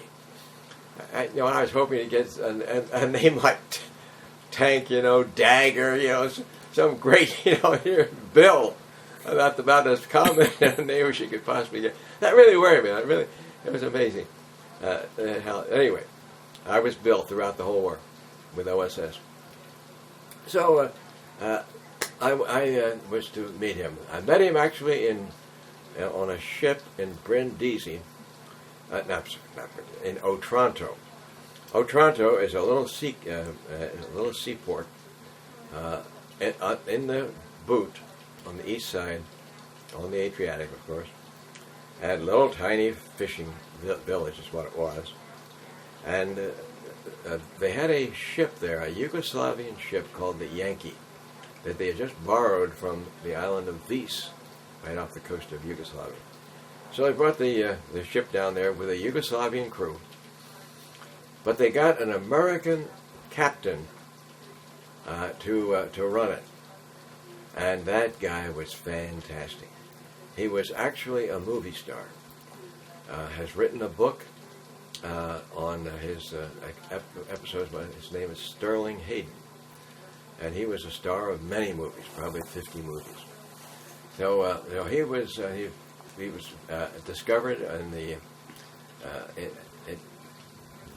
right off the Anacostia River, and right here, because he was standing on a ship. This is the story I got directly from him, actually. He was standing, arms akimbo, as he said, and of course a big muscular guy, and bronze, because he was a real seaman, lived on the water, and so that's how he was discovered by the Hollywood scouts, they tell me, and it could well be. He was a good-looking guy, big, strong guy. So he was to be my captain, the captain of the ship. So met him, met Tank, and we had no time to talk about the mission. And he got sick. Tank got sick. And had to leave. Never saw him for the rest of the war. He's still alive, I think, today. He was alive for a long time after that. Major Smith was his name. And but I never saw him again. So here I am, have to go into this blasted place alone, with no more knowledge of the thing than not whatever. So we take off from Otranto. I had never been a great seaman. I have wondered if I ever got a rough sea, whether I could resist giving some back to the ocean. And being full of pride, which I definitely was in those days, I wasn't about to let these Yugoslavian sailors, who I probably never bombed in their life, see me in a distress site. So I thought, I got to do something about this. So I stayed on above deck with just a little fishing boat with a tiny hold, little galley and like a closet on the deck. So I stayed on there because as long as I could breathe fresh air and whatnot, I felt I was in pretty good shape. And I was. But it got rough. I mean, it got really rough. So I finally said, I've just got to get away, but I'm not going to go down to the hold where the Yugoslavian crew is. I'm going to go in the galley. The galley was exactly like a closet, one door, and it had a built-in stove and 2 rows of drawers on either side of the stove. I stood there for a while. I said, "This is going to get," and the ship is really, tossing every way. You get a little 75-foot ship, and Adriatic is known. It gets rough like that.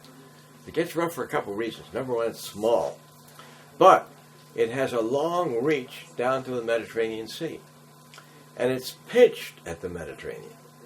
So the water rushes in, and then getting out, because it has to get out sometime, no other place to go. But it's long. It's like, I don't know, maybe 150 miles long. Long.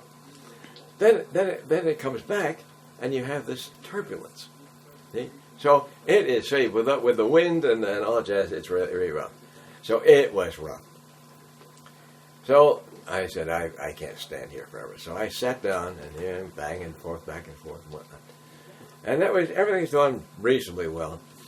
But then the ship took a little different type of emotion, and I start feeling stuff on my head and on my ears and whatnot. And it smelled, what the heck is this? And it smelled just like vomit. I said, there's nobody up there vomiting. What the heck is this?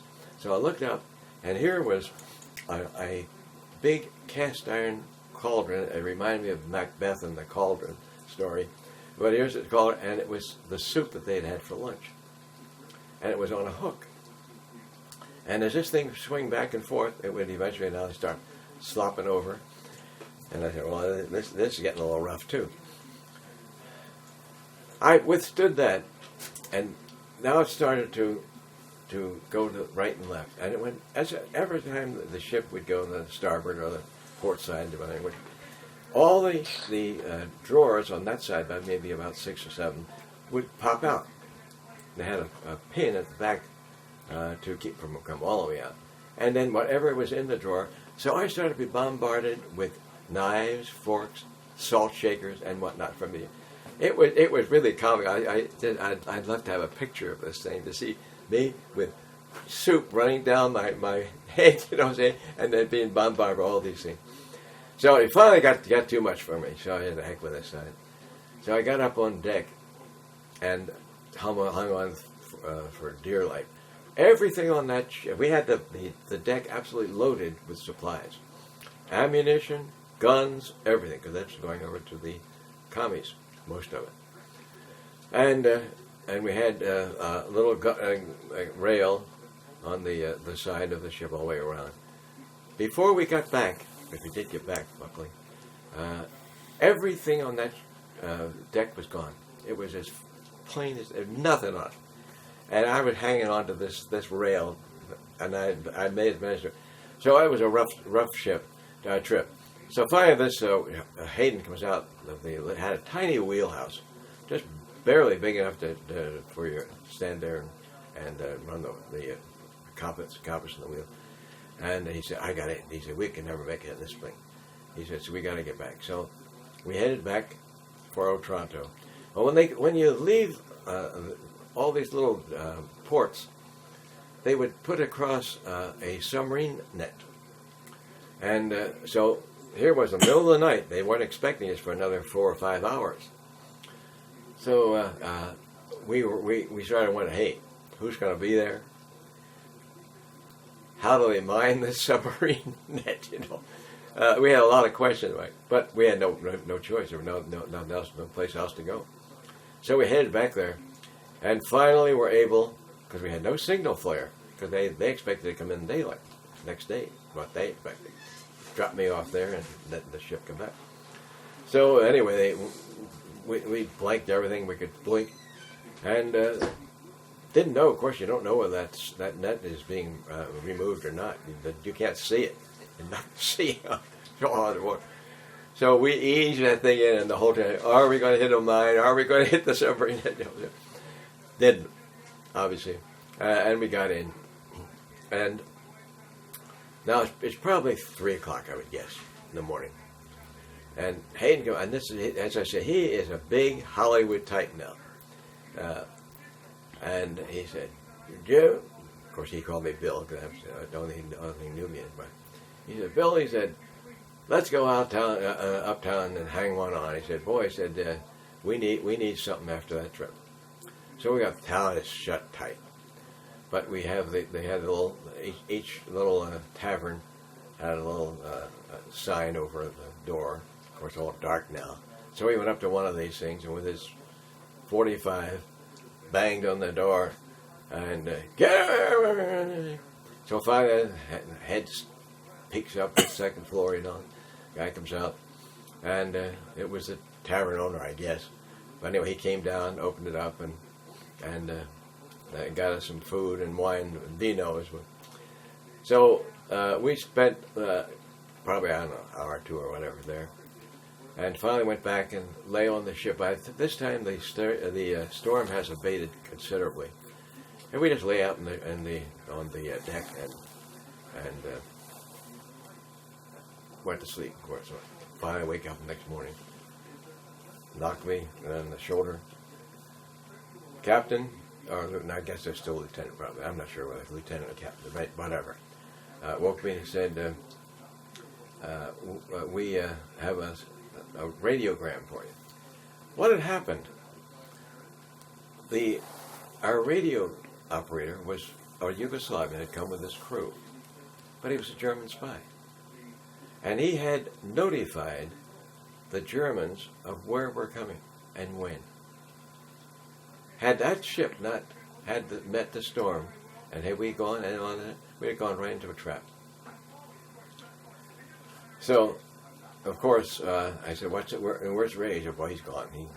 When he saw that, because he got the message, so he took off, and whether they ever got the guy or not, I don't know. So we had to lay over for another 3 or 4 days. Sterling Hayden. These names probably don't mean anything to people who are living in this day, but there was concurrent at that time a major female star by the name of Madeleine Carroll. Madeleine Carroll was star of many, many top movies of that era, and probably 5 or 6 years ahead of that. And she was married to Sterling Hayden. And Sterling said to me, he said, Jim, he said, I'd love to take your advice, because he said, these Yugoslavian bees, I wouldn't trust them as far as I could throw them. He said, but I've got to get up to Rome. I said, what do you get to Rome for? He said, Madeline's coming in on one of those USO shows, and he said, I know those generals. They'll try their best to get in their pants. He said, I said, we just can't. He said, I'm just not going to give them a chance to. He said, I got to get up there. Well, that almost broke my heart, because it was bad enough for me to go in here. I had no experience in this infiltration at all at that time. And it's not easy. You go into a blind, what you do, you go in with a fishing boat or a submarine. I did both. This was a fishing boat. And you lay off about a quarter of a mile, give or take, from the shore. The Albanian coast at that part, it's just north of the seaport of Valona, is solid rock. It's about a 5,000-foot drop of rock. I mean, solid rock, hardly any vegetation, right smack down into the sea. So there are only two places that I know of on that whole coast that are, you have a half a chance of getting into one. There's a little tiny cove, which is what we call Seaview Cove, which is where I was heading.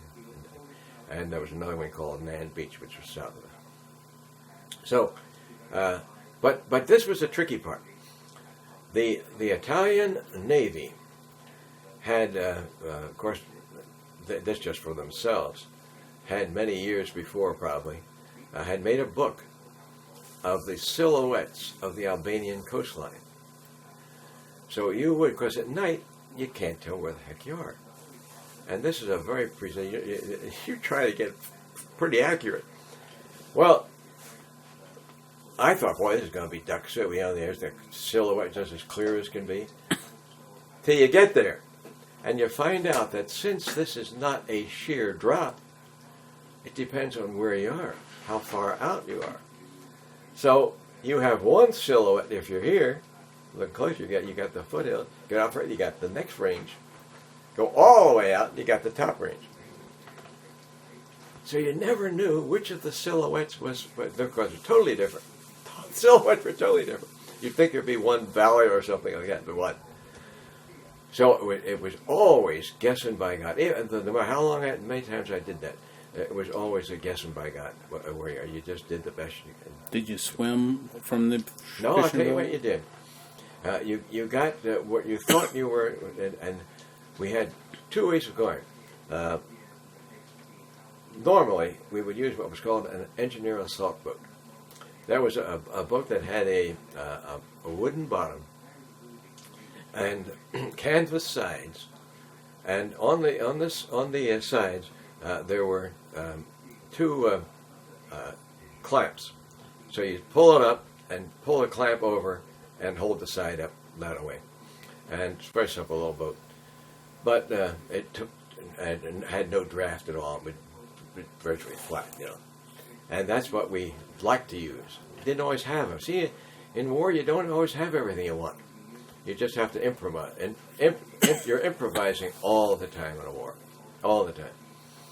Unless you're with some big unit, I guess today you probably wouldn't, but we sure did. So anyway, that was one. The other one was an inflatable, and we hated them because almost always there was a wind, and always waves. I never went there where it was calm. Never. There always waves, choppy, whatever, or what. So in those inflatable, of course, you're really right at the top. There's no, they're so buoyant. So you're up bobbing around like that. It's crazy. So they were tough.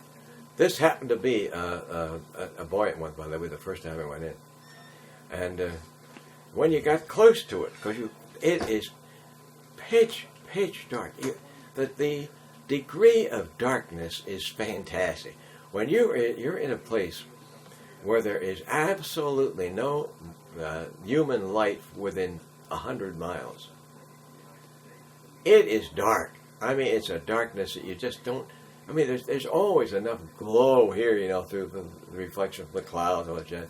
But it's stitching dark. plus the fact that you have this mountain on the one side that's blocking any light that might steal from any place. It is dark. So you do everything by sound and feel. You could hear these waves cracking into the rocks, and when you thought you were close, put your hand out and try to get some feel for it. But the rocks were all, as you would imagine, jagged. They weren't like you would see in a river where the water is constant and you get it smoothed out. This is so erratic. That's all jagged. Rip your hands apart. I mean, you just had blood floating all over. It's just right across. Then, but there was no beach. It was a cove. And what we're trying to find on this coastline, that would probably be 300 miles long, all the way down from Valona down to Greece, long coastline. And we're trying to find a cove that is no more than 20 feet wide. And the cove then went in almost like a flask. So it got much bigger when it got in there. Not huge, maybe 30 feet or 40 feet apart, maybe 50 feet across. A little cove, and so that's where. Now, once you got in that cove, it was really amazing. The waves would disappear almost instantly. It's really, as we were always were astounded by it. You pull in there, and it's calm. So anyway, that was what we did. So the first time, I just could not find this cove, and we had to go back. And of course, I lost my Sterling Hayden, and had this Italian crew, and we tried it again. There were two things that used to plague us. One was obvious, the weather. So the weather would often keep us from doing it. But the one you might not think about is the British Navy. The British Navy would, remember the Adriatic, at this stage of the war, see, we're about almost to Monte Cassino at this time. That's about where we are. We haven't hit, well, we must have hit Rome. No, we hit Monte Cassino we had hit Rome, so it would be a little later. So we had Rome, because this guy was coming into Rome. But here's what so that the Adriatic Sea was relatively in Allied hands, relatively. The Germans were in northern Italy, the Germans were in Yugoslavia, and were in Albania and Greece. So all the Balkans was held by Germans and northern Italy. But relatively sea-wise, because the Germans, the Italians, by this time the Italian Navy's gone. That's totally gone now. And the Germans had no navy down there of any consequence ever. So that was no problem. So anyway, other than E-boats, the German E-boats, but they had a few of those that would occasionally come out on patrol, and they could be rough. They were very fast, faster than anything we had. And if you were unlucky enough to be in, what both navies did, by the way, is when they came out, they shot at anything that moved. There was no identification, friend or foe. If it was out there, shoot it. And that's what the E-boats did. They would come from Greece. That's where they were stationed, because they couldn't. That's one thing that the communists did in Yugoslavia. They made the so-called Yugoslavian islands almost unoccupiable by the Germans. But the Germans were in force in Greece, all the way through, the island of Crete and Corfu and all those islands. So anyway, we worried about the E-boats a little, not too much. But this we did worry about. When the British, every few days, felt like it, and I don't know what made them decide when and where, they would sweep the Adriatic. And they would come in with a flotilla of perhaps 12 ships. And they would start at the Mediterranean, and they would absolutely wipe out anything that was in their path. And they would go all the way up to northern Italy and Yugoslavia and turn around. So this was a so-called... we would always check with operations to see whether we were going to have that situation. And of course, so they told us we stayed the heck out because they had no mercy on me. They didn't wipe you out. So anyway, so I finally got in. We finally, so we don't leave these people. We finally got all the nurses out. I personally had nothing to do with going in because they came out two groups. The first group came out with British and American. Well, actually, both were British American. Two guys that got them over to. We called this area Seaview Cave. The actual cave was not the cove. The actual cave was about 1,000 feet up in the mountainside, and they had a beautiful view of the sea. And that was sort of our headquarters, as much as we could have a headquarters. So they got out in two batches. All the crew and 10 of the nurses got out in the first one, and they collected them they came from different parts of the country, and amazing, every single one of them got out. And then when I came in, because I had nothing to do with the first 10, they were actually out. The other 3 were in this city of Bari, close to it. We got them out, got them at Seaview, and when those girls, it's just astounding, they were so proud of their uniforms. You could read a book about female military uniforms. The British had the world's worst. The girls hated their own uniform. There were several branches of the British, and the British used an awful lot of women, far more than we did, because of population and the guys all being gone and for years of war before we got in and whatnot. So there were a lot of women, and the material they used was coarse wool. I mean, you wear that. Oh, it was coarse wool, really, really rough on the skin, and no style. And we all figured that undoubtedly men designed those uniforms. And our initial wax uniform were not too much better material, but the cut was not fantastic. But when they started to keep on going, when they found out that one of the ways to get women in was to have them feel that they look good, and that was a part of their recruiting thing. And believe me, they got some. These were wafts. They were the first I ever saw, by the way. We didn't have them in Cairo, that bunch. In fact, we didn't have wax for a year.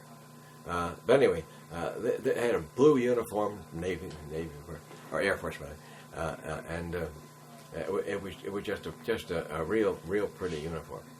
So they liked that. After 10 months going from house to house in Albania, maybe not 10 months, but it might have been 6 or 8. I mean, a long time, many months. I'll put that way out. They still had their uniforms, and they had kept them. They would wear native anything they could get to keep their uniforms intact. And we got there at Seaview Cave, and they put on their uniforms to go back to Italy. Did you go from house to house looking for these people? No, no. Now here's how that worked. I had a series of cells, and many of them were based in or around a little city called Ducati, D-U-K-A-T-I, Ducati, or Valona, and I would, you know how the cell works. I would have one contact, and it would go from me. He would have 2 or 3, and this guy would have 2 or 3. So I had several cells going through the country. That's how we did it. We would find out where they were, and they would move them from house to house. Not house to house literally, but from maybe 3 miles, 5 miles, or whatever, that away. And they did it. Sometimes they'd go dressed as Albanian women, and just astounding how they did it. But they all got there, all got out safely. And I have did you ever hear of a short snorter? Some of the guys may have told you. Well, one of the things that GIs did, because they were traveling all over the world for the first time in our age, our era. And when you went into a new country, of course, one of the first things you always saw was their currency. So we would start out with an American dollar, which illegally we would deface. And we put our name up there, and whatever you wanted, Philadelphia, the date, or whatever you wanted to. And you'd have your buddies in your unit, or whoever you wanted to, sign the blasted thing. And then you'd finally go to, like in my case, Egypt was my first overseas deal. So I got Egyptian paper money, one. And you either taped it or stapled it to your American dollar. Mine was, I don't know, probably 6 or 8 feet long when I finally got back. And each one in that country, you would have them sign your short snorter. Albania, I had an Albanian 5-lek note, and the last three nurses signed my short snorter, and I still got that today. Anyway, we got them all safely out. But that's our OSS had 2 missions primarily. A lot of submissions that are very important, but 2 large missions. They call it SI and SO, Secret Intelligence and Special Operations.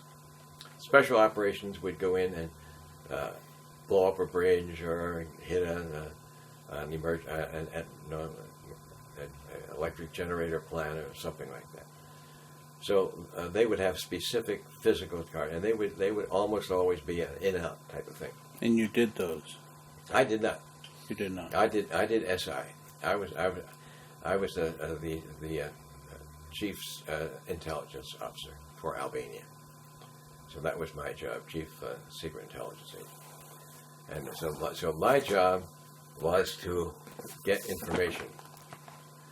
And our major information, there were 2 things. You probably would, because you've been around this a lot. But I think most people would have trouble realizing how we depend on political information to fight a war. We were, one of the things that I used to do, I would get the newspapers from there are only 2 major cities, a lot of medium-sized, Scooter or whatnot. But Tirana and Valona, near us, which were relatively big cities by their standards. Tirana maybe might have had 1 million. I don't know. Valona much smaller. But we used to get their newspapers, and the newspapers would tell so much. So we had back in Bari. Getting these things around the country, though, was a tough job, and getting it out of the country and over to Italy was not easy. Not like a paper route. You're going over mountains and rivers and everything else, passed by hand. Oh my God! But when it got over in Bari, Italy, we had 2 in the Albanian section that all they did, by and large, was to read newspapers, Albanian newspapers that we would send. And from that, they would garner all kinds of information. Now, since everybody today is conscious of intelligence, here's the way we operate. Totally different, I'm sure, than many they do here. But we had 3 major points for intelligence. Washington, D.C., obviously. London, England, because our major ally was definitely England.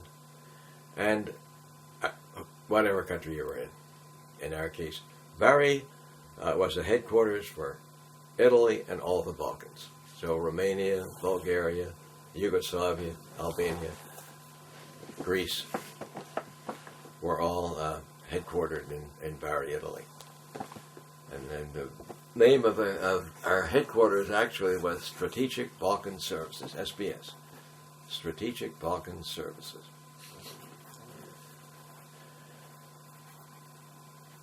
Can you describe Seaview Cave? Yes. Seaview Cave had an opening. It was in solid rock, as you can imagine. that was perhaps 10 feet across at the mouth and perhaps 4 feet high. And it was, we never got to the end of it. It was a deep cave. We'd wander in and a ways from, and I used to kid the guy, and I said, you've read the Mark Twain books. I said, this just reminds me of some of the stories of Tom Sawyer going back in those caves, and the old Injun Joe jump out on you. Because we had no gear, no way of lighting or whatever. You can imagine, we had a flashlight, but it was like gold because of the batteries. And it was our only way of signaling in a ship. We would signal in a ship with a flashlight. We would call it by radio, but the actual ship, because the ship was like when we were coming over, it didn't know where we were either. It knew the general area, and we'd come along there, and we would have a K or an L, some identifying thing, and we would wait until we hear the slightest thing, and I'll give you one story about that because I had a lot of them. But I was up on the rock signaling a ship one night. And I think it was the K, but we often use K because of the sequence of dots and dashes. It's easy on a flashlight to identify it. So I was signaling in this thing, and that, as I say, it was K. And the answer is never the same letter. That's so obvious. But the answer was K. It could have been a mistake. Could have been. Signal again. K. This is the time to get the heck out of here. So as quickly as I could, I got around, went back and got behind the biggest rock I could find. And sure enough, they tried me again, K, no answer. Then they turned on their big ship searchlight. And those searchlights, when you're in a pitch dark night on a mountain, the brilliance is just astounding. It's something like the same feeling you get when a flare goes off. I mean, flares are so intensely bright. Well, it's the same thing. So this searchlight just opened up that whole mountainside. Of course, I'm behind this rock. Are you inside the cave? No, I'm not near the cave. No, the cave. We never made the cave was up too high. Number one, when we did the signaling, we were quite close to the water. We'd be maybe 100 feet up, 150 feet, fairly close. Because we'd have to go, after we signaled, we had to go from there, because where the cove was, as I said, it was just like this little isthmus. There was no place to get out there and signal. So we'd be doing it here, and we had to go, maybe quarter mile to the cove. So we didn't want to get up too high because it took too long to get there. It's rough to travel on those mountains at night. Can't see a thing. You're falling all over the place. And we did almost all of our shipments on a moonless night. That was just the opposite of in paratroopers. We would often try to get a moonlit night if we thought it was safe. But that's another story.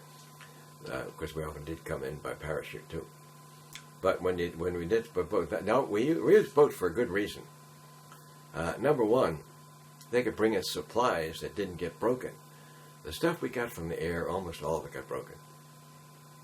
So no matter how they packed it in parachutes and all this jazz, it was just too rough a terrain and whatnot, so that it hardly ever could be getting a decent supply. But a boat could come in here and could bring, tons, literally tons of guns, which you couldn't possibly do from the air. So this big light flashed up on the mountain. And of course now I said, now what are they going to do? What are their choices? Because obviously it's a German. There's no doubt about now. They can put to shore a small squad or whatever, but they're going to have the same problem I had, finding a place to get in, and and they're also not going to know who's up here. They may think there are 50 of us up here. And I was alone, of course, as it was. So that's number one. So I said, I don't think they're going to do that. But I said, the one thing they can do, of course, is what they did. They just sprayed the heck out of it with machine guns. Bullets. Just all over. And I saw, the bullets and the chips of the rocks are flying all over the darn place. I got hit by a few little nicks. But that was it. I just stayed right there behind my rock. Of course, listening and seeing what would happen. And they never came ashore. So they eventually, I guess, got tired. But of course, what happened is that I could know, and that night was shot. I could no longer even, if there was one of our ships out there, I wasn't about to bring him into what might have been an E-boat. I don't know.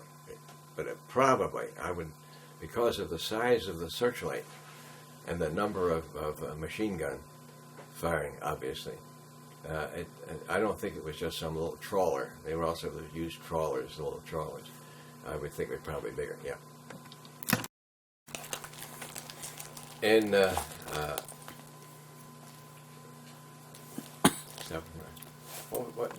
Okay. So we had 3.5 months in Albania where we just my radio operator and I stayed right in one area of Albania, the southern southwestern portion, and we had set up quite a few cells there and had very successful intelligence. My job was basically intelligence. Our target primarily was the German 1st Mountain Division. Now, at the beginning of the war, for the Germans now, not us, their crack army unit was the 1st Mountain Division. They trained constantly in the German Alps, the Austrian Alps too, and they were believed to be the cream. Unfortunately for them, they took a real beating at Stalingrad, and it was one of the units was brought into the Stalingrad conflict, which was our understanding. Anyway, on the Russian front, this I do know. I'm not sure exactly how, but I heard it was Stalingrad. But they were beaten up pretty badly in the Russian campaign. They were sent down to Albania for rest and recuperation, R&R, and to rebuild them and so on and so forth. And so we had the remnants. So there, I'm sure many officers and non-coms who were remnants of this really crack unit, but obviously many that had been brought in later. But it was very important that we keep our eyes and ears open for what happened to them. So the politics, the newspapers, and all those things were great, but the real thing militarily, they didn't want the 1st Mountain Division that was only a day away from joining the Italian campaign. And had they come in, they had the manpower and the armament to really make a difference. You'd feel them. So one of our missions was to keep our eyes open for them. Well, we were doing great, and I saw them actually move in the first time in our area. It was on Easter Sunday in '44, and they had heard from the Gestapo that there was one city that had been recalcitrant, and they wanted them to chasten them. So the 1st Mountain Division went in, surrounded the little city of Trias, and wiped out everybody, even the dogs and the chickens. Just annihilated them, a massacre. And we actually watched the entire thing. It just so happened that I had just set up another camp. Seaview was on the western slope of the mountain, I'm now in the valley of the Ducati River, and on the eastern side of the range. It just so happened that on this Sunday I watched these troops move in. Long story, I've got it all. I being an old infantryman, I marked out their entire movements of flank. So anyway, got that. But I had to leave this beautiful setup. I have all these beautiful cells and whatnot for one reason. And in another book I wrote recently, Beyond OSS, I recommend this as something that our Homeland Security should definitely do. And that was this. We were able to maneuver beautifully around an entrenched 1st Mountain Division, top flight military.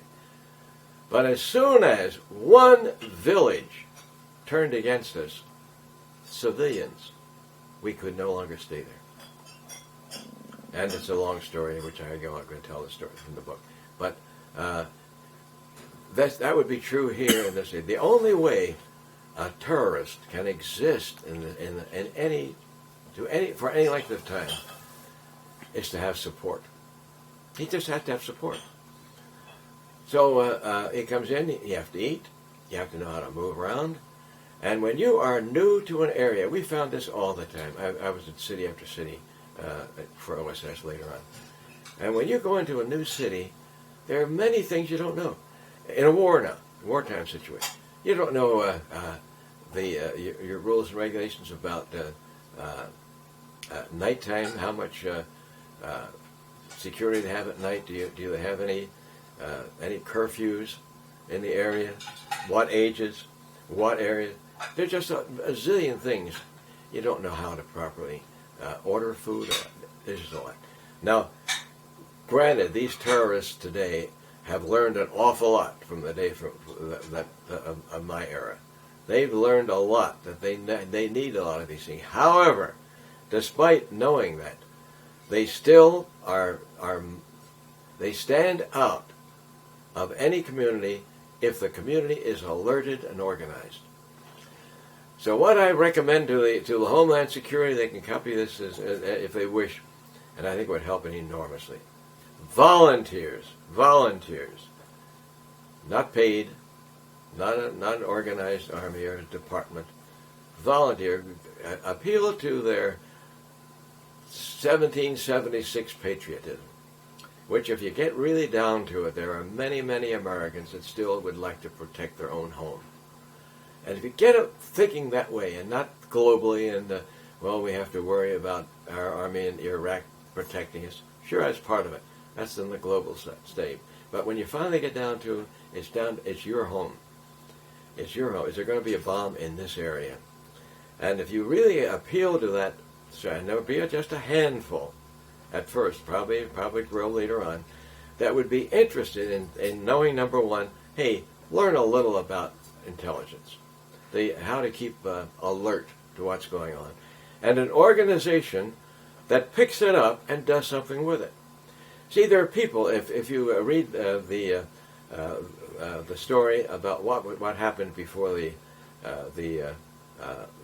big World Trade Center incident, that 9/11 deal, there were a lot of people that smelled a rat here and there, many of them at different levels, but they didn't know what to do with it.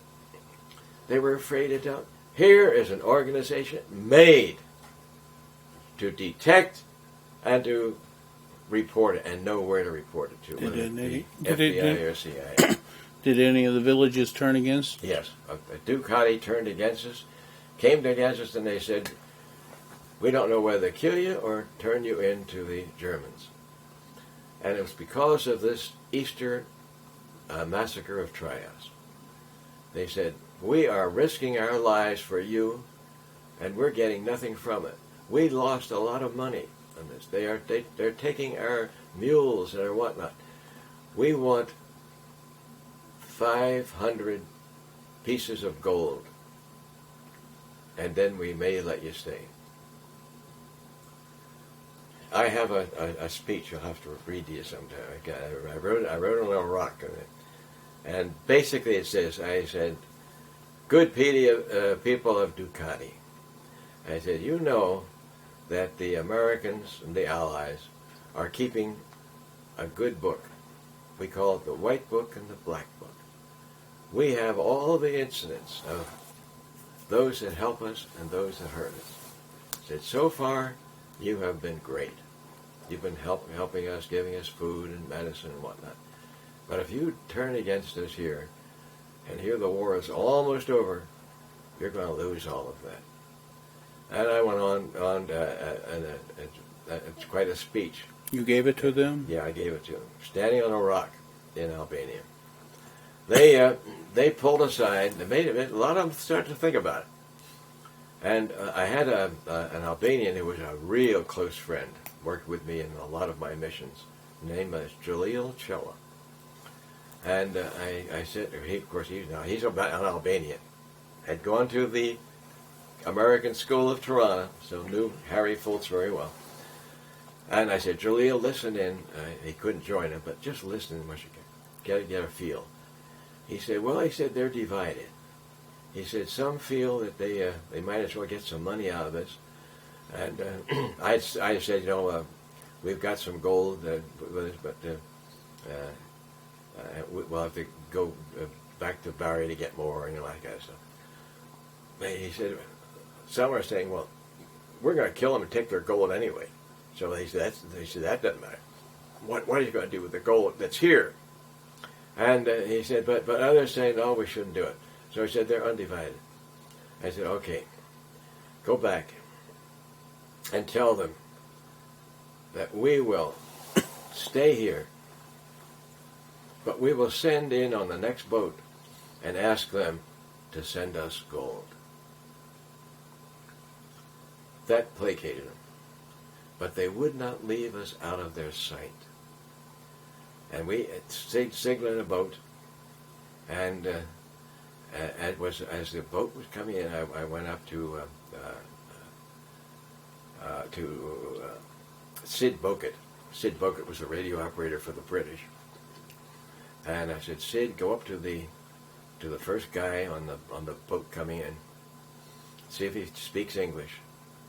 And if you don't, try to get somebody that does, and tell them not to mention the fact that we are leaving." And I said, we're going to get on the boat. We're going to try to get one of them with us and get out on the ship and get the heck out of here. And if we have to leave intelligence documents and whatnot, we'll just have to do it. And he said, "Don't worry." I said, "Don't worry about unloading anything now." So we did that. So I stayed with the Ducati crowd, and the ship came in, and Sid went over to him. He said, "We got a problem here." He said, "Just go along with what we say. Say nothing about the ship or whatever, and let us handle it. And we just want to get on here and get the heck out of here as fast as we can." So I got one of the Ducati people, got him on the ship. I said, "I'll go out and you're going to see that we're going to do this and we're going to get your gold and whatnot." Reluctantly he got on because most of those Albanian people had never been on a boat of any kind in their life. They're really landlocked. Even though the Adriatic Sea, they don't use it. That's different about the port city of Valona, but these mountain people, they don't get anywhere near water. I don't even bathe.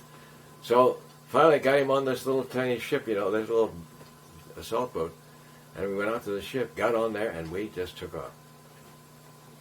So we found out that you just cannot exist if the local population is not with. Those girls could never have gotten out of the country had any one of those houses turned against them. Any one. So it's critical. Now what happened was this. I could see all of my work with these cells and keeping track of the 1st Mountain Division going to pot. So before I left, I got another Chella, a fellow named Ajem Chella, brother of Jalil. I said, "We're coming back." I said, "I don't know how." But I said, "We're coming back. I said, now you tell, and I gave him the name of my key guy, who was lived in Ducati. He was not in this bunch, by the way. And his name was Amita. I said, you tell him that we're coming back to keep the material coming in. Because the cells didn't know what happened to it when it got to that. And here's what I did. I went back to Bari with the guys, and this guy, and I talked to Fultz and said, there's no way of maintaining a headquarters like we did before, as long as these people like this. And I said, of course, the Americans were not about to give him one gold piece, let alone 500. Now we would do that, and I used to use gold like it was going out of style to do something, like to get a mule across and a battery charger across a mountain and whatnot, but not just for fun of it, not for their goodwill. So here's what we did. I got Jalil Chella, and I said, we're going to go to Nan Beach. That's the beach from the south. And we're going to look for, we had heard that there was a sea cave. I had never seen it. But that most of the time it was underwater. And I said, oh, this would be a good spot if we can find it. So I said, that's you and I, because I needed him for the Albanian, for the language, and a lot of reasons, just a good guy too. So we did the same thing like before. But this time we were trying to find this little underwater cave. Miraculously, I mean miraculously, we found it. And it was, I've got pictures of it. And it was underwater most of the time. It had a little tiny sand beach, and it went into a small cave. And but it was so the only way to get to land from there was really by boat. You could probably climb the rock, but be tough. Be tough. So anyway, that became our deal. Now I said, here's what we're going to do. We're going into the country, and we're going to see your brother. We're going to keep out of sight of everybody else. And these are big mountains and barren as heck. And you were never in uniform at the time, were you? No. I said, now we're going to go there, and we're going to get to your brother. And we did. And there's a whole story about there. I almost got trapped. Well, I'll give you a quick pitch. We finally found his brother, and it was tricky. Everything was tricky about it. And he insisted we come into his house. And he had a fair house. His looked more like a house. It was right on the road, the Ducati road. And we went in there and they couldn't do enough for us, What little, I don't know how they do it, but they had a little snack for us and coffee, Turkish coffee, which they had. Anyway, so we had that, and while we're there, knock on the door. And as soon as that happened, there was a little tiny, real narrow stairwell up into the second floor. So I went up this little stairs, and there's one room up there with one window. And of course, I laid low. They opened the door. 2 German soldiers. Now, they have no idea whether they'd seen something. Nothing. Because they're sparse. I mean, you'd go for days and not see a German. I mean, they're not wandering all over the place. This is right in the mountains, And they, a lone German wasn't about to walk around in the mountains. He didn't want to get shot either, So, anyway, what they wanted, which they normally did want, is wine. Well, this guy, how this Jim Chella did it, I don't know. He was like a pirate. But he had everything. And hidden in caves and everything. He was one of the survivors. It's funny. I met one up in Austria, sort of very similar. But there are just some that are survivors, and they just come up with all kinds of tricks to just to do it, just to survive. And he finally brings out a bottle of wine, and of course I'm up there wondering what's going to happen. And the guys they're having the wine, sit down and with them and whatnot, and of course they're not hearing. But Jim had been there long enough that he knew a fair amount of German, enough to pick up so that he could tell whether they had any design, particular design. Well, let's get that guy up there, but nothing like that happened. So he thought probably it was safe. So eventually, they said, we want another wine. They got him another bottle of wine, and they took off. And of course, I lay low. They're watching. They're downstairs. I can't see anything. They're watching from downstairs, and finally say, well, they're gone. They came up to me and saw I was still alive and well and whatnot, and so we got out. But here's the reason that we wanted to see Jim. It was obvious we could not establish a headquarters like we had before. So I came up with the idea that we could get there by boat.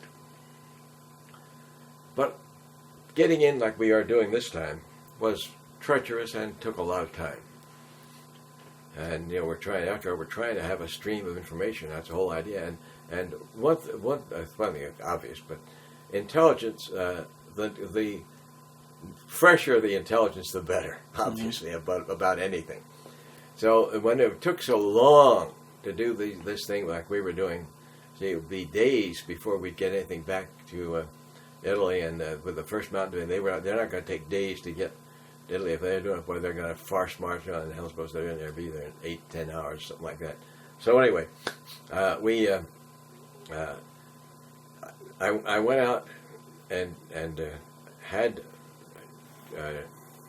Julio, through his brother, get the one fella in that had been a guide for us. His name was Javit.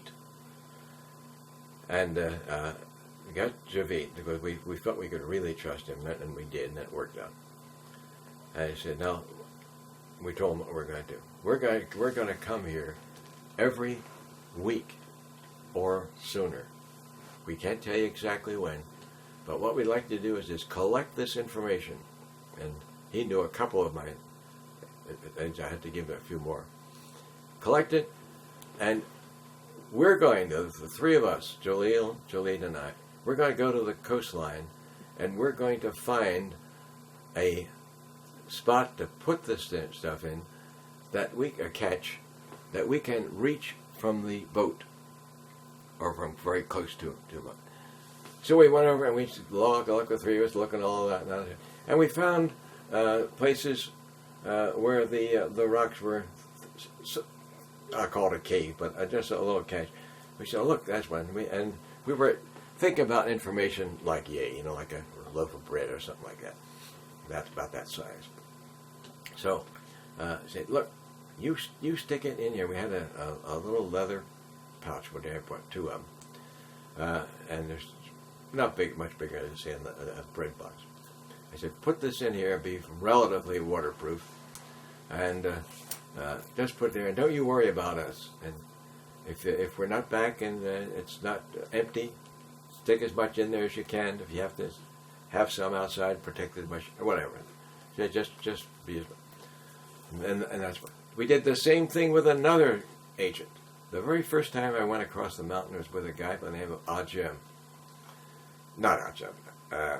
Etem, E-T-E-M. Etem. And Etem was a young guy, young Albanian, real mountain guy. And his wife was just getting, that's another story, I don't want to take too long for it. His wife was just having about ready to have a baby. And the horrible night, I'll tell you, I had a horrible night getting over the mountain with this guy for a million reasons. Blizzard and everything else. When we finally got in this little hut, you got into it. There is so little fuel in Albania that they take advantage of every scrap of information, of fuel that they get. So they built a house that it really almost, you can consider it like an igloo, very similar to an igloo concept. A little low door, and the door was covered by a goat skin, flat. And the first time I went in there, I thought I was going to die, because the patriarch of the family, in his case, I'm sure there are other things, other places, was given the job of keeping a log alive. Not burning, alive. And he would, with a little poker, he would chip the ends of this log, and the embers would fall down, and the so-called fire down here was so dark that you could barely see a glow. That was their heat. That was their sole heat, because it would take them months to find a log that would be suitable for this thing. There's just no wood there at all. Now, up north, there's a lot more up there, but where we were, nothing.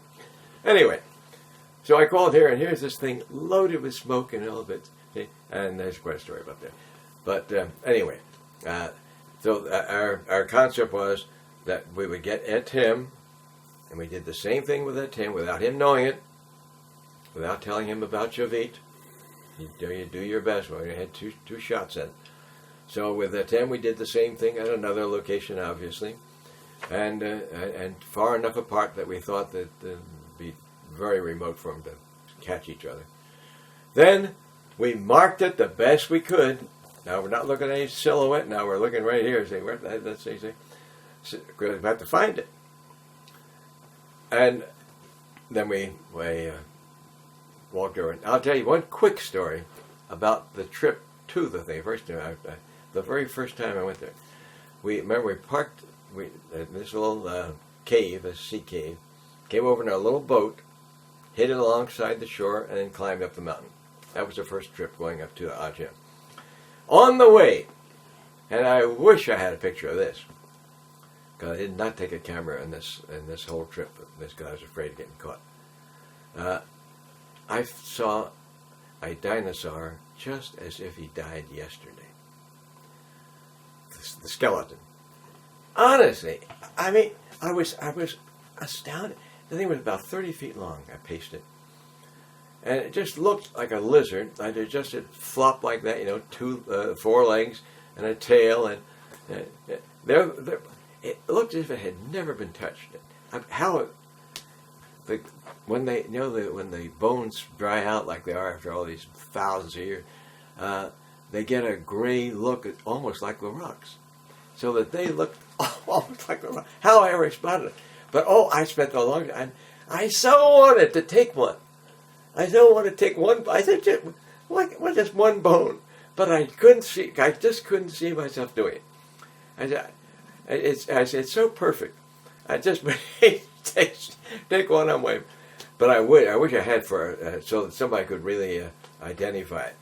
Well, after you got done in the Albania OSS activities began to decline, right. You went toward Austria? Yes. Yeah, I was given an opportunity of going home because I had plenty of points. I'd been there for so long. Was this after VE Day? No, that's before VE Day. Okay. This is before VE Day. Right now, it's going to be after VE Day soon. VE. Victory over Europe Day? Europe, yeah.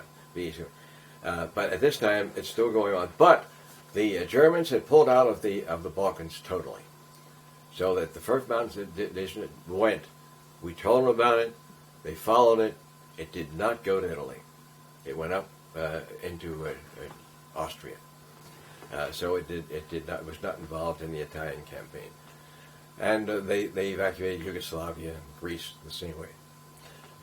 The one thing, I don't have time now, I know, but someday I've got to tell you the story. I watched the second largest commando raid, signaled in a British commando raid that was attacking the city of Saranda. We might talk about that sometime. But it was headed, by the way, Randolph Churchill as the commander of of the. That was called Saranda. Yeah, Sarande. It's right on the Greek-Albanian border. But that's for another day. That was interesting too. What did you do up in Austria? There, I was commanding officer of OSS Tirol Vorarlberg. So I had all the intelligence there. Now, I waited up in Siena until the Germans surrendered. And so I left. I was the first, as far as I know, the very first American vehicle to cross through the Brenner Pass. As far as I know, because I went immediately when they said the war was over. I passed German troops coming down from northern Italy. Talk about weird regiment. A week earlier, we were fighting a war, full-blown war, and I went past in this little Jeep, alone, unarmed Jeep, streams of German soldiers marching south to surrender. Still had their guns. And I kept saying to myself, and now here I'm going to get to the Brenner Pass, that's where they were. They had been up in that area. So here I am going up. And I said, there's not a darn thing to stop one guy. He said, well, this would be my last shot. No the difference. And they wouldn't have. There wasn't a soul out there, That'd be my last shot. I have a little memory of all. At least I got one of those tons of guns from the way out. But they didn't, luckily. And I went up to the Brenner Pass, went up to the city of Innsbruk. And now, everywhere we went now, for a while, it didn't last long, we're crowned as heroes. Even Innsbruck, Austria, because there were enough people that were not in love with Nazi Germany. And of course, the whole Anschluss story about Austria. Austria didn't enter, as you know, from the Sound of Music story. They weren't happy to. Many were not happy with the hooking up with Germany. But anyway, I went to Innsbruck, and as I said, first we were like conquering heroes. Now this is sort of good and bad, but it's the truth. You could do almost anything. I mean, almost anything. And not all good. You could do anything. And one thing I knew, I had to have a house. So I went up, and I'll give you the address. You can go there. Probably it's even there today. It's Eins, it's another one, Bergstrasse, B-E-R-G, not B-U-R, Berg, that's a mountain. In German, Berg and Berg. This is Berg. Ein Bergstrasse.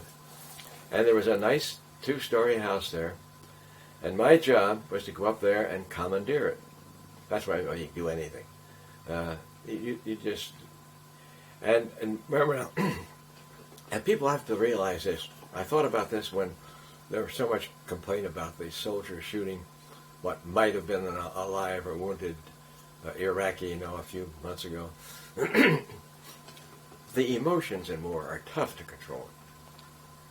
You're just coming from, an all-out war where both sides are trying to kill each other by any means possible. It is hard to shift gears, totally. It really is. And so everywhere you go, it really takes a while to adjust. So today, looking back, because I had to go up to this woman and kick her out of her house, is what it amounts to. You can call it commandeer, but in essence, hey, I'm going to use your house for headquarters. And it's cruel. But, boy, that's war. So, anyway, I did that. So I set up a headquarters there. Of course, eventually had quite a staff and so on and so forth. Did she yell or scream? Or? Oh, no. I'll tell you, they were afraid of us then. I mean, you walk up there and you had your 45 and which I didn't. I mean, I wasn't playing John Wayne, believe me. It wasn't necessary. There was no question about it. Hardly ever did you really meet resistance. There were a few, and I could tell you another story about that, but the planted Nazis that were there to try to foment trouble after the war. But I never ran across much, or a little tiny bit of it. But we did have an interesting job. Austria was in the so-called, or had in Austria, the redoubt area. And this was the area that Hitler was really expected to save Germany. It was all underground, huge caves, and they had scientists of every type and description. And I mean, geologists, chemists, physicists, everything you think of. Meteorologists, you know, it all. And their job was to come up with novel solutions to the problem, whatever that might be. Of course, one being naturally the atomic bomb was certainly high on their list, and anything related to nuclear fission and stuff. So, and we want to catch those as soon as possible. Well, my first trip into the redoubt area, this huge cave, I was greeted by a whole group of white Russians. And one of them spoke fair English. And, medal, me medal. So I said, you get a medal? No, we destroyed everything. Here, the war is over. And these white Russians that were working as slaves practically in this thing destroyed everything. All of the scientific equipment destroyed. They thought they were doing a great favor to the Allies. That no, they were going to cripple the Germans. Not realize it's all over. And we would have loved to have gotten things just, you know, in their pristine state. Because the funny thing was that the scientists that were in the redoubt area, to a man, and I saw many, many of them, I would say all of them, but many of them, interviewed, I don't know how many. They wanted to go to America. Not for America. Not because they hated Germany. They loved science. And all they cared about was science. Their particular, whatever they're working on. Their thought of the patriotic aspect was almost nil. It was, hey, look what I'm doing. These are mine. I want to do this. I want to continue to do that. Take me to America. Take America. I sent radiogram to Washington. Everybody I knew, including the President of the United States. Whether he ever got it or not, I doubt it. I said, please, take these guys. And I sent them the resumes, some of them. Head of the chemistry department of University of Leipzig. One after the top scientists of the whole Axis were in this area. Because as soon as they got them, they put them down there in the redoubt area. Anyway, the United States took almost none. They said the war is over. Our opinion, oh boy, we were so politically naive. It's just sickening. Almost everything we did after the war was just so sickeningly. We just destroyed everything, ourselves. It's just the stories of what we did to our own stuff is rampant. How they would throw stuff right off ships. Brand new mattresses that were going by. Just throw them over. Just get rid of them. Did you help any of the yeah, I got scientists a lot of them. And one of them, I'll just tell you one story about one of them. Oh, I've got their concept of teamwork was so advanced to ours. It was amazing how they worked in teams in their scientific effort, because they recognized that things are all related. And where a geologist would normally be worried about a beach, they had associated work on the same team with them, a meteorologist of what happens with the weather and when this happens, and then they'd have another oceanographer who would be worried about the currents, and they recognized that things were not that simple. You don't just take one science and keep it to itself. They are all so totally related. Anyway. The one interesting that might be interesting was in this whole thing we caught one. Now, she was not actually in the redoubt area, but she was close. But a very well-known figure, and that was Hannah Reich, the German aviatrix. She had such a reputation in Germany and in the world at first. Of course, it was buried during the war. But she held almost every record for a woman in flying. The highest, the fastest, the whole works. She actually flew a dummy A-2 rocket to get their characteristics because they're having trouble. That's how good she went. Goering and Hitler knew her personally. Well, the war is over. Hannah Reich is in her home in Salzburg, Austria, of course. And she's there with her dad, her mother, and I forgot now, 3 or 4 siblings. I really forgot now. And they hear a knock on the door, middle of the night, and the voice yells up, Hannah, Hannah! And her father looks out the window and, wie geht es Ihnen? And he said, Colonel von Greim. And Hannah said, oh, yeah, Daddy, I know him. So they went down, opened the door, and here's Colonel von Greim and a couple of his staff members. And he said, I've got to make this fast, Hannah. He said, I was commanding general of the Luftwaffe for Czechoslovakia, and I got a notice from Hitler. He wants me to report to him in Berlin immediately. He said, apparently, I'm to be the new head of the Luftwaffe. And he said, Hannah, it's all ridiculous, but it's Hitler, and I just feel I have to answer. And he said, now here's why I'm here. He said, as you know, I'm an aviator, pilot. But he said, though, I don't know anywhere nearly enough about flying in Germany as you do. He said, would you fly me to Berlin? Of course, General.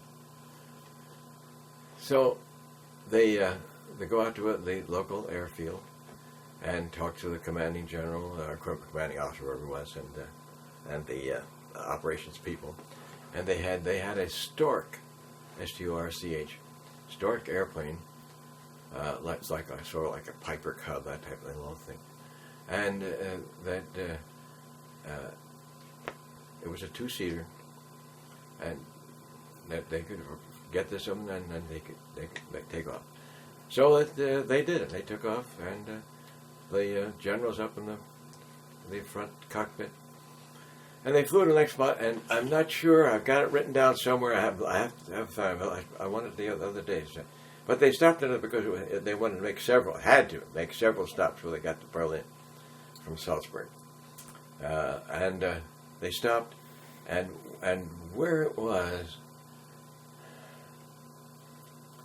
I'll just have to guess now. But another German air base, and when they talked to the operations people there, they say, oh, we know Hannah is the world's greatest aviatrix, but we have one better. For this run, we have a sergeant that makes the run to Berlin daily, and has been for years. He said he knows that route inside and out, every road, every hedgerow. He said he would be your best bet to get it. He said because there are Russians everywhere, and the Allies have total air supremacy. Very reluctantly, they make the switch. The general goes in to talk further with the operations people and whatnot. And meanwhile, Hannah goes out into the field and sees the mechanic that's working on the plane and bribes him, whether with money or just sweet words, to put her in the nacelle behind the final cockpit. Just this little conical shape right behind them. They jam her. That's how little she was. She weighed 80 pounds, was about 4'8", and just not an ounce of fat on her. And anyway, squeeze her in there. They fly to Berlin with this sergeant, pilot. He's killed on the way from ground fire. The general reaches over in the front cockpit. I'm going to rush the thing because I know we don't have a lot of time. and uses the what I call the joystick to run. She crawls down almost between his legs and works the ailerons, and that's how they flew that plane to Berlin.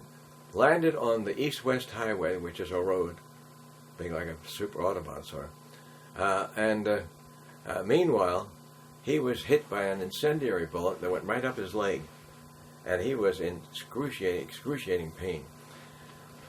They finally get to the Reichskanzlei, go down into the bunker, meet Goebbels, who was there with his family, and met Hitler's doctor. Hitler's doctor immediately starts to work on von Grime's leg, and said it can't do much. He said that phosphorus, when it gets up in there, he said, so he just deadened it as much as he could. He may put a tourniquet, I don't know, but anyway, he deadened as much as he could, because it's apparently a horrible way to go.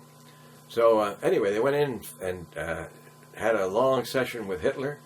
Hitler tells him how Goering has betrayed the Reich, how Goering has tried to capitulate on his own and has talked to the Allies, and he strips him of all of his ranks and privileges, and General von Grime is to be commanding general of the field marshal, actually, of the German Luftwaffe.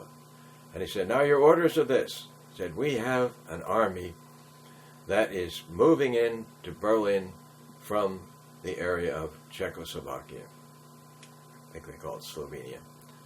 And he said, your job is to go around to every Air Force base we have and tell them to scrap up every plane and pilot and defend this army, because this army is going to relieve us from the Russian attack.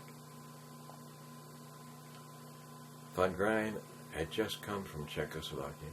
He knew that no such army existed. But with Hitler, apparently they felt the best way to humor him was just to do that, just to humor him. So they left him. Now the old Von Grime, is wrapped up, whatever they did with him, cast or whatever. They had already been, by the way, been issued their poison pills, like Goebbels and his family had been. As far as we know, they are really the last people alive that ever saw, lucidly, Hitler and Goebbels. Can't guarantee it, but that's what she thought. Flew back to Salzburg. He wanted to take her home, and she went to a hospital. And by the way, after they stopped at several, and of course they reinforced that there were no Luftwaffe left to do anything. And he went into her home, enters her home, only to find her dad lying dead on the living room floor, and her mother and siblings in the house, all dead, with a note from her dad. Hannah has gone to die with the fear. There's nothing left for us to live with, for I'm going to kill us all. What happened to Hannah? Hannah was still alive years after. So she came here, and I caught her. She was still in the daze. Told me that whole story herself. She spent about 3 days with me. At that time, I was in Zellamsee, in Austria. I'd moved my headquarters from Innsbruk to Zellamsee, because I wanted to get closer to Salzburg, and prettier country anyway. And then we finally sent Hannah up to Nuremberg, not as a war criminal, but as a material witness. That's the last I ever saw of her. But it was quite a story. And what did you do when you got out? I mean, I know it's after VE Day, and yep. Did you have any concerns about being sent to Japan? That was one of my options, but I stayed in Austria until VJ Day, so at least the war was over in Japan as well, in the Pacific. So eventually, I went to got my release, turned over my office to another OSS guy. Went to Le Havre, got on a ship, one of the old Liberty ships. Went to New York, got off in New York, the same place I started. Eventually went back to my old job, and was promoted to director of research of Walker Brothers. With the conduit people, right? Yep, right. What did your mother do when she saw you come home? I guess you didn't really go back. Yeah, home, oh yeah, I went there first. Yeah, I went there first because Kodack was right near. No, I went there for probably spent a week there, as I recall. Just elated. The whole family was elated, and my dad, he just, men tend to be totally different anyway. He was much quieter, but the pride. I mean, they have a tremendous pride of an accomplishment like they felt anyway. They lived through it anyway. How long was it after the war that you could even talk about your secret operations and Albania? 20 years. We were told to say nothing for 20 years. So I really thought about doing some of this long time before, but I didn't think, frankly, that anything that I was involved in was... See, I wasn't like some of the cipher people, whatnot, that were really dealing with heavy equipment. Mine was more a people-oriented thing. And whether it would have ever heard any of it, if the whole world had heard about it, I doubt it. I don't think the USSR would have worried about who they were during the Cold War at that time. Did the government keep track of what you did after the war? If they did, I never knew it. I never got any work. When I left, I transferred to the military intelligence, and I was in the reserve military intelligence for several years. And then I lost interest and was doing so many things at that time and dropped out of that eventually. I wish I hadn't, frankly. And you went back to your old job working basically as a chemist with that conduit factory. But that didn't. My career after that was very colorful, different. In the short version, unless we have a little bit of time. About 10 minutes. I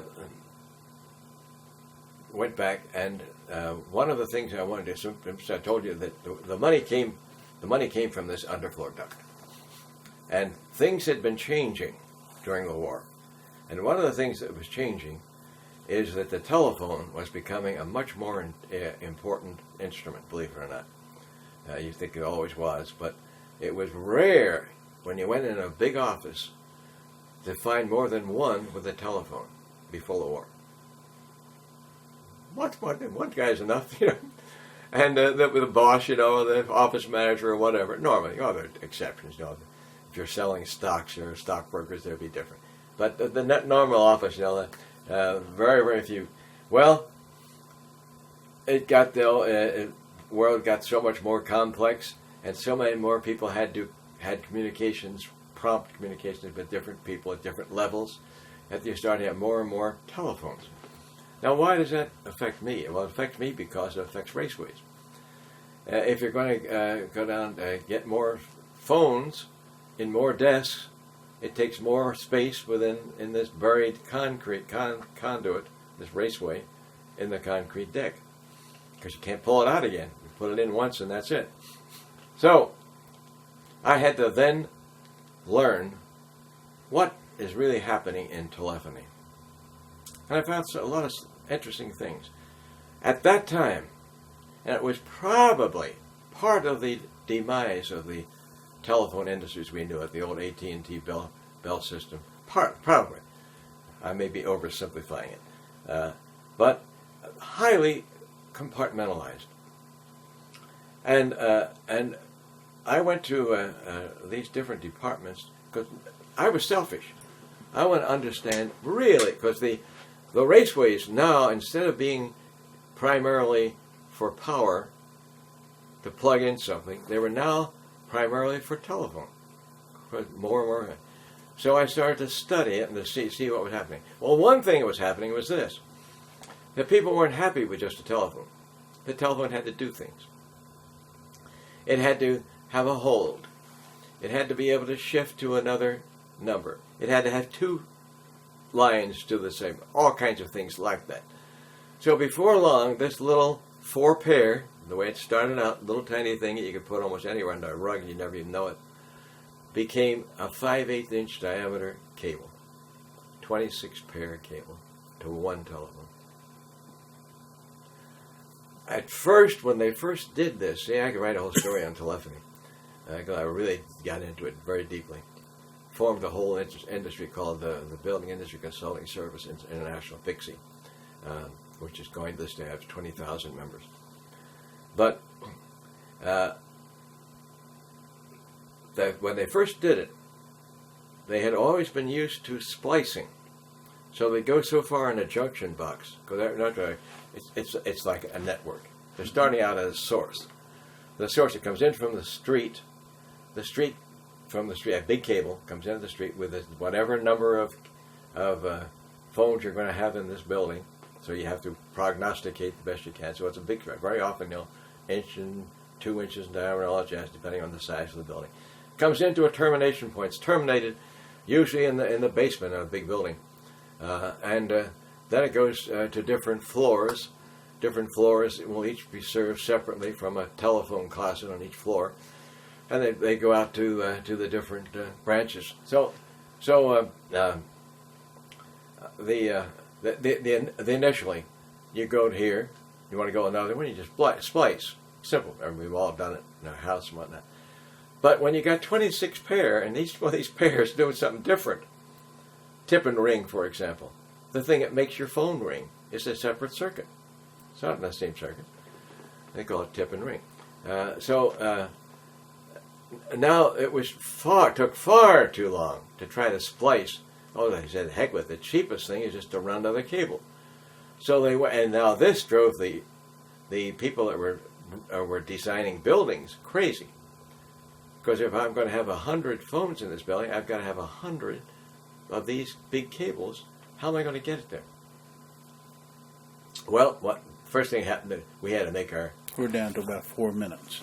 We had to make our space bigger, and so on. So anyway. One final question. Yes. Your time in the military spanned half the world, it seemed like. How did it affect you for the rest of your life? Can you say something about that? I think it has made me much more conscious of the value of each day. There were just so many. You got so used to being in danger. I've often thought about our boys over in Libya and Iraq, for example, where they take off on their vehicles and never know when one's going to be blown up or whatever. So it puts life in a different aspect than when you're normal, where you just think that life goes its way, and you finally die at 70, 80, 90 or whatever. You're moving at a more rapid pace, and I have all my life. I try not to waste a second.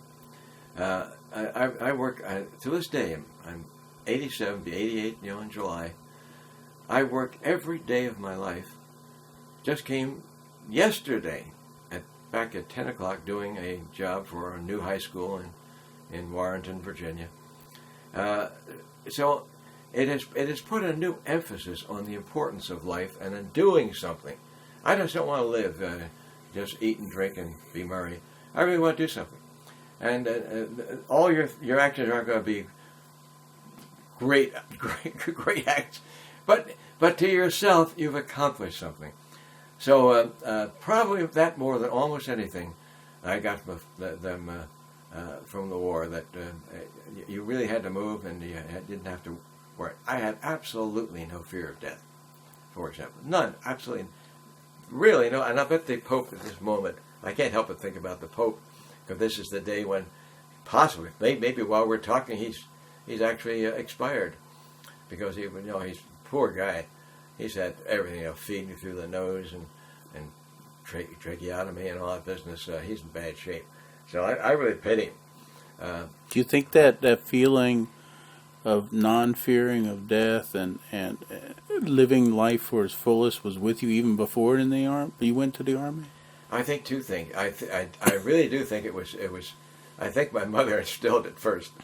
I think it was having a real religious belief. I pity people that don't see anything more in life but that they think death is final. I really can't see it. It just is. People are so complex and have so many dreams and whatnot. I think each one of us. I know me. There are so many that I have libraries. If I knew 1/60,000th of what's in my library, let alone the public library, but I love these books, and I know I'll read little bits and pieces here, but there's so much I would really like to dig into. I'd love to read them, and know so much more about a million subjects. But my mother instilled in me that there is a God, and He loves you, and there is a better place. So you're doing things for a reason in life. That's number one. And if you're doing things for a reason, you don't waste time, because you want to get a good report card at the end of it. And I think war tends to do that to you, particularly when you're as you've talked to so many of these World War II vets. There's so many bits, so many types of war. It's not homogeneous. I happen to be in a very weird spot. I was always doing something weird, Cairo conference and Turan conference, all these things. Just things. The number of things I did was just so unusual that you'd probably never. I don't know of anybody really in World War II that had the number of variety of occupations and experiences. Well, thank you, Mr. Hudson, for your interview.